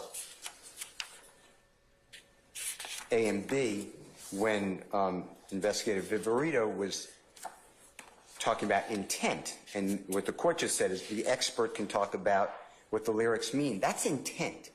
What the lyrics mean is the person who's speaking's intent. But Mr. Steele, remember, an expert's testimony does not have to be believed greater than anybody else's. So it's just one factor that the fact finder is going to listen to in terms of that. It's not something that carries the day. As you know from having tried scores of cases, that the jury usually gets an instruction about how they're to consider lay witness testimony and expert testimony. And they don't give any greater weight to that. It's dependent upon the circumstances. So that's why, unless it's a certain type of case, like when you're dealing with mental or the mental health or those types of challenges, that's why it can embrace the ultimate issue as to whether or not it's proven. But that's a jury question. That jury's going to decide that issue. But the state can't even get in the evidence for actus reus or mens rea because they can't comment on the intent. And if you look at page 6 of 9 of the case I just gave this honorable court, I'm looking at it right now. It's Purcell, P-E-R-C-E-L-L versus State, 346 Georgia Appeal 219, 816 Southeast 2D 344, 2018. On page 6 and 9 on the left-hand side, almost center, failure to make objections in Division 1. The failure to object to testimony that evidence was consistent with collision being intentional. Purcell argues that the trial counsel was ineffective for failing to object to several instances of law enforcement witnesses testifying that the evidence of the collision was consistent with it being intentional because the testimony was improper expert opinion on the ultimate issue. We find no reversible error. The new evidence code eliminates the former ultimate issue rule except as to certain expert witness testimony as set out in 24-7-704B. Under the new evidence code, except as to certain expert testimony, testimony in the form of an opinion or inference otherwise admissible shall not be objectionable because it embraces the ultimate issue decided by jury of fact. Okay. And then it says, setting forth the lay witness's testimony regarding witness opinions and inferences. Going to the next line. As for... Oh, back up there, There you go. Oh, I'm sorry. Let me finish that You got to line. give Mr. Carlson Okay. and his father their due, okay? So, I mean, since you quoted them, so, but yes, that's what the new evidence code No, let me finish authorizes. that. And let's echo it. See also Ronald L. Carlson and Michael Scott Carlson. Carlson on Evidence, 6th edition, 2002. The next paragraph. As for expert testimony, OCG, and this is what, Your Honor, is what we were objecting to. OCGA 24-7-74B provides no expert witness testifying with respect to the mental state. That's what we're talking about here. Or condition of an accused in a criminal proceeding shall state an opinion or inference as to whether the accused did or did not have the mental state or condition constituting an element of the crime charged or of a defense thereto. Such But I ultimate think that's issue. competency. Doesn't that pertain to competency, Mr. Steele? Let's go just one Answer paragraph. my question. Does it go to competency? Those particular proceedings that go to competency? Yes or no? No. Because it's different. It doesn't. The next paragraph. We're going to disagree about that. Well, let's just read what the appellate court I says. can read it. I can read it, Mr. Steele. I'm just going to Okay. complete it. Contrary to the state's argument, the statute applies to all criminal proceedings, not In which, let me finish. Not just those in which the defendant's competency is at issue. In criminal proceedings, expert witnesses testifying with respect to the mental state or condition of accused cannot. okay, I state agree. an opinion. I agree with you. But they can't testify. They can't testify about whether or not it's an element of the crime. That's the jury's purview. But Right. if it bleeds over into the issues that they're testifying to, they can't testify into a Mental state. into the mental state in that respect. But that's a jury question. But yes, but what has the state been telling you? Our expert will say this is what that means. The court has said twice today, the experts of the state will tell you what it means. They can't do that. But whether or not, but Mr. We're going to disagree about that, okay? They can't do that. That's what that case says. It's not just, as the court just stated and stated last time, that only goes to the mental state of a mental health. That is exactly why I used Purcell. Or a defense thereto, because such ultimate issues are matters for the trier of fact alone. Because It intent. only applies to expert witnesses. 'Cause intent. It forbids experts from expressly stating a conclusion that the accused did or did not have the requisite intent. So that has nothing to do with whether or not there is a particularized phrase or element phrase or some other type of issue that the state's attempting to approve. It doesn't. It does, I don't think it applies to the way you're interpreting mental state. If we just go slower, the state's experts cannot, if they're qualified, cannot talk about anyone's intent. They can, no, they can't talk, they can't say like, Mr. Williams' intent by writing this is blank. There you go. They can just say, okay, this song, if you look at it from the standpoint of what's been written, blank. No. Yes, they can. No, that's you can possibly, if you let it in over objection, the jurors can make those determinations. Yes, they can. By playing the recording. You can't allow then the expert to say, and let me tell you what they were thinking, what this means. No, I'm not going to let them do that. Okay, well, then that knocks out the intent. Everything they've been saying is the expert's going to say. Well, then how are they going to, I mean, intent's a part, I mean, the element is, they're still going to have to prove it, so, Right. I mean, they're going to play it. That's right. Or That's the only way. or they're going to say, hey, in this particular, particular song is being considered for whatever reason that you give it to. And the jurors listen because anyone can listen to music. You don't have to be some Expert. That's right. Yeah. So, okay. But thank you, sir. So to continue on that vein, the state has not shown today, and I understand it goes to authenticity. I'm going to go back to First Amendment, but they have not shown who wrote the lyric, whether it was changed, when it was released, when it was recorded. That's another thing. Mr. Weinstein brought up something's 2013, released in 2015. The state hasn't said anything of when these items, any of the items. Mr. Weinstein said when it was written or recorded, but when was it really written? Was it written in 2010? Could you record something in 2013 and release in 2015? They have to prove that. And did Mr. Kendrick really want it to be? Is he under a contract where he has to perform in a music video? Mr. Williams is. He has to perform. He has to go to concerts. He has to sign memorabilia. He has to make himself public to take photographs. He has to do social media. That is all in his contracts.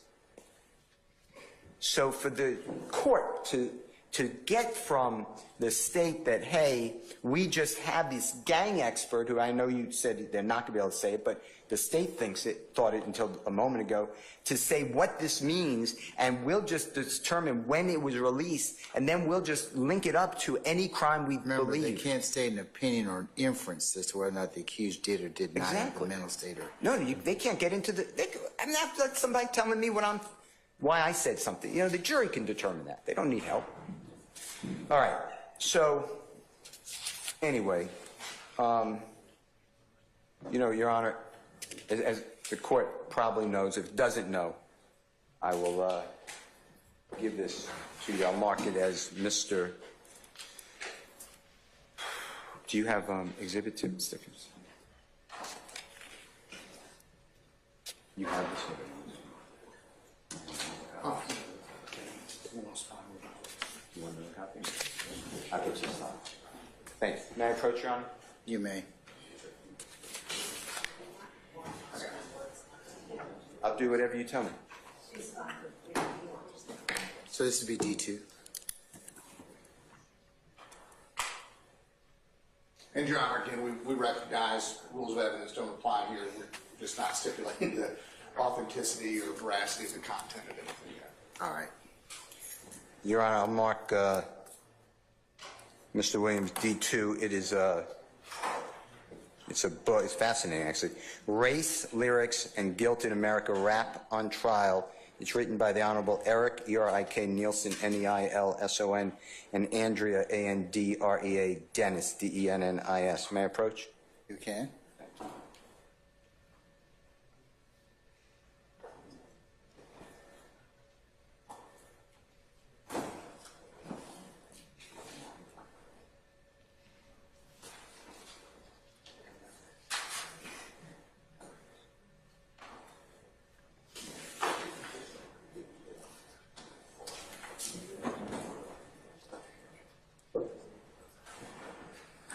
You can give it to Christina. I'll Your Honor, in this book, you will see, and everything's backed up by peer-reviewed articles. Hip-hop is a more than billion dollar industry all over the world. It is the largest economic engine for people who come from depressed minority communities. It is hyperbole.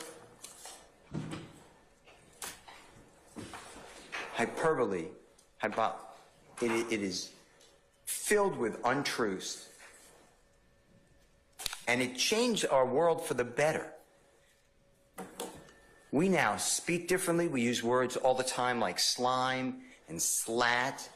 The word N is no longer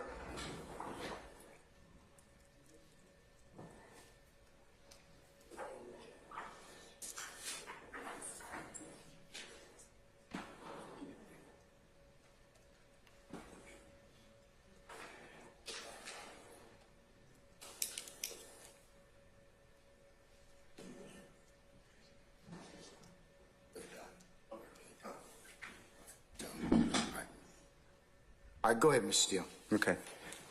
Fashion has changed based upon hip-hop or rap. Gang signs are commonplace. At the Super Bowl, we had a well-known person in the hip-hop industry making signs with his hands, signifying the Crips in the past several years. And that's okay because it's America. You can make a gang sign. You just can't commit some sort of criminal street gang activity. And now the state wants to use all of this economic brilliance of Mr. Williams and others in this trial, and the court should stop it. The First Amendment, Your Honor, is the difference in America than most countries.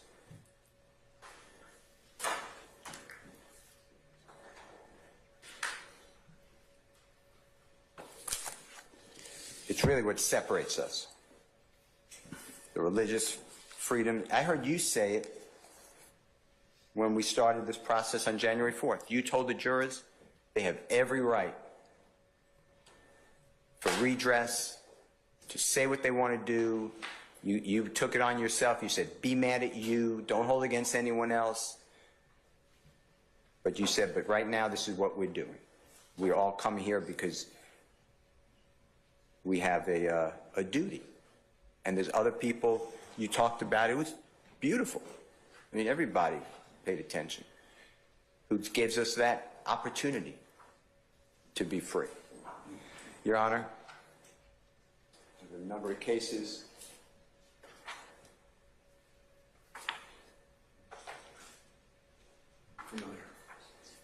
May I approach, sir? You may, sir. You have the ability to freely walk around the courtroom. You don't need to ask me.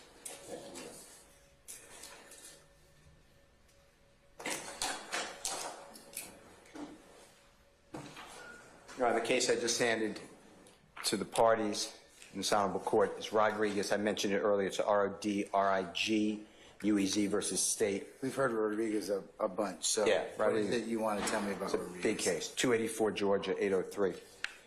If you look on page 2 of the copy I've given the parties, it's actually in our statute.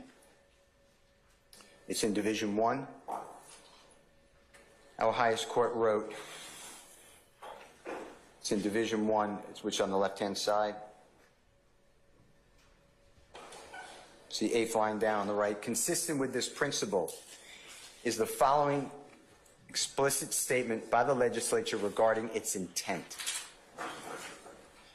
It is not the intent of this act to interfere with the exercise of the constitutionally protected rights of freedom of expression and association. The General Assembly recognizes the constitutional right of every citizen to harbor and express beliefs on any lawful subject whatsoever, to associate lawfully with others who share similar beliefs, to petition lawfully constituted authority for a redress of perceived grievances, and to participate in the electoral process. I am skipping the rest. I mean, I could read it, but I'm skipping to the last page, Your Honor, 7 of 7. It's in Division 4. So on the left-hand side, our highest court wrote, contrary to appellant's further contention, OCGA section 16-15-4A, as properly construed, does not directly or indirectly infringe upon the First Amendment right of freedom of association. The act of associating with compatriots in crime is not a protected associational right. To support a conviction, the accused must be shown to have conducted or participated in criminal street gang activity through the commission of an actual criminal act. Mere association is insufficient. OCGA 16-15-4A comports with due process requirements because it punishes conduct, not association. It does not unconstitutionally criminalize membership in an organization because the statute does not impermissibly establish guilt by association alone. Moreover, the right to association does not provide protection to those organizations that commit a felony. Criminal gang activity is not protected activity, even when committed by a group exercising a constitutional right to free association. In this case, Your Honor, what we have here is Mr. Williams' association with others is what the state is saying without committing an act. They are saying because he is singing about it, he is now part of a crime. No, I don't think so. I think that they're using his particular lyrics for other purposes. They're not, like I said, they're not criminalizing the fact that First Amendment's not on trial. What purpose? It's not. It's not on trial. But what purpose are they using it for? They're using it to show the issues that they're allowed to do by statute. Specifically, though? By 16... No, specifically. They are using his words to say he is a bad man. No, they're not. They're using his words to show that he's involved in a gang in contravention of count 1 in this particular indictment. But that's a general statement. No, look, if it's for a particularized purpose, if they can show particular, I agree. But they don't do that. They just come out and say, he rented a car that was used in the killing of Donovan Thomas. Do you realize that Mr. Williams is not charged with the crime of murder? It's in the indictment. They didn't charge him as a party to the crime.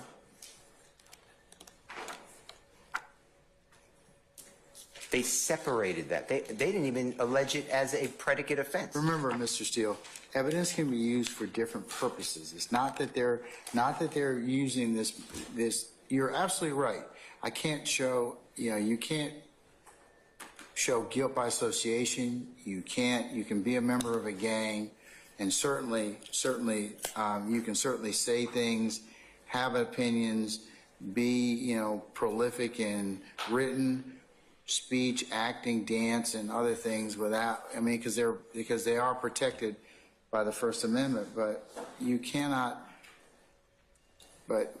do things that would be criminal in nature, and then because then they wouldn't be protected speech. I agree with that. Acts. But that's what you have to do. So you have to go lyric by lyric and then link it up. And that's what the state did not do. They're giving you broad statements and say, and there's others. In 303 Creative LLC versus Lenis, E-L-E-N-I-S. Well, I mean, they're telling me how the statement or the particularized, the admission, the relevant portion, and is admissible against. Now, whether or not that is the jury believes that, or whether or not it's admissible under a threshold issue is what I'm asked to being considered today. They've still got to show foundation. They still got to prove, hey, you sang it wasn't changed, it's attributable to your client, and then it's got to be admitted for a proper purpose.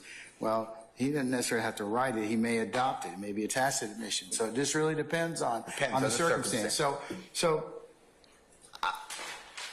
this is a preliminary threshold that they're asking me to look at. It's still going to be subject to, I would say, several objections or potential objections at trial. Well, the first one is the First Amendment, and then I have a habit of doing this.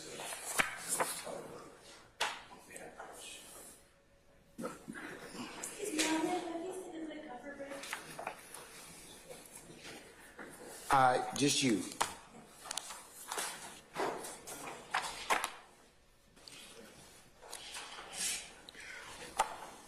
Why don't I just recess in place? Deputy Ingram?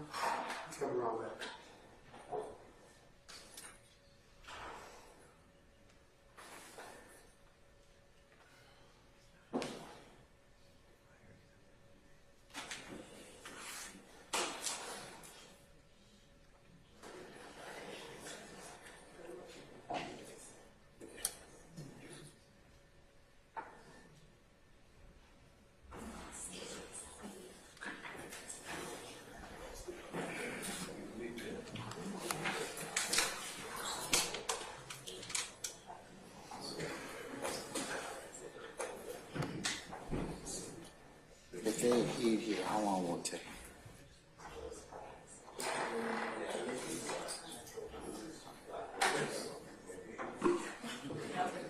Huh? You got it? Dave, no? Okay, good. Oh, good. Okay. Yeah, I mean, I didn't think this was going to be a problem.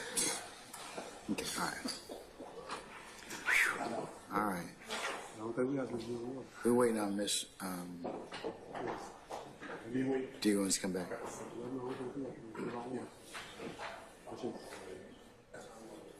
Okay. I'm good. Coke would be good. Coca-Cola. You got Diet Coke? If not. No, I'll just take it. If they got anything, Diet, Mountain Dew.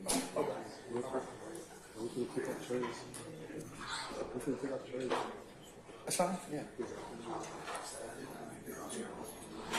It's fine, okay. Here's Misty Williams. All right, do we have everybody back, or is anybody missing?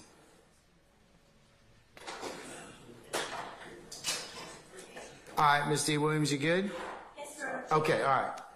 Okay, Mr. Steele, you can continue with 303 LLC, Creative LLC versus Alanis. And that's 143 Supreme Court, 2298, 216 Lawyers Edition 2D 1131. It's a 2023 case. It was decided June 30th. Okay, what's the caution on it? This year. Pursuant to the top of the case. I don't know why. Caution as of 8 November 2023. That's when I printed it. I cannot tell you. I'll look at the caution. I mean, it's our highest court, so I'm not so sure. 303 Creative LLC versus Alanis, ELENIS. I will answer that question, though. You are. I didn't even notice that. Thank you. All right. So, what do you want to tell me out of this case? What page? If you go to the very bottom of page 9 on the right. All right. Our highest court wrote, the framers designed the free speech clause of the First Amendment to protect the freedom to think as you will and to speak as you think. They did so because they saw the freedom of speech both as an end and as a means. An end because the freedom to think and speak is among our inalienable human rights. A means because the freedom of thought and speech is indispensable to the discovery and spread of political truth. By allowing all views to flourish, the framers understood we may test and improve our own thinking, both as individuals and as a nation. For these reasons, if there is any fixed star in our constitutional constellation, it is the principle that the government may not interfere with an inhibited marketplace of ideas. If you go to the next page, Your Honor, which is 11 of 46 of the copy I've given this honorable court, and the parties on the left-hand side. Page what? 11 of 46, the next page. The left-hand side, the final paragraph. Okay, this is the website cake matter that. Yeah. Yeah. Okay. All right. It's not a criminal case though. These are principles of the First Amendment. All right. Okay. But what other principles of the First Amendment do you want to illustrate to me? That's what I'm just taking their language.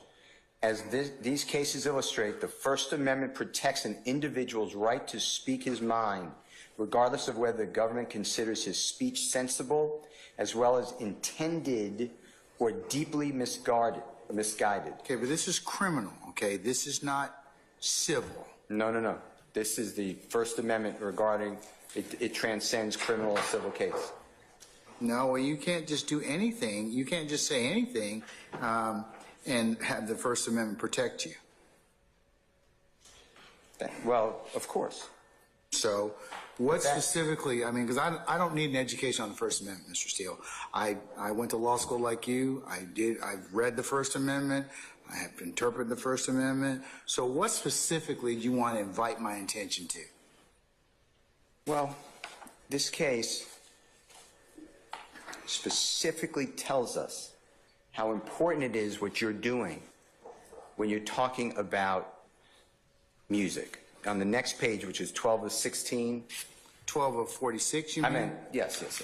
Okay. Thank you. On the left-hand side, the first full paragraph. 8 lines down, the last word on the right-hand side. All manner of speech, from pictures, films, paintings, drawings, and engravings to oral utterances and the printed word qualify for the First Amendment's protections. No less can hold true when it comes to speech. Mr. Steele, I don't disagree with any of that. So please, can we move on to something else? You are stating the obvious, okay? So can we move on to something, how this relates to why I should not, or why I should treat this particular series of lyrics under the First Amendment? Tie it to your client. You have to. You have to do an analysis. The state is asking you on your... What analysis are you saying I need to make different than Mr. Carlson told me? Let's just get to that. On States 19, Mr. Carlson said you don't have to do a First Amendment analysis. It's a top bar. I think it depends upon what type of statements as to whether or not I have to make a First Amendment. That's what I'm saying. I'm advocating that you have to do a First Amendment analysis. Depending upon what type of speech it is, correct? Well, this is correct, Mr. Steele? Does it depend upon what type of speech it is? It depends. As to what analysis I need to make? You have to make the analysis to then determine whether the speech is protected or not. You got to answer my question, because not all speech brings a First Amendment analysis.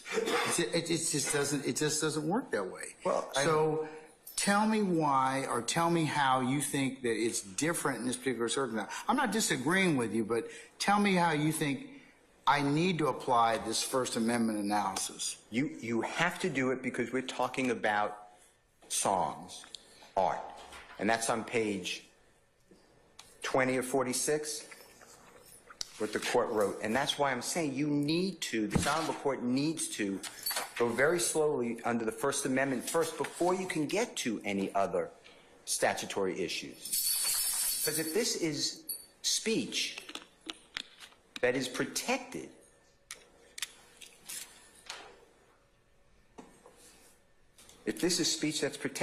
you don't get anywhere else.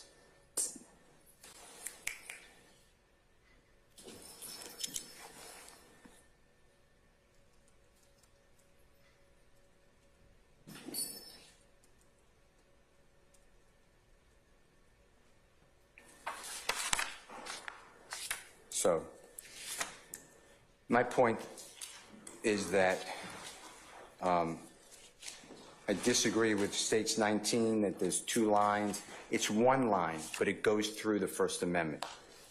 They're not separate lines. And the state is trying to get you to ignore that you need to do a analysis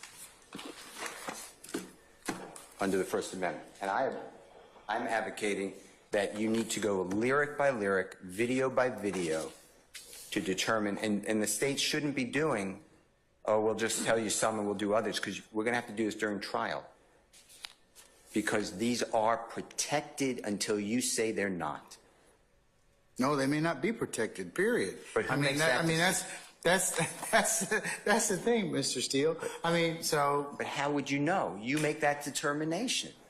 You're armed with these cases to determine what is protected speech. So you need to do that. Here's 2 other cases, sir.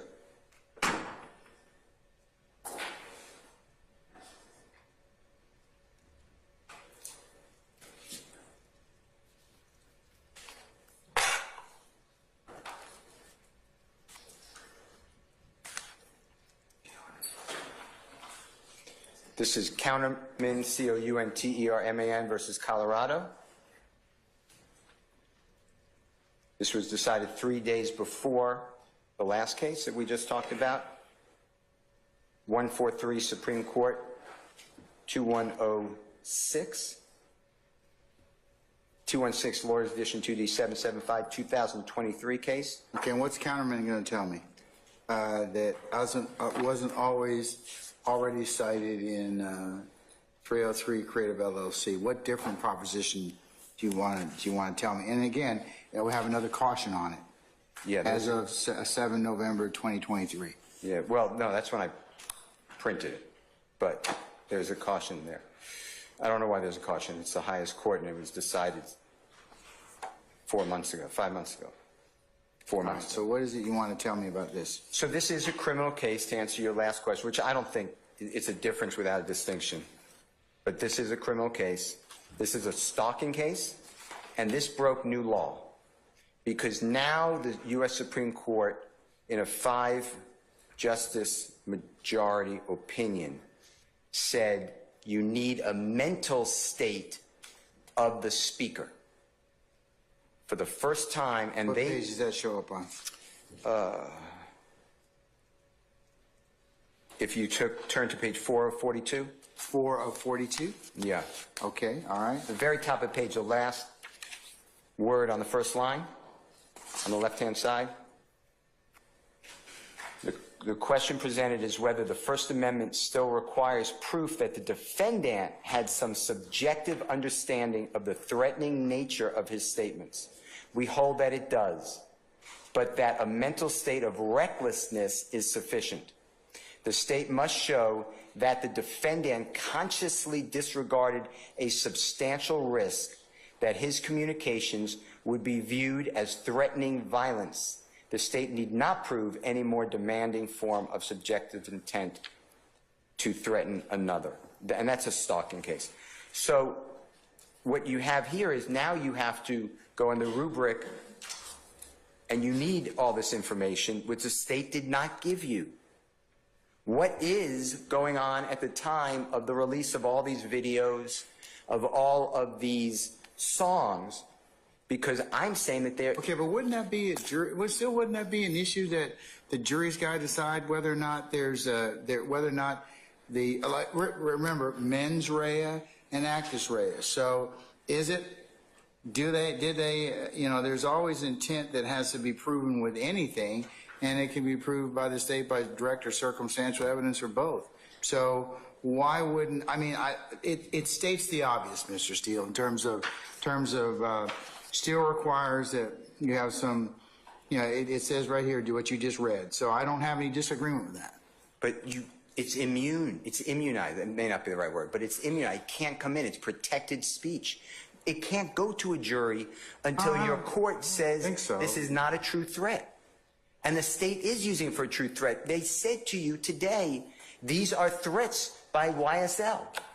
They are saying these are true threats, so you Well, no. They're using the line of whether or not, whether or not it can be, just for the other purposes, if it's 16-14-4, 16-15-4, or any of the other intrinsic evidence statutes that apply to this case. Yeah, you have to first go through and say, is this a true threat? They are saying these are threatening words. We are telling people, don't mess with us. Ms. Hilton said, we're telling the world we're YSL. I'm the principal. And you could come in. But I think that's different because you've got with the case you're giving out in Counterman.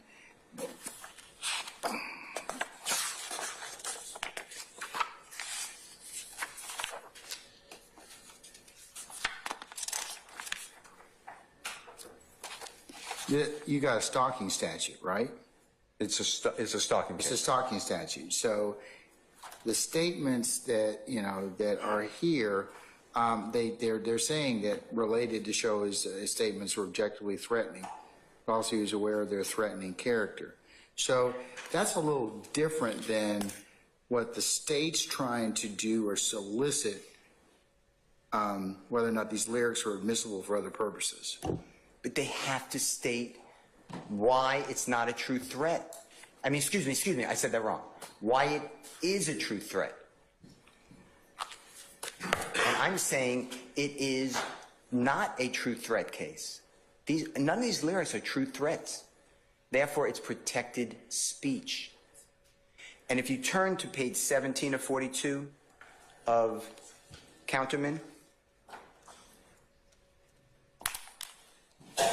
this is the concurring opinion, but this may answer the court's question of why do you have to be the guardian before the jury that then gets to determine. It's on the right-hand side, the last paragraph. And it reads, the burdens of over-criminalization will fall hardest on certain groups. A jury's determination of when angry hyperbole crosses the line will depend on amorphous norms around language, which will vary greatly from one discursive community to another. Juries' decisions will reflect their background knowledge and media consumption. Speakers, go on to the next page, whose ideas or views occupy the fringes of our society have more to fear.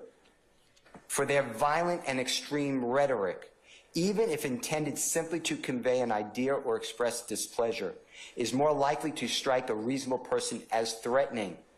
Members of certain groups, including religious and cultural minorities, can also use language that is more susceptible to being misinterpreted by outsiders. And I stress this.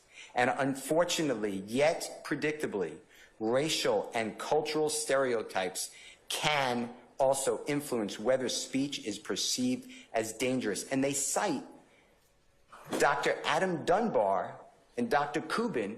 Dr. Kubin hasn't been here yet for you, but Dr. Dunbar has.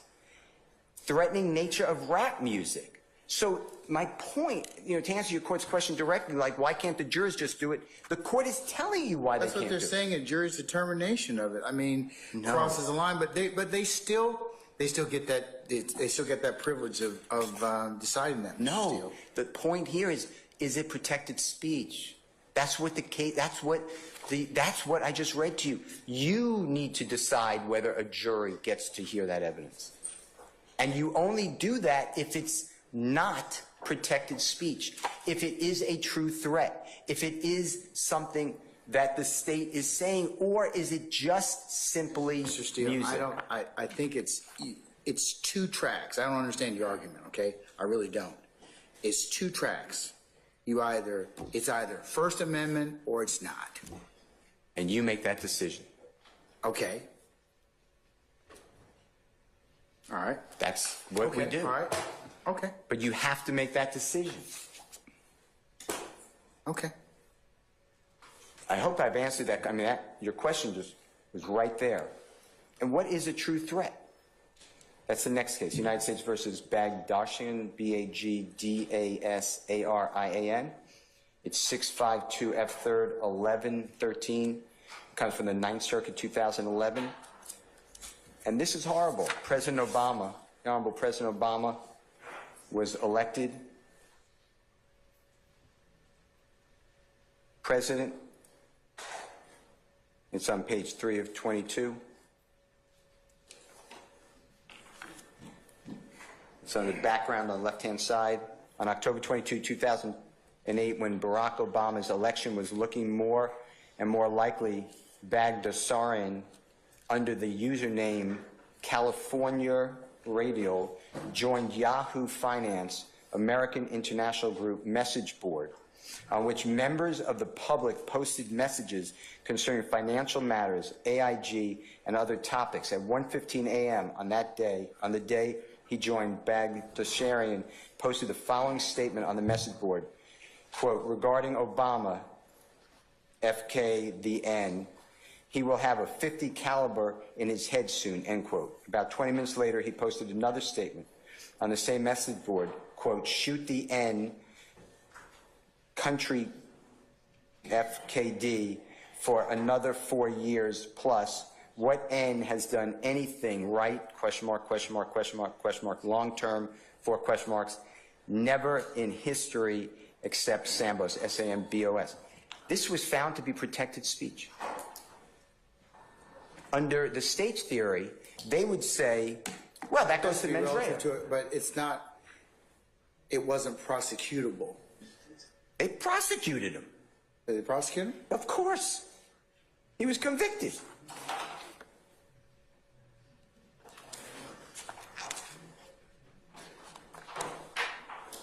He was convicted under 18 U.S.C. 87983. He was convicted. Your Honor, they go through the analysis. That's what I'm asking respectfully you to do. You are the person, you're the only person on this earth who can do this, and you need to do it at this time, because I'm asking the court respectfully. Jeffery Williams, if you let this in, nobody should ever say anything to anybody else. Because the state of Georgia went through with all their resources and picked out little, they don't give you you have not listened to the whole song of any of these. You don't know the context. You don't know the next line. The words are good as the company they keep. The state is telling you this is mens rea. It doesn't, they can't say whether it's mens rea. The jury makes that determination. What they should be able to say is Jeffery Williams told KC that he wrote this song about the killing of Mr. Thomas. That is competent evidence. That is the confession. That is the co-conspirator admission. That is the admission. But what they're doing is not that. The state is making the determination. Judge, we have these violent lyrics and we have these violent allegations. So therefore, we want to merge them together and let the jury decide. And that's exactly what the U.S. Supreme Court says cannot be done, because that's not America. Okay, and you're right. I have to let it in. I have to decide whether to let it in, whether or not it's going to go for a proper purpose. So you're right about that. I don't have any issue with that. Well, first, is it protected speech? And the state, my point, I sat here intently listening. There's wonderful people and lawyers representing the prosecution. They never gave you the information to be armed with getting it in. They need to bring it. I moved to exclude it as protected speech. I'm not asking for any category of, I don't remember what Mr. Carlson said, but it was far-fetched. I'm not asking for any somehow carve out. I'm saying that I would do it if it's a book writer or if it's a teacher. These are words. And the words in America get to be protected unless, of course, they're not. Now, certain words you don't even need to do First Amendment. If you're in, like what you're doing now, and I answer questions to you directly, that's not a First Amendment. That's not my beliefs. I'm answering your questions. We're having a conversation. I said that. But when you're going into somebody's mental state because they're rhyming words to beats and making people feel good about them because they play them all over the world, that should not be interfered with unless the prosecution meets their burden to show it's not protected.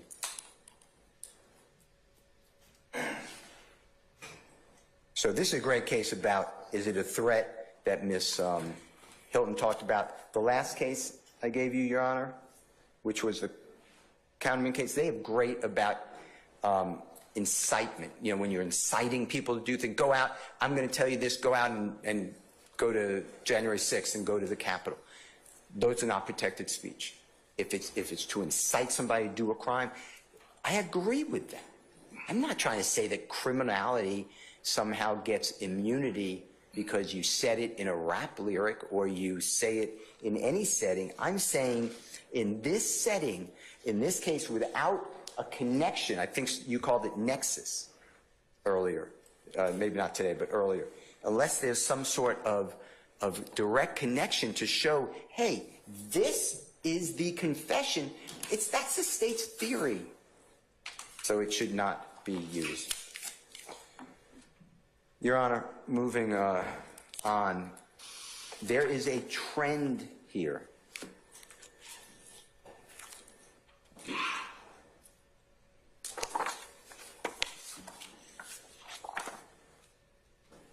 What is going on across America is a trend.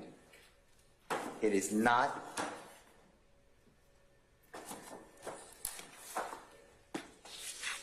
fair for you not to be alerted to this. God bless you. In California statute, it's 352.2, admission of creative expressions. They passed a statute. Mr. Steele, that's not relevant for my analysis. It really isn't. I mean, just because other states are doing whatever, I have to apply Georgia law to these facts and circumstances, and the law as it relates to our highest courts that I'm required to do. The fact that another state may have enacted another particular statute is not really my consideration at this point in time. I'll go fast, and Louisiana did the same. But how about the fact that there's a federal bill pending? What does that have to do with this case? You don't want to know that this has been attacked. These rap cases. This is the case we find ourselves in at this point in time. But don't you want to know that this is going on across our country, and the legislatures got involved to say you need to do this analysis? But they haven't yet, so I mean, so I can't. So I'm not going to consider that because it wouldn't be proper for me to do so, Mr. Steele. I have to apply Georgia law to these particular facts and circumstances, and those cases that are directly relevant. Okay. Well, so the fact that another state may be enacting laws that prohibit lyrics or the introduction of those is not of consequence for the case that I have right here. Yeah, it's something that other states are doing, but and the federal government, it's not done it. I don't want to say they did it, but it's legislation's pending. All right. So, anyways, all right. What else do you have? Excuse me, I apologize for interrupting, but feed to the 8th floor is no longer there, and I know my client's family is unable to watch the proceedings. There's nobody in a. Well, I think because they came down here trying to get into this courtroom. The feed is up, but I can get checked by the. Yeah, I think that. I apologize. Yeah, in fact, the feed's up right now. I can see it from here. It just doesn't have any. It doesn't have the gallery, Judge. Okay, all right. Continue. Okay. I'd like you to look at United States, and I'll email you this if you don't have it. I gave it to you, I think, previously, but it's United States versus Williams. It's in the district court, the District of Arizona. It is CR-18-01695-TUC-JAS. The district court adopted the magistrate court's order, so it is the district court's opinion now. And this went through exactly what we're talking about today. And in the discussion section, the court discussed the First Amendment, and then the court said that all courts recognize, I'm quoting, a significant concern with the admission of gangster, it's spelled G-A-N-G-A-S-T-A, rap music at trial, is that the lyrics present a serious risk of inflaming the jurors and influencing them to convict a defendant on impermissible grounds. They cite cases from across the country. Courts have also universally recognized that rap music features fictional imagery, metaphors, and exaggerated storylines. As a result, it is difficult to identify the probative value in fictional or other forms of self-expressive endeavors because it cannot be presumed that the author has acted in accordance with the views that he wrote about. Repeatedly, rap music can mislead or confuse the jury because it will become a feature of the trial and overshadow the acts giving rise to the charges. Thus, the risk of inflaming and influencing jurors to the point of compromising a defendant's right to a fair trial is a significant factor to be considered in determining whether to admit rap music. The probative value of rap lyrics is greatly reduced when it is unknown, and these are all the things we've been talking about, Your Honor. 1, who wrote the lyric? 2, when the lyric was written? 3, when the song was actually recorded and perhaps edited, and or when they were uploaded to YouTube or similar social media. In fact, the inability to differentiate between fact and fiction is intensified when the author of the lyric is not known, the government plans to explain ambiguous lyrics and not the individuals who wrote the song. That goes to foundation. Wouldn't you agree? Well, it's under 403-2. No, but wouldn't it go, I mean, if the states, and wouldn't that be subject to objection? I mean, Yes. yeah, okay. I'm objecting. No, I mean, when the evidence is presented, if they can't show who the person is that wrote, authored the song, and like you said, if it's been edited or changed, and the like, and it doesn't fall within some other particular exception, it's foundation, right? It's I mean, look, yeah. Anybody worth their salt's just not going to say, okay, hey, here's a snippet and it's admissible. No, they've got to get in there. They've got to get in the other things that would lay the foundation for that. I thought that's what we're doing today, though. They didn't do it. This is a preliminary. The state's asking me for preliminarily. They've asked me, and if you look at what they've asked, Mr. Steele, they've asked me to apply Georgia's written evidence statutes as written, conditionally admit particularized lyrics, conditionally admit pending lyrics, and deny your defense motions. However, Mr. Carlson did mention earlier that, of course, this is subject to foundation. But my motion's being heard. I have a motion to exclude. I raised all this. Okay, yeah, but it pertains more so to the preliminary issue. And it's not that it's not going to be subject to other things. I mean, so, Mr. Steele, you'll still be given, depending on whether or not how I rule in this particular case, I still would believe that you would have some other objections if the state didn't lay an adequate foundation. I may be called to rule upon some whether or not that's been properly met. But this presupposes that the state, can lay some other foundation as to the things you just aptly pointed out. And get around the First Amendment. Of course. All right, and this, in the same case, Your Honor, from District of Arizona, they talk about, it's in Division 2. Is this a federal case? Yeah, Federal District Court from Arizona. So it's for persuasive authority, correct? Oh, yeah, it's every case that the state cites you except for Georgia cases. All right. And U.S. Supreme Court, yes. All right. In Division 2, the court goes through a very detailed analysis, which is what I'd like you to do under 403. we have a tremendous, this is not the case of What page is that? 69. analysis? Page 69? Yeah, of 101. 69 what? Of 101? Yeah. I'm going to email you this if that's okay, and I'll email the party. Why don't you email everybody that, and I can take a look at it right now. Okay, let me pull it up.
No, I'm not waiting, no. Okay, because it's down.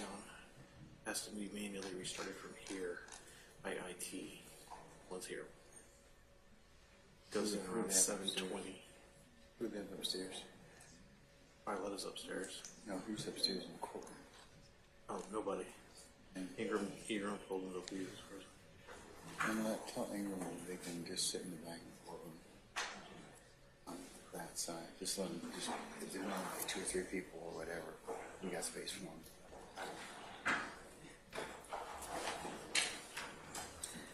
All right, Mr. Steele, did you email that to me already? Yeah, I. The internet is, yes.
Christina, I emailed you Mr. Weinstein's PowerPoint just now. I emailed you Mr. Weinstein's PowerPoint just now. Okay. 5 slides, yeah.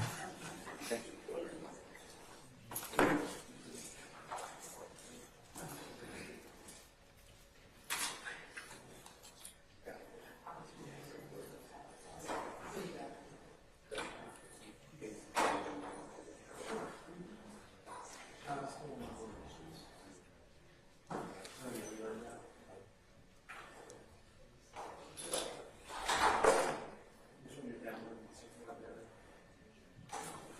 Do you have a copy of that case, Mr. Steele? I have a written copy, I emailed it.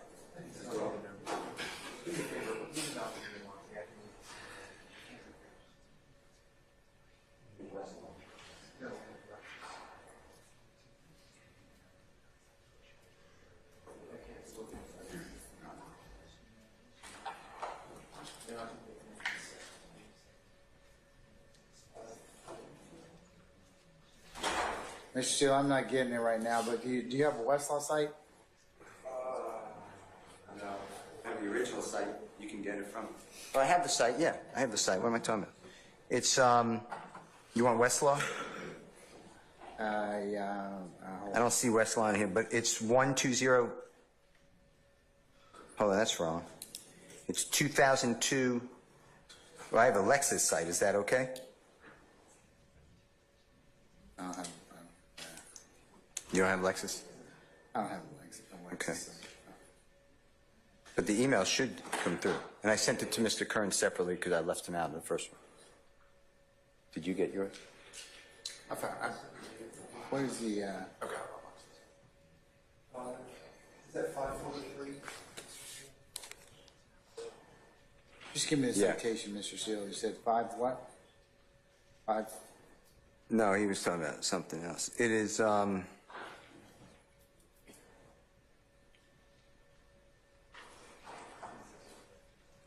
I have the Lexus site. They don't give on my copy, they don't give All right. Never mind. It came. Okay.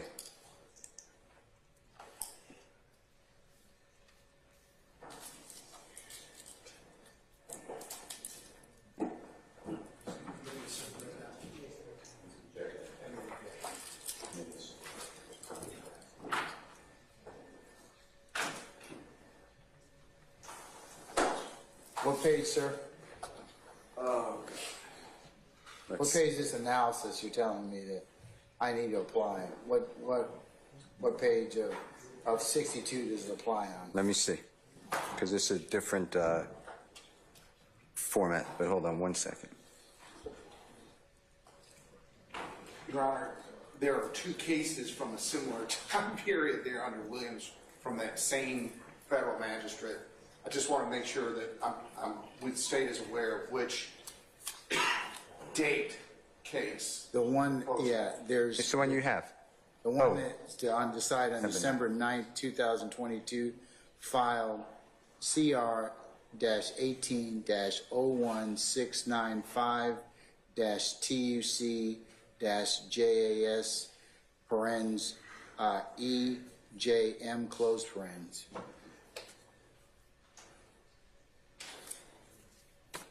Thank you, Your Honor. You're welcome, sir. What page, Mr. Steele, of 62? I'm getting it right now, sir.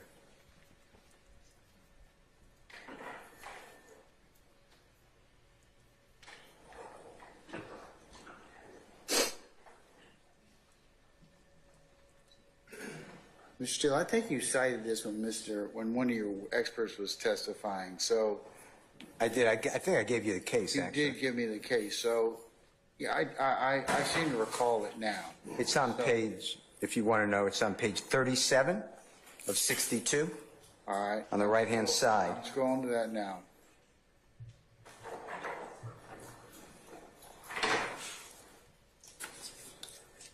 All right, I have it. And that's what I discussed with the Honorable Court. And then what I was just discussing when you asked for the the case. Where in this, where does the analysis or that you're referencing to that are you suggesting that I take it into account? Everything, but it's under discussion, which is what I just cited you. On what page, sir? 37 of 62. I get it. Okay, yeah, I got it. Okay. And then I skipped I'm with you. to the next analysis, which is just a couple of pages later, which if you look at,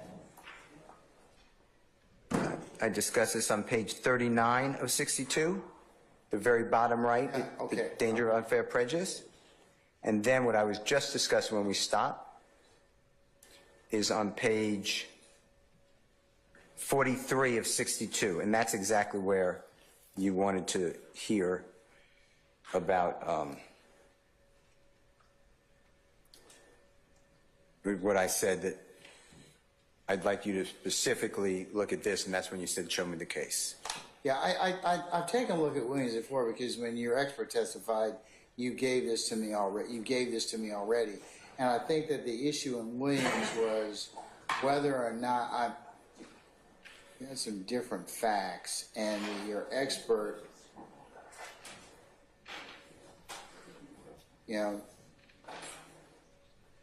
was testifying to this particular agent's experience or lack thereof in interpreting rap lyrics. So that's part of it. And the other thing is the lyrics are heard differently based on the listener. I do remember that. The lyrics do not mirror or exhibit an unmistakable factual connection to the charged crime. So that's something that when I mentioned that nexus or other things that the state has to be able to prove. So it's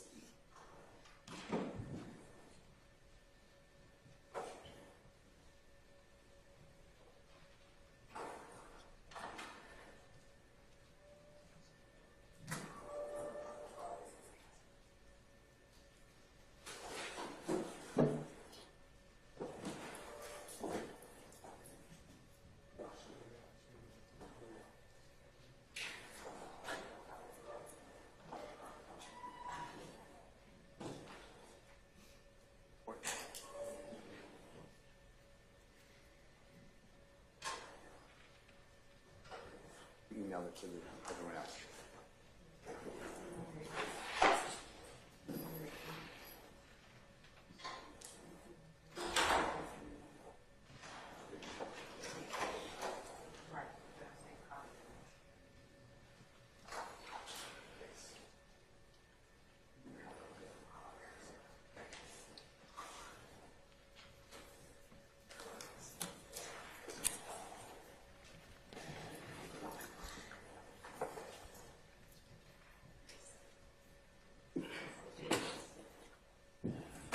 Doug, did you email it around to everybody? Did you email the two cases to the judge and everybody? Me too? No. Could you send me one? Send me both.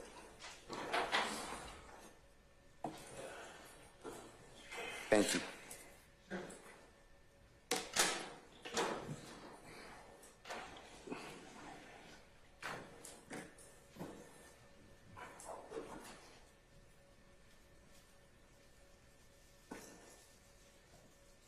Okay, the magistrate judge that wrote this opinion, it was adopted.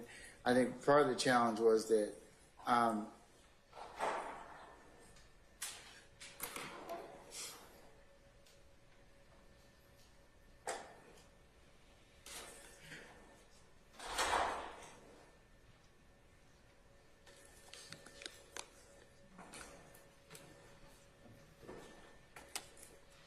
author of these lyrics was not known.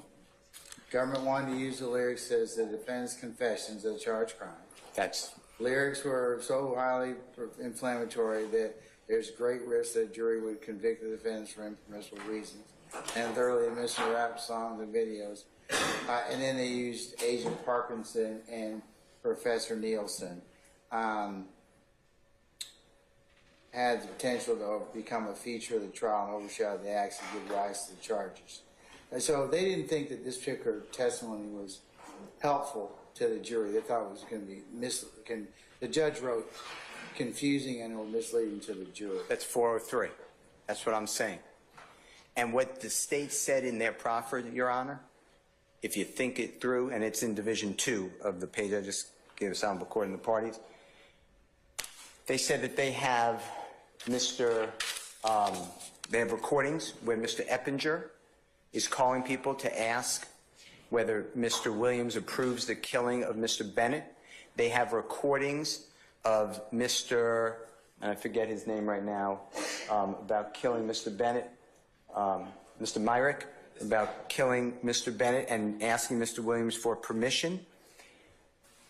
They have 191 overt acts. They have 191 overt acts. Do we really need to spend all this time on these videos and lyrics? And that is under Division 2 of the case, United States versus Williams, that we're discussing, and it's on page 43 of 62, and the court excluded the lyrics and the rap songs and the videos, and that's what I asked you to do. So it's 403, not only the prejudicial value substantially outweighs any probative value, we have the same issues that are lined up in Mr. Williams' case, and when I say that, not Mr. Jeffery Williams, the case in Arizona, where we don't know the author, when it was written, the lyric, and what it applies to, and it's generic. These lyrics are generic. They're not specific, going back to the Second Circuit case of United States versus Carpenter that we discussed earlier that the state cited. And then, Your Honor, this will add great delay. When we have a trial introduced, these are a lot of lyrics. That means a lot of songs. The jury's going to hear all those songs. We have two experts on this. If to add to a trial that's going to take, there's no, in my opinion, not going to be 3 months. It's going to be a year.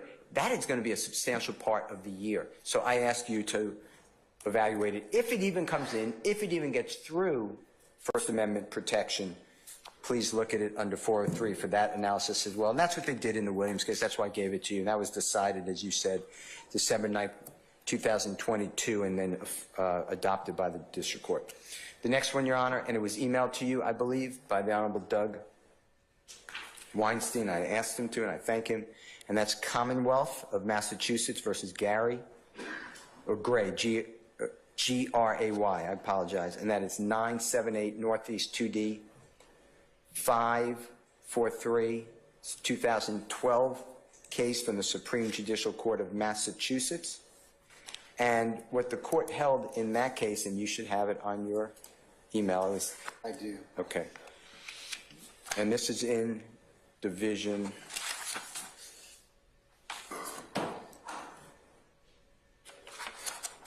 What page of 17 you asked me to look at? Let me get the exact page from the email, because the email is going to be different than...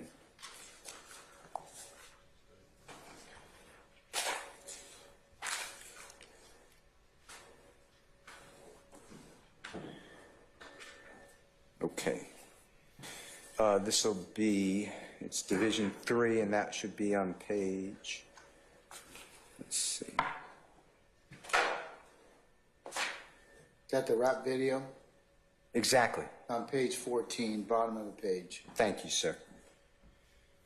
And what the court said, if you turn, well, let me see here. To the paragraph that begins with, even if the video had contained direct statements. So let me find the page.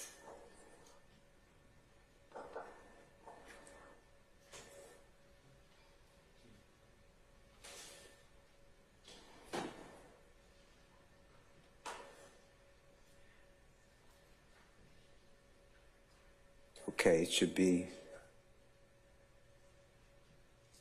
on page 15.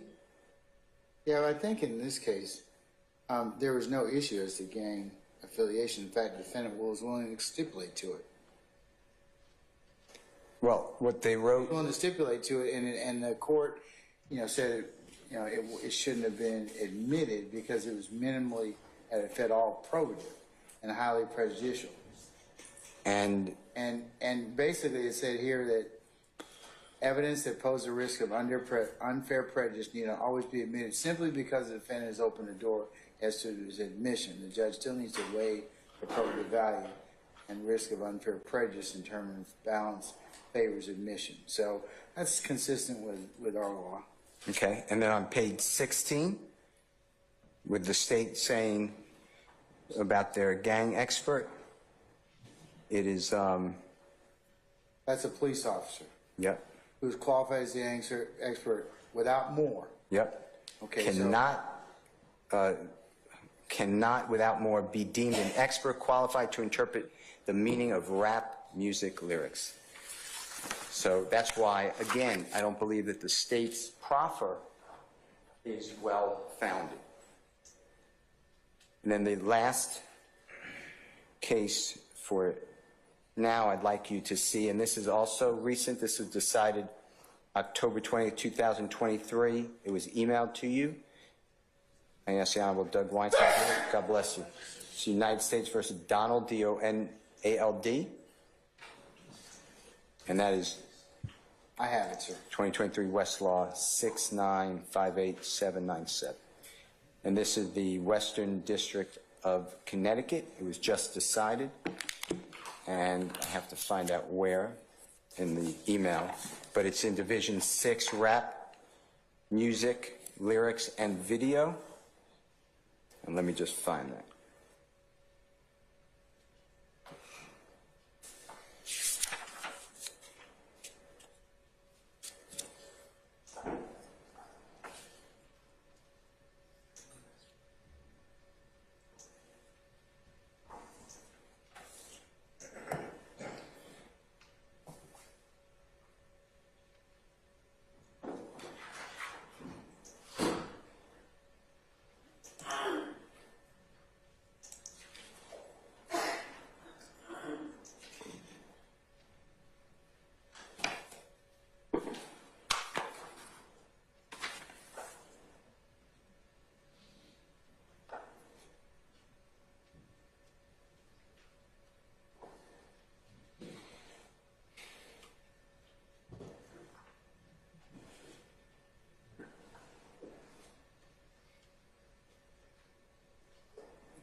It's on page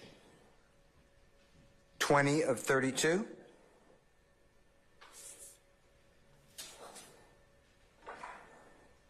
It's Division 6, Rap, Music, Lyrics, and Video. I got it.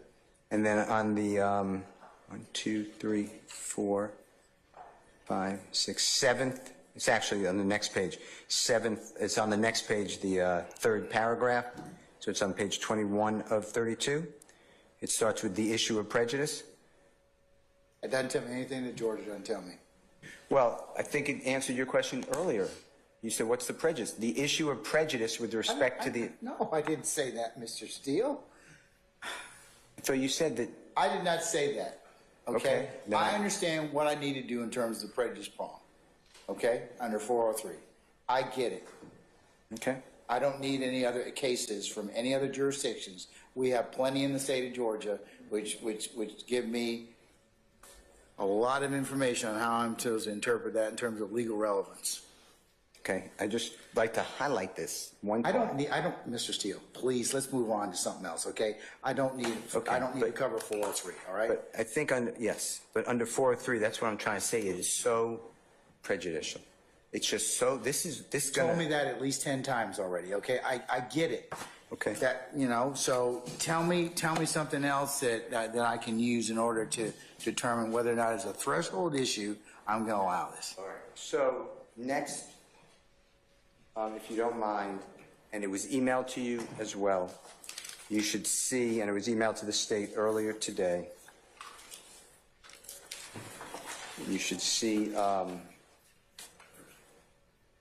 it's entitled State of Georgia versus Mr. Jeffery Williams.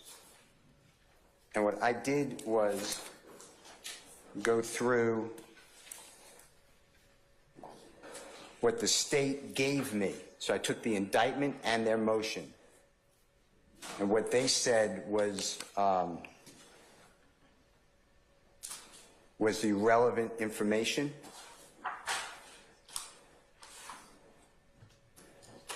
That they wanted to get in from the lyrics or videos. And I marked it, it's the same thing I emailed to you. Mr. Williams, number 3. May I approach you, Honor? So I gave you the permission to move out the courtroom. I'm moving for the admission, number 3. It's a thumb drive, but it's what I sent to everybody. I sent it to prosecutors earlier today and the court just now, and I'll consider, it'll be considered under 104 analysis. so the first lyric, and you could read this yourself, but this is pretty spelled out, and with the court's permission, Miss. You got four. You got. It's a, for lack of a better word, just a chart.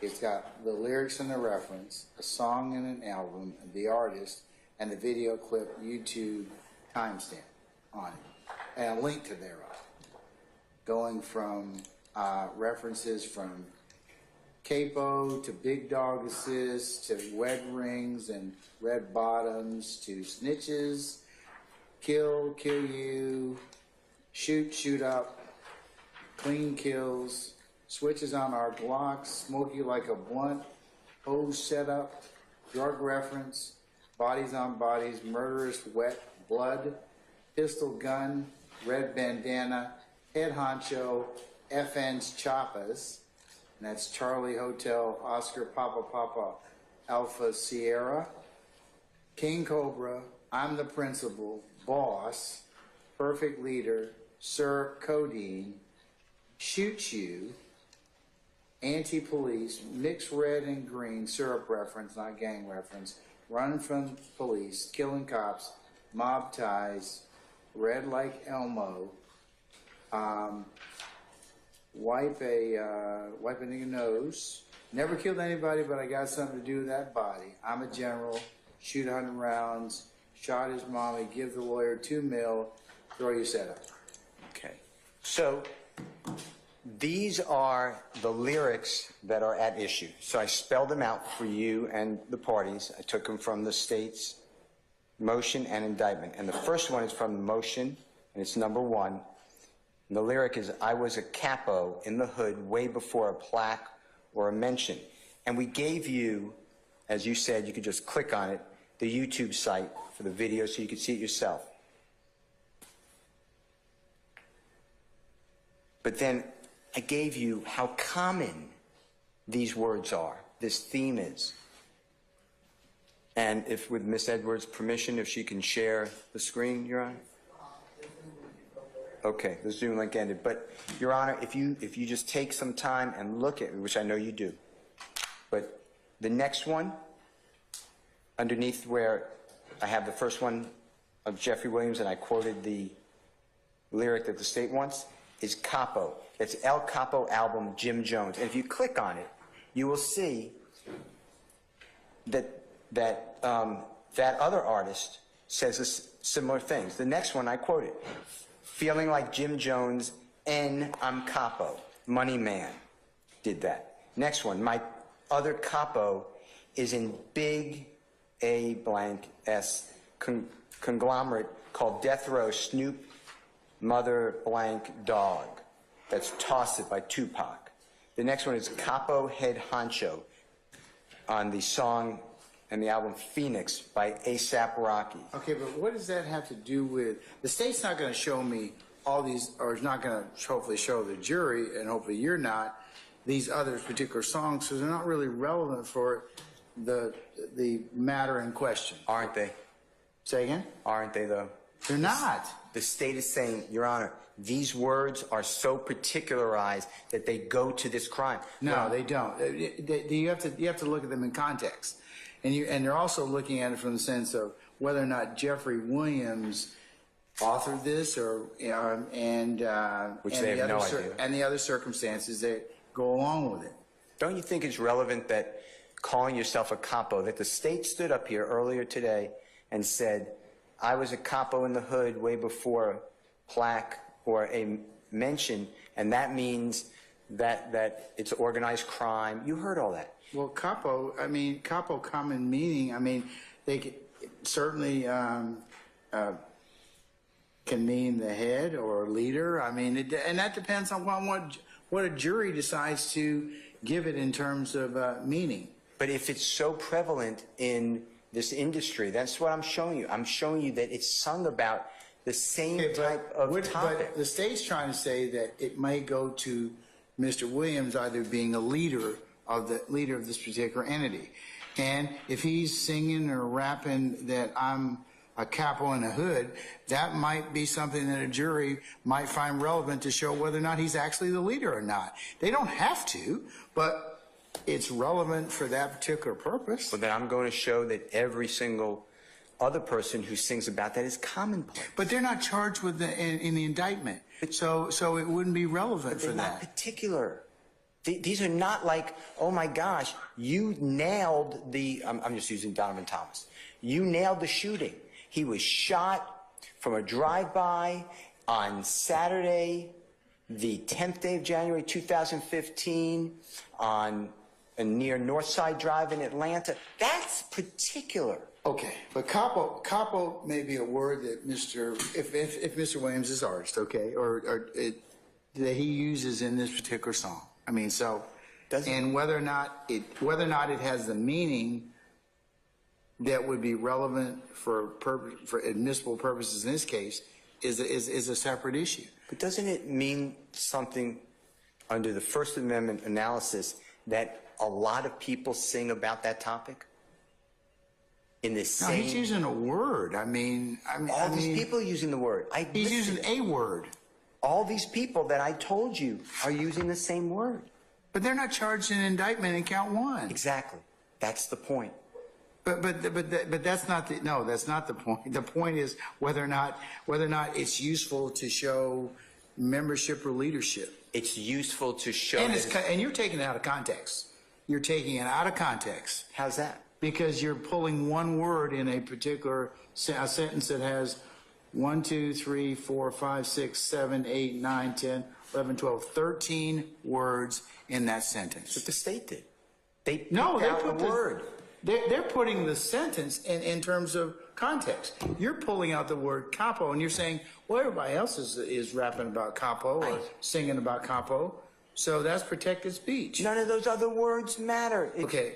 I was a capo in the hood way before a plaque or a mention. They're using it because I'm saying I'm a leader. Mr. Steele, I will give you that other people may utilize words that you or somebody that somebody else may also use in those songs. I'll give you that. But whether or not they're admissible or whether or not they go to a particular purpose, that's another thing. So that's for the jury to, if it's admissible as a threshold matter, the jury's going to have to decide whether or not, like in the first one, capo, whether or not that is attributable to your client being the leader or in a leadership position or singing about that, hey, I am the head of this particular entity. But Your Honor, I go back. So that's definitely relevant in terms of what, now whether or not the jury decides that is another thing. I don't want it to go to the jury.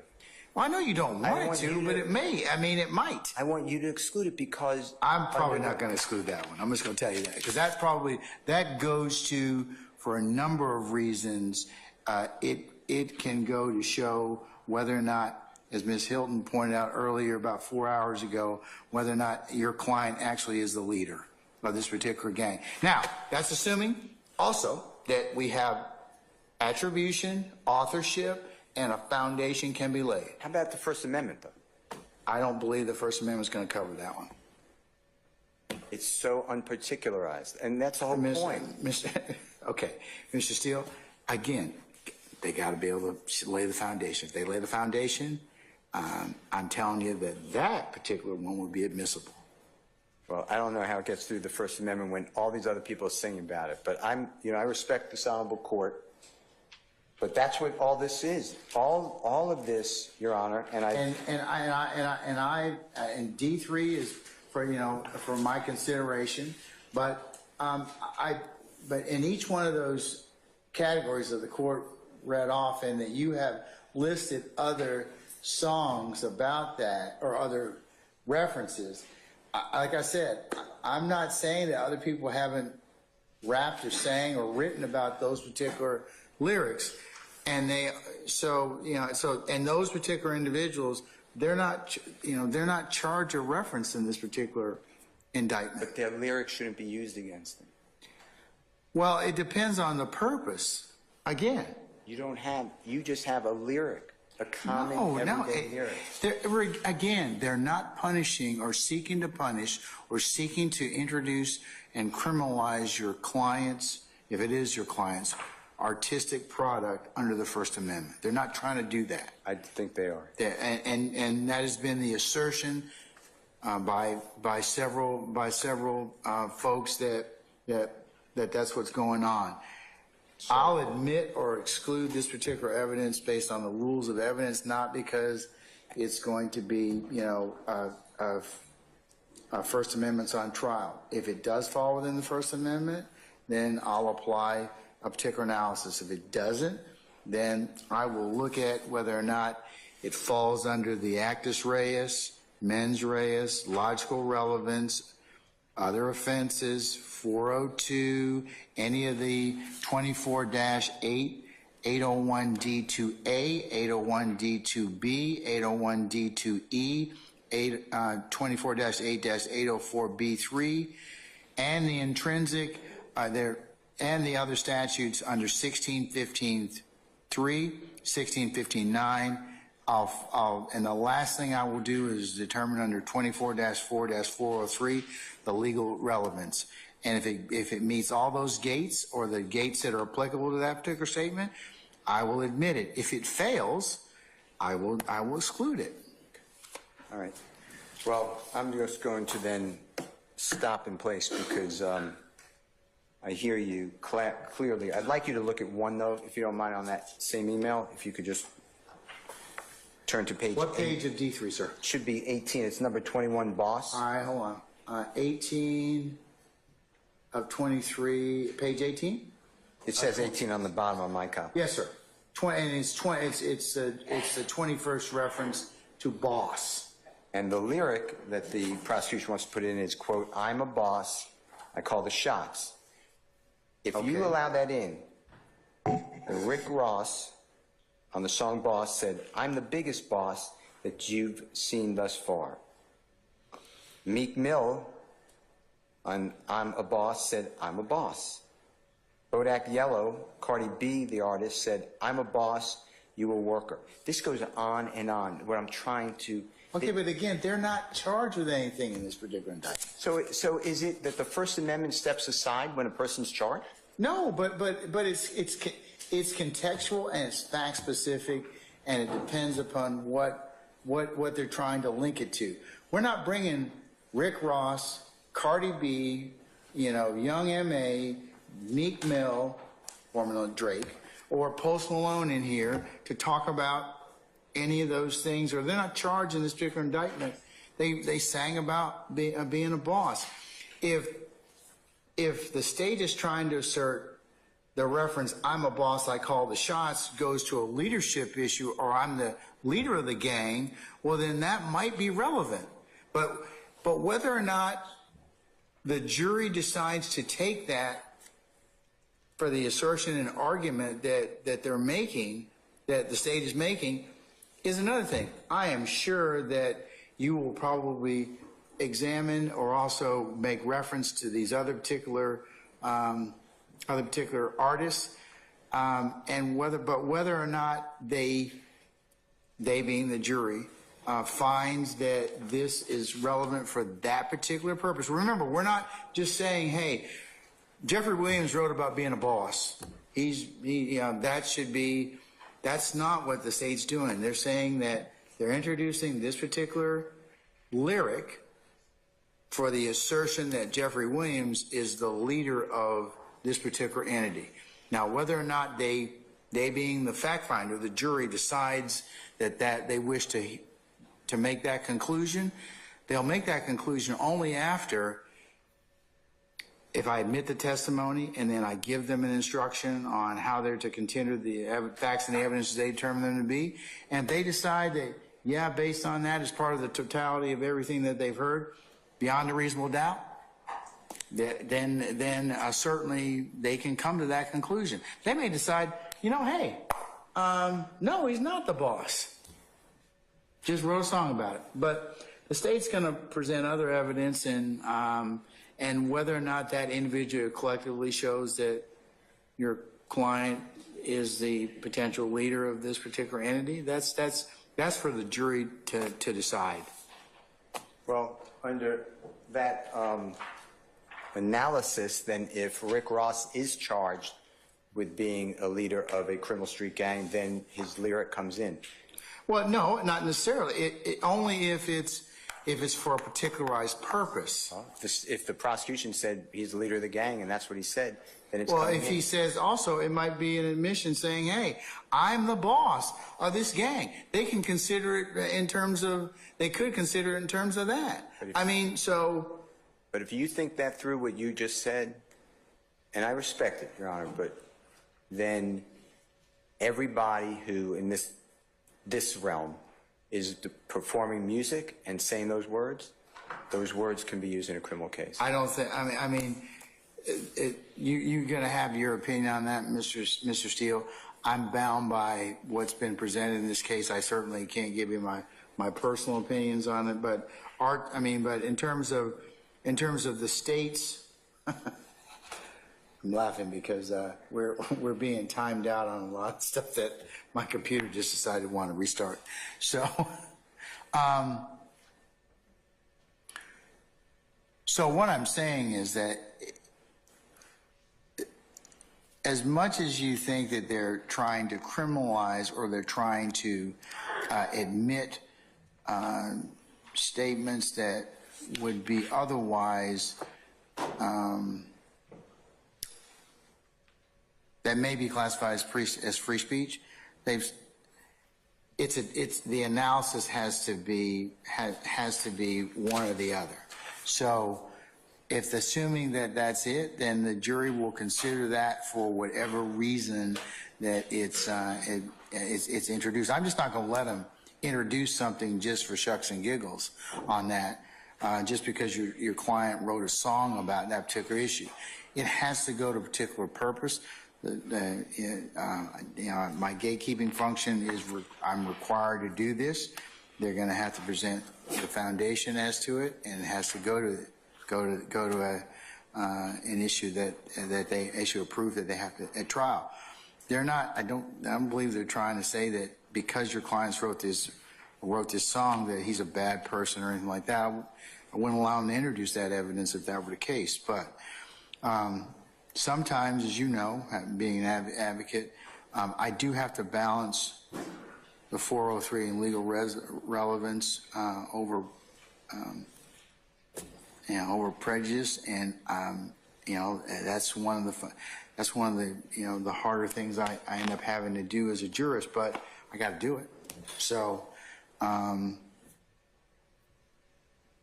but the chart's helpful. It is. And then finally, Your Honor, I'll move for the admission of Mr. Williams, number 4, dated today. It's a declaration of Adam Dunbar, PhD. And you've heard from him before. And that's his declaration. I've already served it on the prosecution on November 3rd of 2023.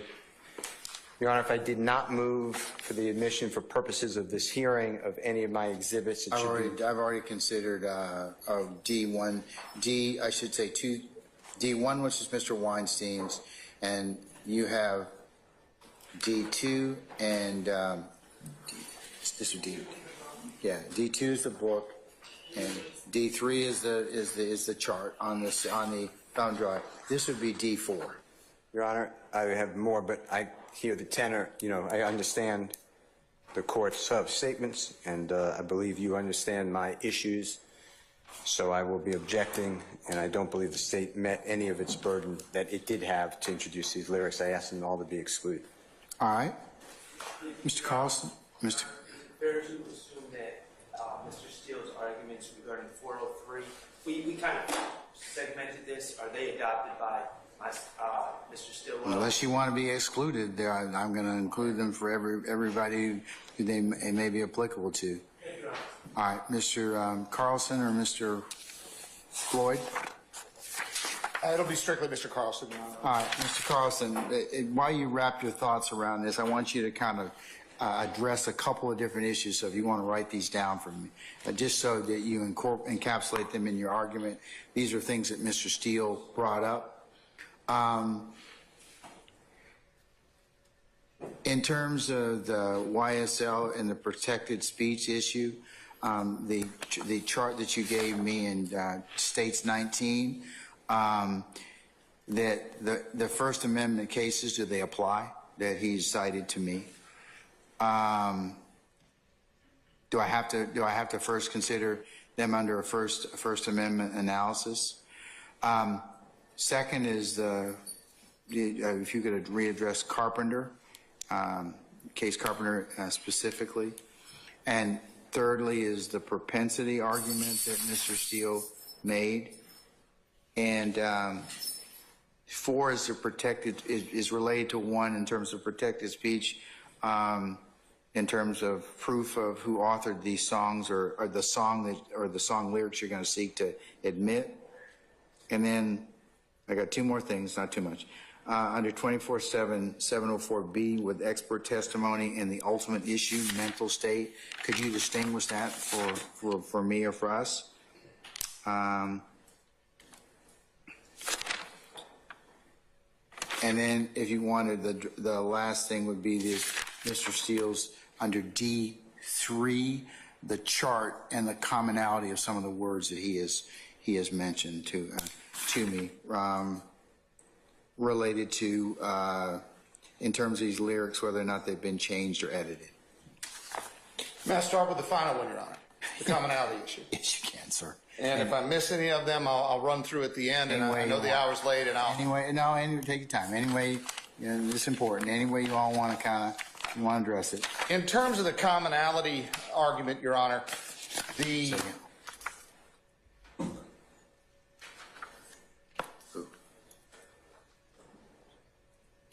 I've been asked to take a quick comfort break, Mr. Carlson. Can we do that? And then we can at the court's discretion. We can complete this argument. So let me go ahead and do that.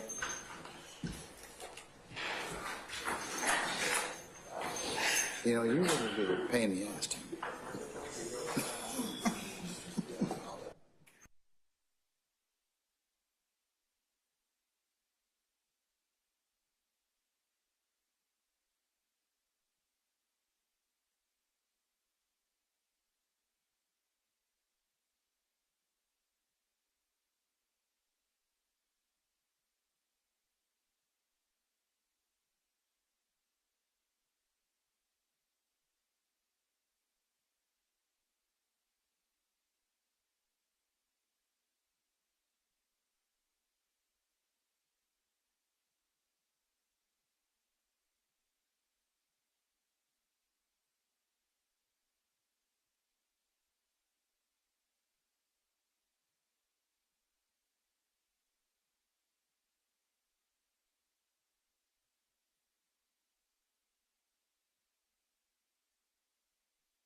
This has been a breaking news report from Channel 2 Action News.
So we're so excited to be here in Milton. This is our second location, like I think I've mentioned.